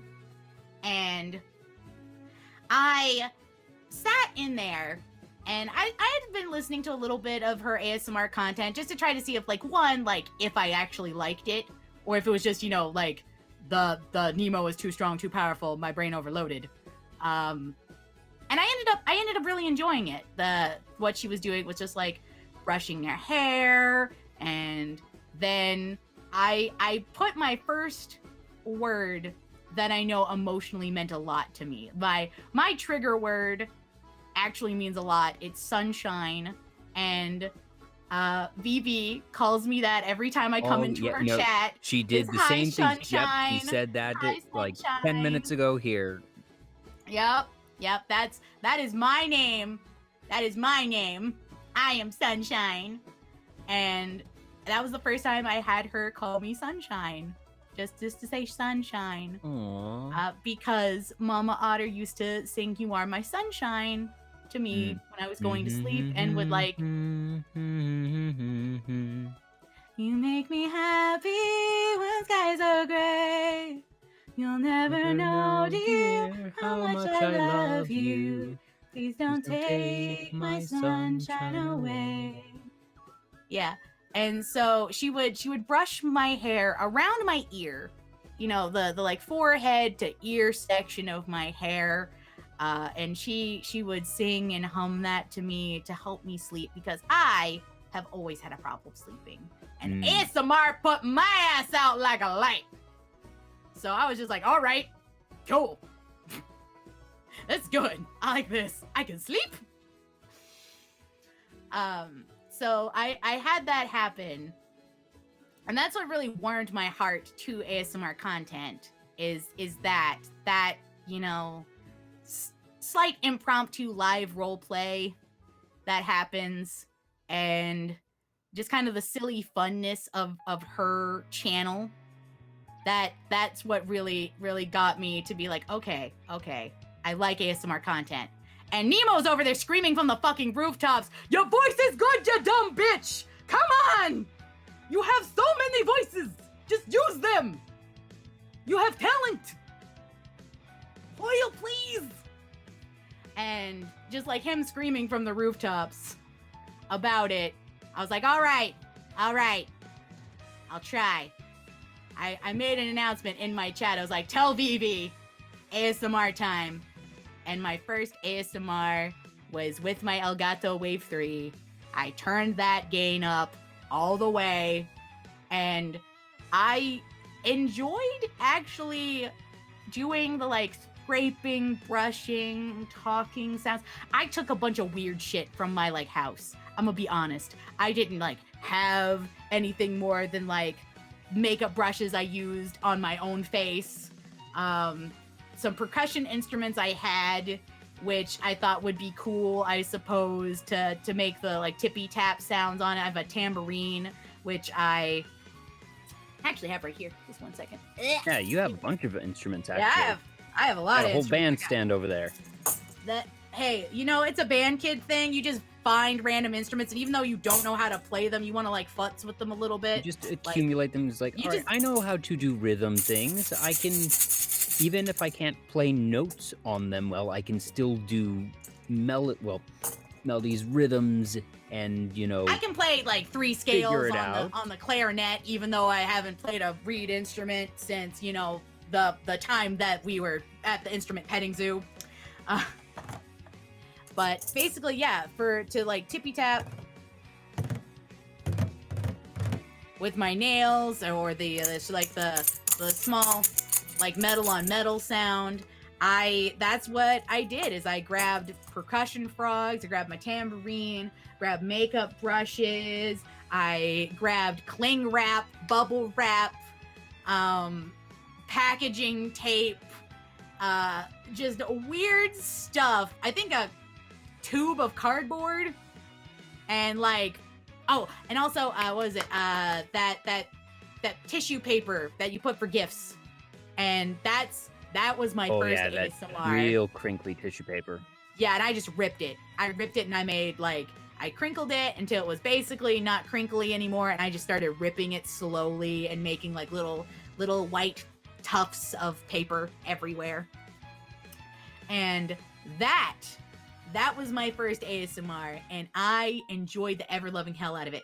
And it wasn't even the whole thing was ASMR. I started out with half Animal Crossing. Half of it was Animal Crossing. I knew that. And then the other half was the ASMR, because I was too nervous to just start out with ASMR. So I was like, all right, well, what's the thing that I can play and like get my nerves down and like I'm fine? Animal Crossing. Funny, because I had Hoshi on just last week, and he mentioned that ASMR was not going to be his other half, but that he was going to be a Animal Crossing and art streamer. So yeah, that's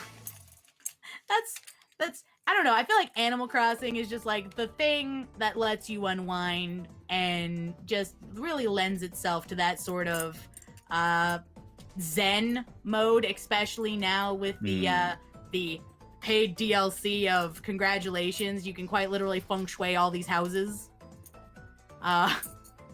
And I really like to do the housing aspects, and I have maybe speed run through most of the DLC so that I can do it on my own island to my own villagers, because, Uncle, why the fuck did you put that on the floor, you dumb bitch? Why is the helmet on the floor? Why did you do this? Why do you hurt me this way? But them basically cheering on me from the rafters is quite literally what got me into it. And then once I did it, I didn't want to stop. And I have now pretty much every week, at least once a week, do an ASMR stream. And it's not just for chat, it's also for me. As it should be. That generally speaking, I feel like if you're not enjoying the content you make, you're not going to have a good time, and you're not going to be your best at whatever you do. But it's definitely been cool to see you really pick up ASMR. It's been something that I think you've been very successful at, that a lot of people tune into your ASMR streams and seem to really, really enjoy it. I myself, as I've said, surprise, surprise, the talk show host likes people who talk well, so I tune in just for the talking and the chatter. So the chaos. The chaos. Do you have a favorite sound to make and a favorite sound to hear? That we've established that, all right, Good Girl is the word trigger, but do you have any particular sounds that you respond well to, or just sounds that you enjoy making? Okay, sounds that I respond to, hair brushing. I think it once again pulls back to that, that memory of Mama Otter humming or singing "You Are My Sunshine" and just brushing my hair, and that it hits me in the nostalgia and makes me sleepy. So like brushing sounds, or like neck scraping, or like head massaging, like all of those like scratchy sounds, especially since, the weirdness of like, if somebody who's never like participated in ASMR, if you don't get the brain tingle, some people just think that it's neat, the fact that you can feel the scratches on your ears. It's like in your head, in your brain, you can kind of feel the prickles and the scratches as though they're happening on your actual body. Yeah. So somebody who may not like, definitely, even though I don't properly, like tingle to any of them, that the brushing sounds are the ones that are definitely the most visceral for me, that get the closest, because it's definitely, especially if it's done with a microphone that is, just one direction, that you can actually just almost extrapolate the sensation for yourself. I love the 3DO because I lay a wig, or I use my own hair, because you know what, sometimes, girl, get two things done. I ain't brushed my hair today, congratulations, ASMR brush hair time. Where I like the sound, everybody else likes the sound, and they can feel it as though it's happening to them. And so I quite enjoy that. So I have a playlist of like ASMR Pipomo on YouTube and ASMR Bakery and like a lot of no talking if I'm trying to sleep, because I don't like listening to people talk, especially because I feel uncomfortable. Because you ever been on like one of those sleepovers, or like sleeping over at a friend's house and like, oh no, they're awake, shit's about to happen, I should get up or else I'm gonna get pranked. Yes, I have experienced that before. that's my visceral reaction. So like if it's just me enjoying ASMR, like drawing or something, that's perfectly fine to have, you know, somebody talking or like even like incoherent whispers. That's fine. But when I'm trying to go to bed, like I am laying in my bed, I don't want to hear a person's voice. That will make me wake up and try and punch you. And mostly I will just hurt myself in the process. Because I am clumsy. I need my own bubble. But I really do love the scratching, the like neck brushing, and like all of those provide a no talking, like 4 or 5, 12-hour video of just that. Just perfection for me to just go to bed. Ones that are my favorite to do, it wasn't even an ASMR sound, is the otter chitter.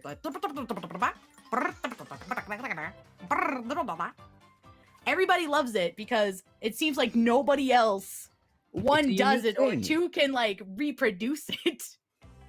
And I mean, these are just sounds that I made during life. I make these offline. My friends for years experienced, especially if I got scared or like Mechanic Panic Final Fantasy 14, me being like, oh no. That's so cool. Just, it makes sense though that obviously everyone's voice is different. So even if people are able to do, you know, they can get close, but they can't recreate your same tone. And if someone comes to really enjoy that tone, no one else is going to be able to do it. Yeah, it's my favorite. Is my favorite to make. It's the reason why it's so cheap. Is I want you to. It's 500 pearl points because I want you to press that button. I want you to press it. So like I do it for like a minute. So like that's it. I'm happy to do it. Or I've recently just done the Otter. just saying otter. Like that's it. Just being cute like Otter.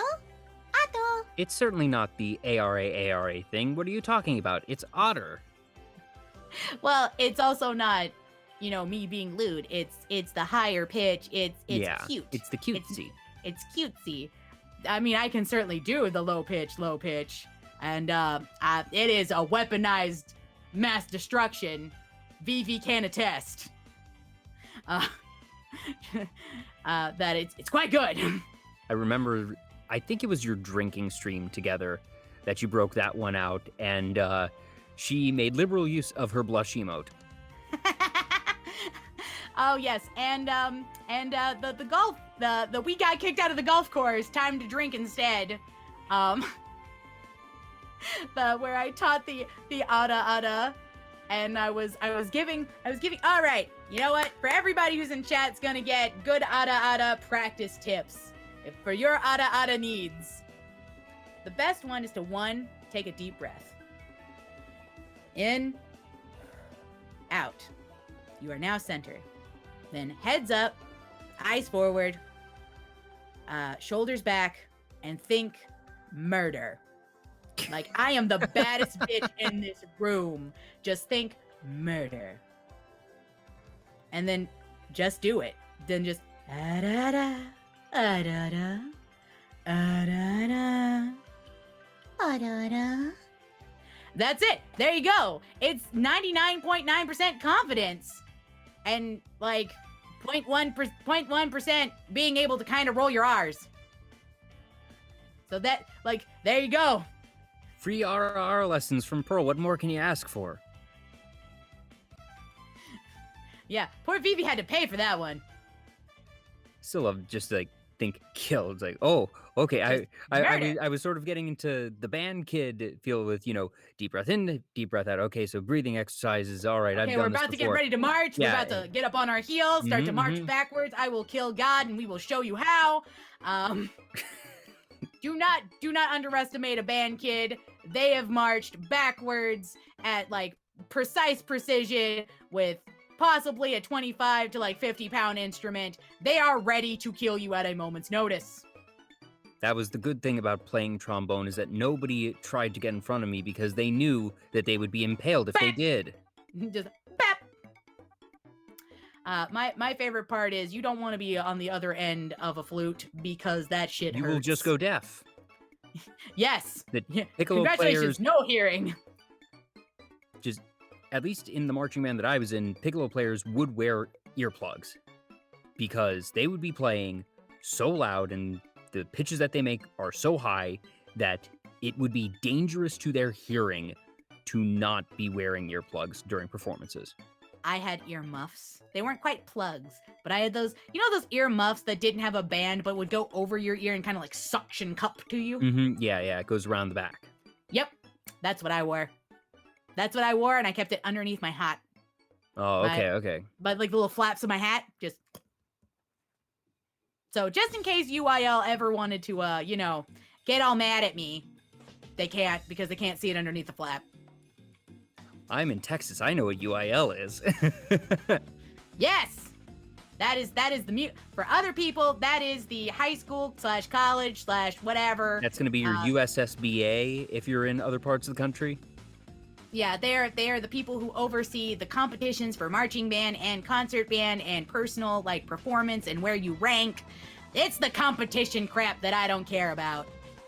Yeah, no, my high school band did competitions as most high school bands do. The band I was in college was just a show band. We did a different show for every home game, which was fun because it meant that, you'd be doing a show for a month at max. Usually it was going to be 3-ish weeks, and maybe if we got to a bowl game that we would then revive whichever show we thought was best, but that we did, 5-6 shows in a given year. So there was that variety there, and there was no competitions because when you get to college level, there is no collegiate circuit for competitions. You can do, why am I blanking on the acronym here? It's, oh, dang it. This is going to bother me now. But it's basically, it's the upper level, not adult marching band thing, but, there's the Cavaliers, there's the Phantom Regiment. Why am I forgetting the names here? I don't know. that's once you get past high school DCI. band, I got lost. I stopped my last year of school because I had to work. I had to go in the workforce, and I had to get a 9-to-5 job. Bleh. And I worked at a McDonald's. It was not my favorite thing ever. But I did enjoy my time in band. And I had probably wished that I had pursued it a little bit in the colleges. But I did not graduate that year. But hey, all of it led you here. Hey, you're welcome that I am not fully college educated. Makes me just dumb enough. And we are all better for it. Yeah, I don't do none of that book learnings. We do hands-on. Speaking of hands-on, going back to the ASMR instruments, so first off, how many different ones do you own now? You mentioned the wood frog, you mentioned, I think, a kalimba, and there were a couple others, but how many do you actually have on that cart of yours? 8. Which is the most recent? The most recent was a rain stick, actually, that we picked up. Well, at least you don't need to worry about lessons or playing that one wrong. Nope, just slowly roll it. Ever so slightly, back and forth, back and forth, back and forth. But yes, that was the most recent one. It was picked up on our trip to the last Renaissance Festival. There was a rain stick person, and we bought one. Most of my instruments did come from the Renaissance Fair. The tambourine, it was one that I bought one year. The wooden frogs, the 3 of them that I have, were also bought at different points at the Renaissance Fair. Like, they have a large plethora of instruments. I have an ocarina. I have a kalimba. I have, let's see, that's 1, 2, 3, 4, 5, 6, 7. Because I also have a few other kind of like weirder-ish instruments that can be used for ASMR, but not in the way that you think. I have wooden pipes, like pan flute. But I don't like to use the ocarina or the pan flute by blowing. I like to use it for taps because the pan flute is made out of bamboo. And it has a different wood sound versus if I pick up the wooden frog and tap on it with my hands. Or when I tap on it with the mallet and it makes the the croaking sound. Yeah. So it has like bamboo sound. And the other one, the ocarina, is clay. So clay also has a different sound because of what it's made out of compared to like plastic.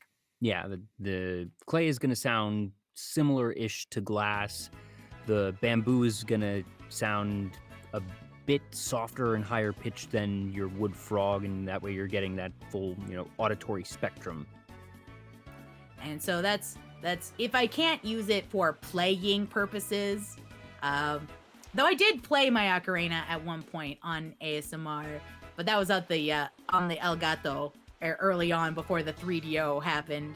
I haven't played it since the 3DO. I kind of don't want to because that's a significantly more sensitive instrument. Yeah, I was going to say I think it would peak the 3DO very easily. Yeah, so normally I feel like I just tap on it with my hands. So even if I can't play it, I can still use it because of what it's made out of. Yeah. It being kind of a weirder I'd say weirder, but you know what I mean? Like, it's not made out of metal. It's not made out of, essentially maybe something more cork heavy. It's being kind of more of a warmer, earthier tone of me tapping on it. Is there an I also have instrument teacups. Oh, yes, yep. You mentioned those earlier. I have teacups that I use, and I've also put water in glasses and done kind of like the water rim, when you play the water glass. Yeah, I've done that. I've put in that's just southern as fuck. I have put multiple glass. They're not actually supposed to be singing glasses, but they are shot glasses that I have that are like multi-shot glasses. That if I fill them with water and then put some water on my finger, that they are made out of enough glass that it makes that sound, and I kind of can play them a little. At least enough to be like, ee, ooh, and it does different sounds. And I feel like, with the 3DO, that's pretty okay. It's not gonna peak too high. Is there an instrument that you're looking to add to your collection? I haven't really been looking at a bunch of other instruments. I maybe kind of like a wooden xylophone would be kind of cool. Like one made out of bamboo would be kind of nice, so that I have the option of more than just my pan flute, but like something like a soft mallet for like a bamboo kind of xylophone. Yeah. So just kind of like, it's a lower pitch sound. It's kind of softer and muffled because of the mallets. Like a marimba. Yeah, that's probably something I'm looking much more towards. Or like a there's an instrument that I want an electric piano, but I want that for other reasons. I don't think I could probably do that one with ASMR other than to just turn off the electric piano to make sounds and instead just make clicky. It'll just make clicky for the keys going up and down. Which, I don't know, I guess that could be useful as long as I don't turn the actual power on. Deafen everyone in the process.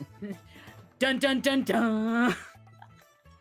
I don't know. My chat seems to be they're like, blow our eardrums out, do it, bet. You know not what you ask, chat. The chat does not know what they're asking for, because I have to hold back every snort I ever make, because I have chronic loud bitch disease. If I was an artist, I'd have to call myself Loudonardo da Vinci. Like, honestly, I'm just so loud all the time. I can't, ASMR is when I force myself to be quieter. And it's kind of nice for the people who live in the same place as me, because if I'm doing things at like 12 o'clock at night and I'm just being like loud as fuck, they're just like, we're trying to sleep. And I'm like, all right, other people exist.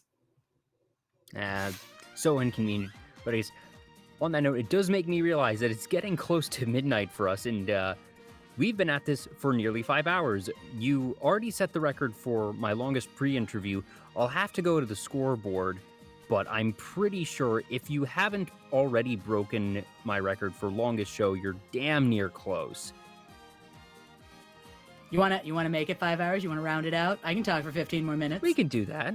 Let's round it out at 5 hours. Make it nice and round number. Yeah. Satisfying to the viewers. Mm-hmm. But honestly, yes. And I can talk about ASMR for 15 more minutes. Trust me, I can talk about anything. What is a question that you've been wanting me to ask that I haven't asked? See, that's weird. That's. I suppose that is a bit open-ended. That's a little open-ended, but we can talk about it. Or just like in general, is there a topic that you're really passionate about that we haven't hit yet that you really want to make sure people know about? I want to say no. That you have pretty much nailed everything about quintessential Pearl lore that there is. You've hit everything. Costuming, Renaissance fairs, Fate Go, my gacha addiction, anime that I like, what really formulated me, the band kid thing, my first costume, hustling my dad. I did not think that we would get to the hustling my dad story, but I did. By the way, he's not the only person I have hustled, because you know what? Here we go. Okay, yeah. Wait a minute. Here's a story we could talk about. Pearl the Hustler. Pearl the Hustler. I'm a war criminal. So a thing that I have not talked about is that I have multiple aunts, and one of my aunts owned a bar, and I was a kid who worked in a bar. I broke down boxes. I was kind of a waitress, and it was free labor for her, and I got to sing on the karaoke box. Interesting little jobs just between working at the Ren Fest and I suppose, well, the Ferret Care. I said ferret again, damn it. The Ferret Care was sort of a job that you've done all these little things out and about. Yeah, the South really does believe in child labor. I'm just gonna let you know. We don't got we have laws, but we don't use them. Like the South believes if you have multiple kids, that's free labor. So you were working in your aunt's bar. Yep, it would be. I was probably 12, 13 years old, and my Mama Otter would do the books, and I would do the pre-setup, pretty much. I would take down all the chairs off the tables. I'd clean them up. I'd break down boxes. I'd move heavy shit, because again, Pearl's drunk. And anyway, so there is some there's some gamblings. There's some gambling machines in there, and a billiard table, and a few other games and stuff, and a karaoke machine in this bar. So my aunt would, do the regular bar. She was the bartender, and she would tell me to go get stuff out of the fryer, and I would kind of waitress that a bit. During one of the sections when she actually hired another person to do that job. I mean, I still broke down boxes, moved shit, and cleaned everything. But when she got busy enough that she had to actually hire somebody to fry cook, and I got an actual more break time, while Mama Otter was doing the books. There was guys in there. They were playing billiards, and the thing is, Papa Otter taught me how to play billiards. He is a man of the road. He is a good gambler, and he taught me well, though he didn't realize it at the time. That And here you comes know- this small 12, 13-year-old Pearl up Child. to the all gentleman of 4 playing foot, billiards. maybe. All maybe 4 feet. And he's like this big, muscly biker dude. And he's joshing with my aunt, and I think he's sweet on her. And so I come up there to him and her, and he's trying to make a show of, oh well, I'm really good at this game. I'm really good at this game. And I was like, Well, Auntie, can I play? Can I play, Auntie? I think it would be a fun game if I could play. and she was like, oh sure, baby, you go ahead. You have a wonderful time. Now, does Enjoy your aunt yourself. know that your father has taught you? My aunt is my father's sister, So she... and cut from a very similar cloth. Okay, so she was like wingmanning you. She was assisting you in this con. She was assisting me in this con, but I was assisting her to get this man out of her hair, so it was mutual help. Because this guy was not getting the word no. He just was not getting the That is signal. unfortunate. He was not getting it. So there I am, and he starts. At first we play one game, and I don't say I let him win, but I'm not really paying that much attention because the first game doesn't matter. That's the thing. The true hustle is first game doesn't matter, because the first game was about pride. The second game about money. You have to lull them into that false sense of security. The second game about money. And so he ends up playing, and I'm not really caring. And I'm just like, Whoopsie! I guess that one doesn't go in that hole. Don't put that out of context, guys. But then we get to the second one, and he's like, he's sweet on my aunt, and he's like, do you think maybe the next game I could win a date with you? And she's like, sure, but you have to play against her again. But if she wins, I'm gonna need you to pay you. And like she points to like his friends and stuff. I'm gonna need you to pay all the tabs. And instead of like, because apparently they were like having a party-esque thing. Yeah, it sounds like people had been drinking. Yeah, people had been drinking. And so we play, and I get my game face on. And it did help me that he was quite a bit drunker. One, he was quite a bit drunker, and two, I was actually playing instead of just not caring. And I win. It's not a just, full done, I just knock it out of the park, and it's obvious that I was cheating him. But it was at the end when he was pretty much too drunk to understand that I had been hustling him. When I did get the last 5 balls in, just one right after the other, right after the other, right after the other. And he had to pay all of their tabs. And they had drank quite a lot. Bet his friends loved you. Oh, they did. And one of them slipped me some money. Hey, you just saved me $50. I'll give you 20. Yeah, that's basically it. Like, a couple of them, they gave me like a 5. I think one gave me a 10. And then like one gave me his beer, and I'm like, sir, I'm not legal to I'm drink. not legally allowed to consume this. So I gave that one to my aunt. She drank it. Oh, there you go. But that was the time I hustled random strangers for my aunt, and she definitely, that guy did not want to date her after that. He also thought I was the spawn of Satan. But that's always that's any time that I was at that bar, it was a good time, because it also, like, I sang in the church choir with Mama Otter, but like that karaoke jukebox, that and the Do You Believe in Life After Love by Cher Classic for a reason. Was the thing that got me to love karaoke and singing out loud. Also, drunk people are the best audience. Oh, yeah. I have sang Concrete Always. Angel and made a man cry. So that is one of my crowning achievements, is just the ability to be able to go up on a karaoke stage and not be afraid. Like, I'm scared to perform theater, but you get a karaoke machine behind me and I got a backbeat, we good.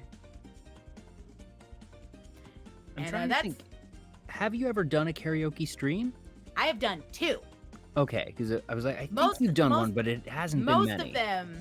Most of them have been for big milestones, like my 1-2K. Mm-hmm.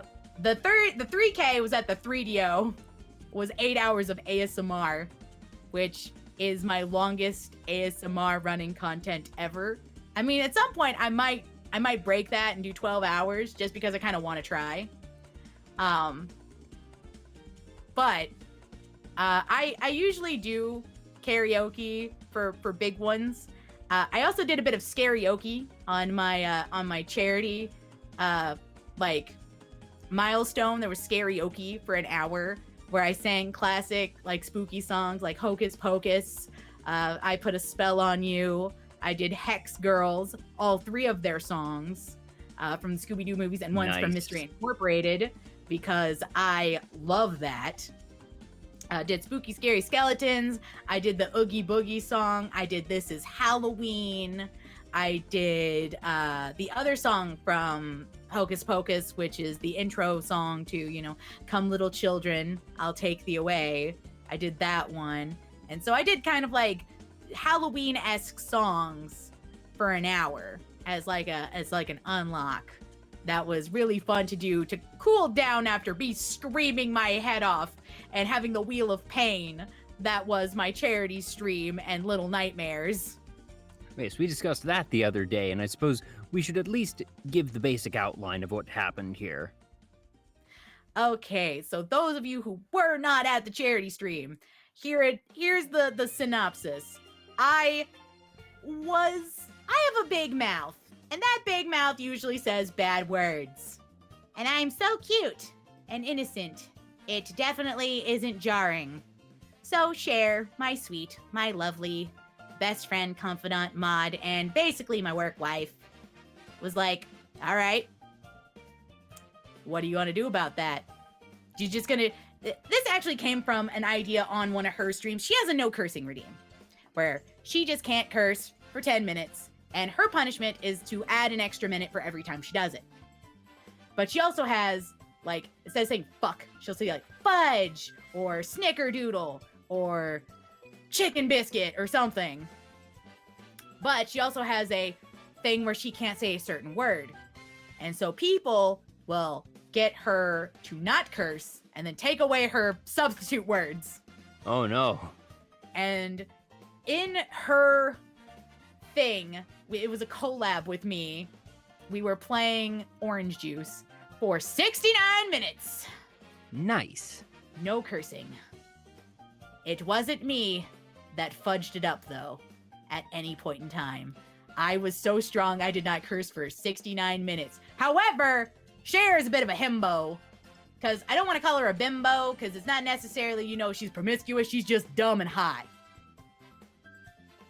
I can appreciate the difference in these two terms. Yes.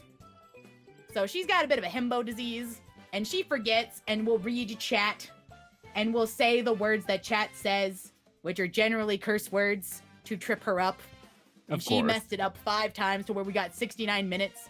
And then once that was over, I said it would never happen again. I was never doing it because that was so difficult. Not necessarily for me, but I got frustrated because I was the one messing up, but I still couldn't curse. So that's what became the Wheel of Punishment. My idea was, okay, I'm not going to curse for an hour. 1 hour during Little Nightmares gameplay. Because it's a spooky game. It'll trip me up. I'll get scared and I'll be like, oh shit! Which, surprise, surprise, I did. It may have taken 40 minutes to get there, but I got there. And I got to where it was properly spooping me. And I was saying, shit, damn, bitch ass motherfucker. Like, all the curse words I could think of. And screaming. Racking up the punishments. Racking up the punishments. And every time I spun the wheel, and the choices were a shot of straight lemon juice, a shot of straight hot sauce, a shot of vodka, and a shot of flavored vodka, and then a very tiny little section called mix and match. Cher's great brainchild was the mix and match. So, I ended up having at least 8 shots of alcohol, more shots than I'd like to count of lemon juice, and at least 3 or 4 shots of hot sauce, and 1 mix and match, where it was hot sauce, jalapeno vodka, and lemon juice, and that tasted like the best spicy Bloody Mary I've ever had in my life. Yeah, I honestly wanted more than that. For being the most intimidating slice on that wheel, it actually turned out to be the most enjoyable one, it seems. Yeah, but I mean, I also could have gotten like rosé with it, so I'm just glad there was a jalapeno vodka. If it had been the other flavored vodka, it could have been like pineapple or coffee, and that would have been weird. Like pineapple, Maybe. Coffee, no. Coffee would be a big fat no. But like, it wasn't the weirdest one. There was peppermint in there. There was rose. There was like, I went to the alcohol store, grabbed all the mini bottles of Vale that was available. Vale vodka. I bought over 25 individual ones, and I bought those for my collab with Vivi, where I had 20 shots in like 4 hours, and was still fine to like get up and walk to the bathroom. It was impressive that you have said many times that you are able to hold your liquor, and oh boy, can you. I can drink most men under the table. I've also hustled somebody for that. Why am I not surprised?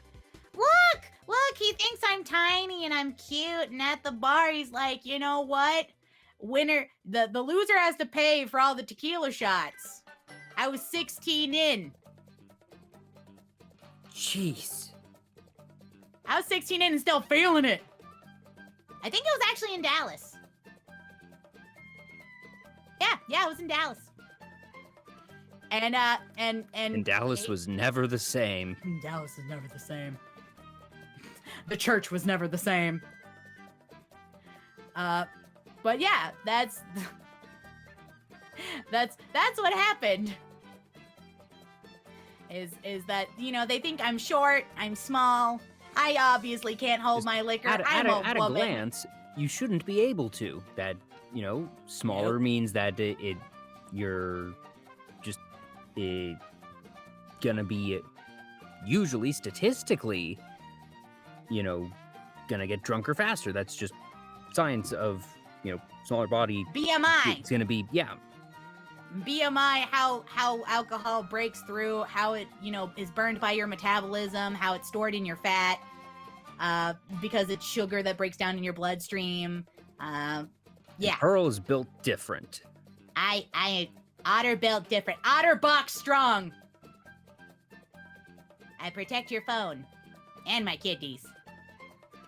My liver is trashed. Don't talk about it. Hey, we're at 5 hours! Yay! We So I made it. have 3 last questions. 2 of them are ones that I asked all my guests, and 1 is the last topic that I forgot to ask you. And it relates to one of the things that you were actually just talking about, and it was karaoke and singing, sea shanties. So are your sea shanties, like, do you look those up? I guess, where does one source sea shanties? Sea shanties, some of them are just me being a big fan of like the Longest Johns and Celtic music in general. Celtic women, do have a couple sea shanties and just Celtic folklore songs that I listen to that are pretty universal. But most of mine do come from the fact that I go to a lot of different Ren fairs, and they each have usually a pub sing or a bar thing where they have live entertainment. And you can sing along. You can play in with the jokes. You can do limericks. You can do all that sorts of stuff. And every year that I go, or to a different fair that I go to, I buy a pub sing book. So I have a bunch of pamphlets, like D&D-esque pamphlets, filled with sea shanties and like because I've sang them or I've heard them on stage multiple times, I know them by heart, at least the beat wise. So I can play my wooden frog and I can sing them pretty much without fail. Do you have a favorite? One of my favorites is actually The Mermaid, for just if I had to sing it as per the lyrics that it is. My favorite to make your own lyrics is Viva la Compagnie, because it has, we actually made on the charity stream a ode to the gotcha. Oh my gosh. Sea shanty.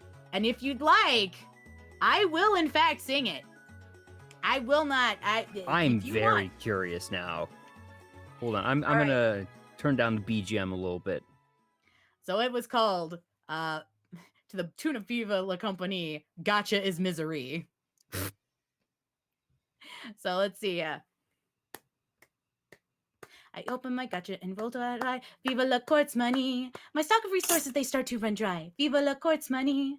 My luck is gone. My luck is gone. My luck is gone. My luck is gone. Gotcha is misery. Hey. Why am I here? I know very well. Viva la quartz money.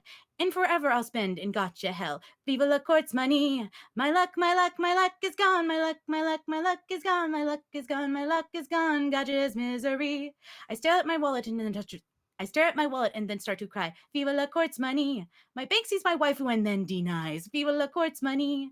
My luck is gone. My luck is gone. My luck is gone. My luck is gone. Gotcha is misery. Yay! And that was the one we all made together. And I love it so good. much. Because it tells a story about, somebody's just like, all right, waifu time. They're like, all right, here's my hope. I've got a lot of resources. I've spent a lot of time. Why am I here? This just, you're just like, why am I here? I'm just here to suffer. And then at the end, you're like, all right, we're at pity. You are denied your credit card. No. Gotcha is misery. No! It was so much fun. The fact that it came from the idea, the brainchild, came from my best friend of 16 years. He was helping me co-host that part of the charity stream, and that is what made this beautiful brainchild, and I love this to no end. I will get it, written down. I feel like you should. There's a lot of gotcha players in the VTuber community that I think would enjoy that song. I want it for print. I want it printed so that I can hand it to people and be like, please sing this. Just get a group at a Ren fair, just distribute it to people, find a group, get it in multi-part harmony. Upload it to TikTok, the whole thing. There you go. Also, it's funny that you mentioned the Longest Johns, that they were actually on the charity stream I was mentioning earlier, Desert Bus, just this morning. Oh my god, I'm a big fan. Because they do a lot of really good versions of sea shanties and stuff. And of course, the Weller Man being the one that was just super popular during their great pause. Yeah. They talked about the people did a lot of different things during the past year and a half. They did an album. Yep. I became a VTuber. People do weird stuff. We all baked bread for 3 months. And if you didn't, you just watched other people bake bread. That was me. I watched the bread consume my timeline for those couple of months. I just consumed bread. Honestly, I feel like you got the better end of the bargain there. Tell that to my hips. They're not lying. No, they are not. Goodness, we are past the 5-hour mark. So now the last two questions, and these are the ones that I ask all my guests at the end of the show. First off, we have about a month and a half left in 2021. It's been a year, not quite as much of a year as last year, but it's still been a year. It's been a year that feels like a year, not a year that feels like a decade. Yeah. But is there anything that you want to do or accomplish before the year is out? I've already done pretty much everything that I wanted to do in my first year. I mean, if I had to like throw an extra goal in there just to keep that push. I mean, I'd like to make partner. It's a good mark of, you did good, kid. That would be cool. But like, is it necessary? No. And I think that's a very healthy mindset for it. My thing is that I wanted to do a charity stream. That I wanted to give back all the love and support that I had gotten. And I did that. I raised $1,175 for Gamers Outreach, and I did not think we would hit that high. So that was my big goal, was to just do a charity stream, period.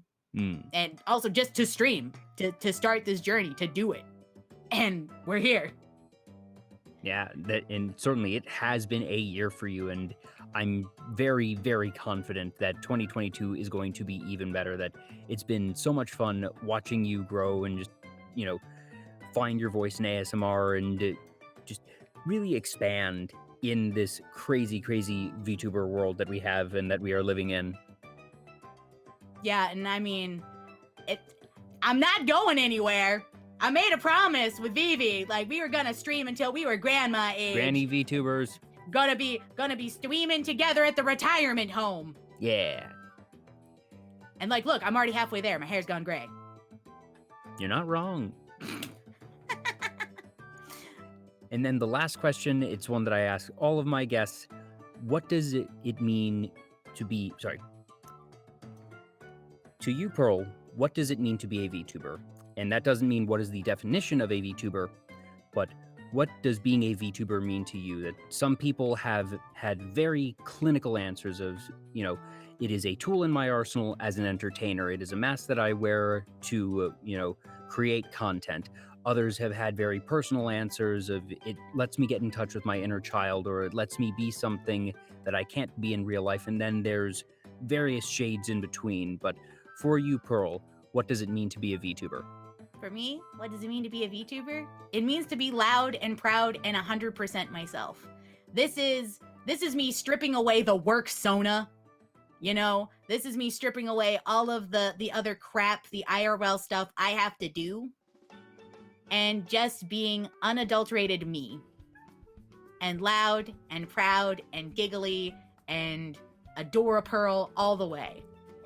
I love it. One of my favorite things about asking that question is I never know how the person's going to answer, but after the answer, I can always just nod and say, yep, that fits. That makes sense. Yep. I understand. You're like, that's on me? I put the bar too low? But it's cool to really hear people say it in their own words, because sort of as the culmination of all the stuff that we have talked about tonight, and we've talked about a lot of stuff tonight, that it always fits. That it always scans like, yeah, based on what I've heard and experienced of the person, that this makes sense and this is them. But it is always very special hearing it in their own words, and that's why I continue asking it. But we are now, like I said, past 5 hours. Pearl, this has been so much fun. I hope that you have enjoyed yourself. I hope you have enjoyed yourself. The longest VTuber talk. It's the longest VTuber talk to go with the longest Johns. Yes, there you go. I have absolutely enjoyed myself. Thank you for being my first official interview. Yay, yeah. I've done it. Don't let anyone challenge you to go longer than this. I don't know if that's healthy at that point. Look, I'm very strong. I can keep talking forever. This is true. Otter strong. Otter strong. Otter bonk's tough. Yes. So, is there anybody that you would like us to raid? Anybody I would like us to raid? Let's see. There's so many people that I know. I would say let us go to a comfy place and let's give some love to Hiraji Yu, the host VTuber. Can you send me their name in Discord or spell it out for me? That way I don't go to the wrong place. I will send you the link. Because that's what I got here. There's Linky Doodle. There we go. Haha. Let's see, will it let me in here? No, it doesn't want to let me paste as always for some reason because OBS is silly. HIIRA.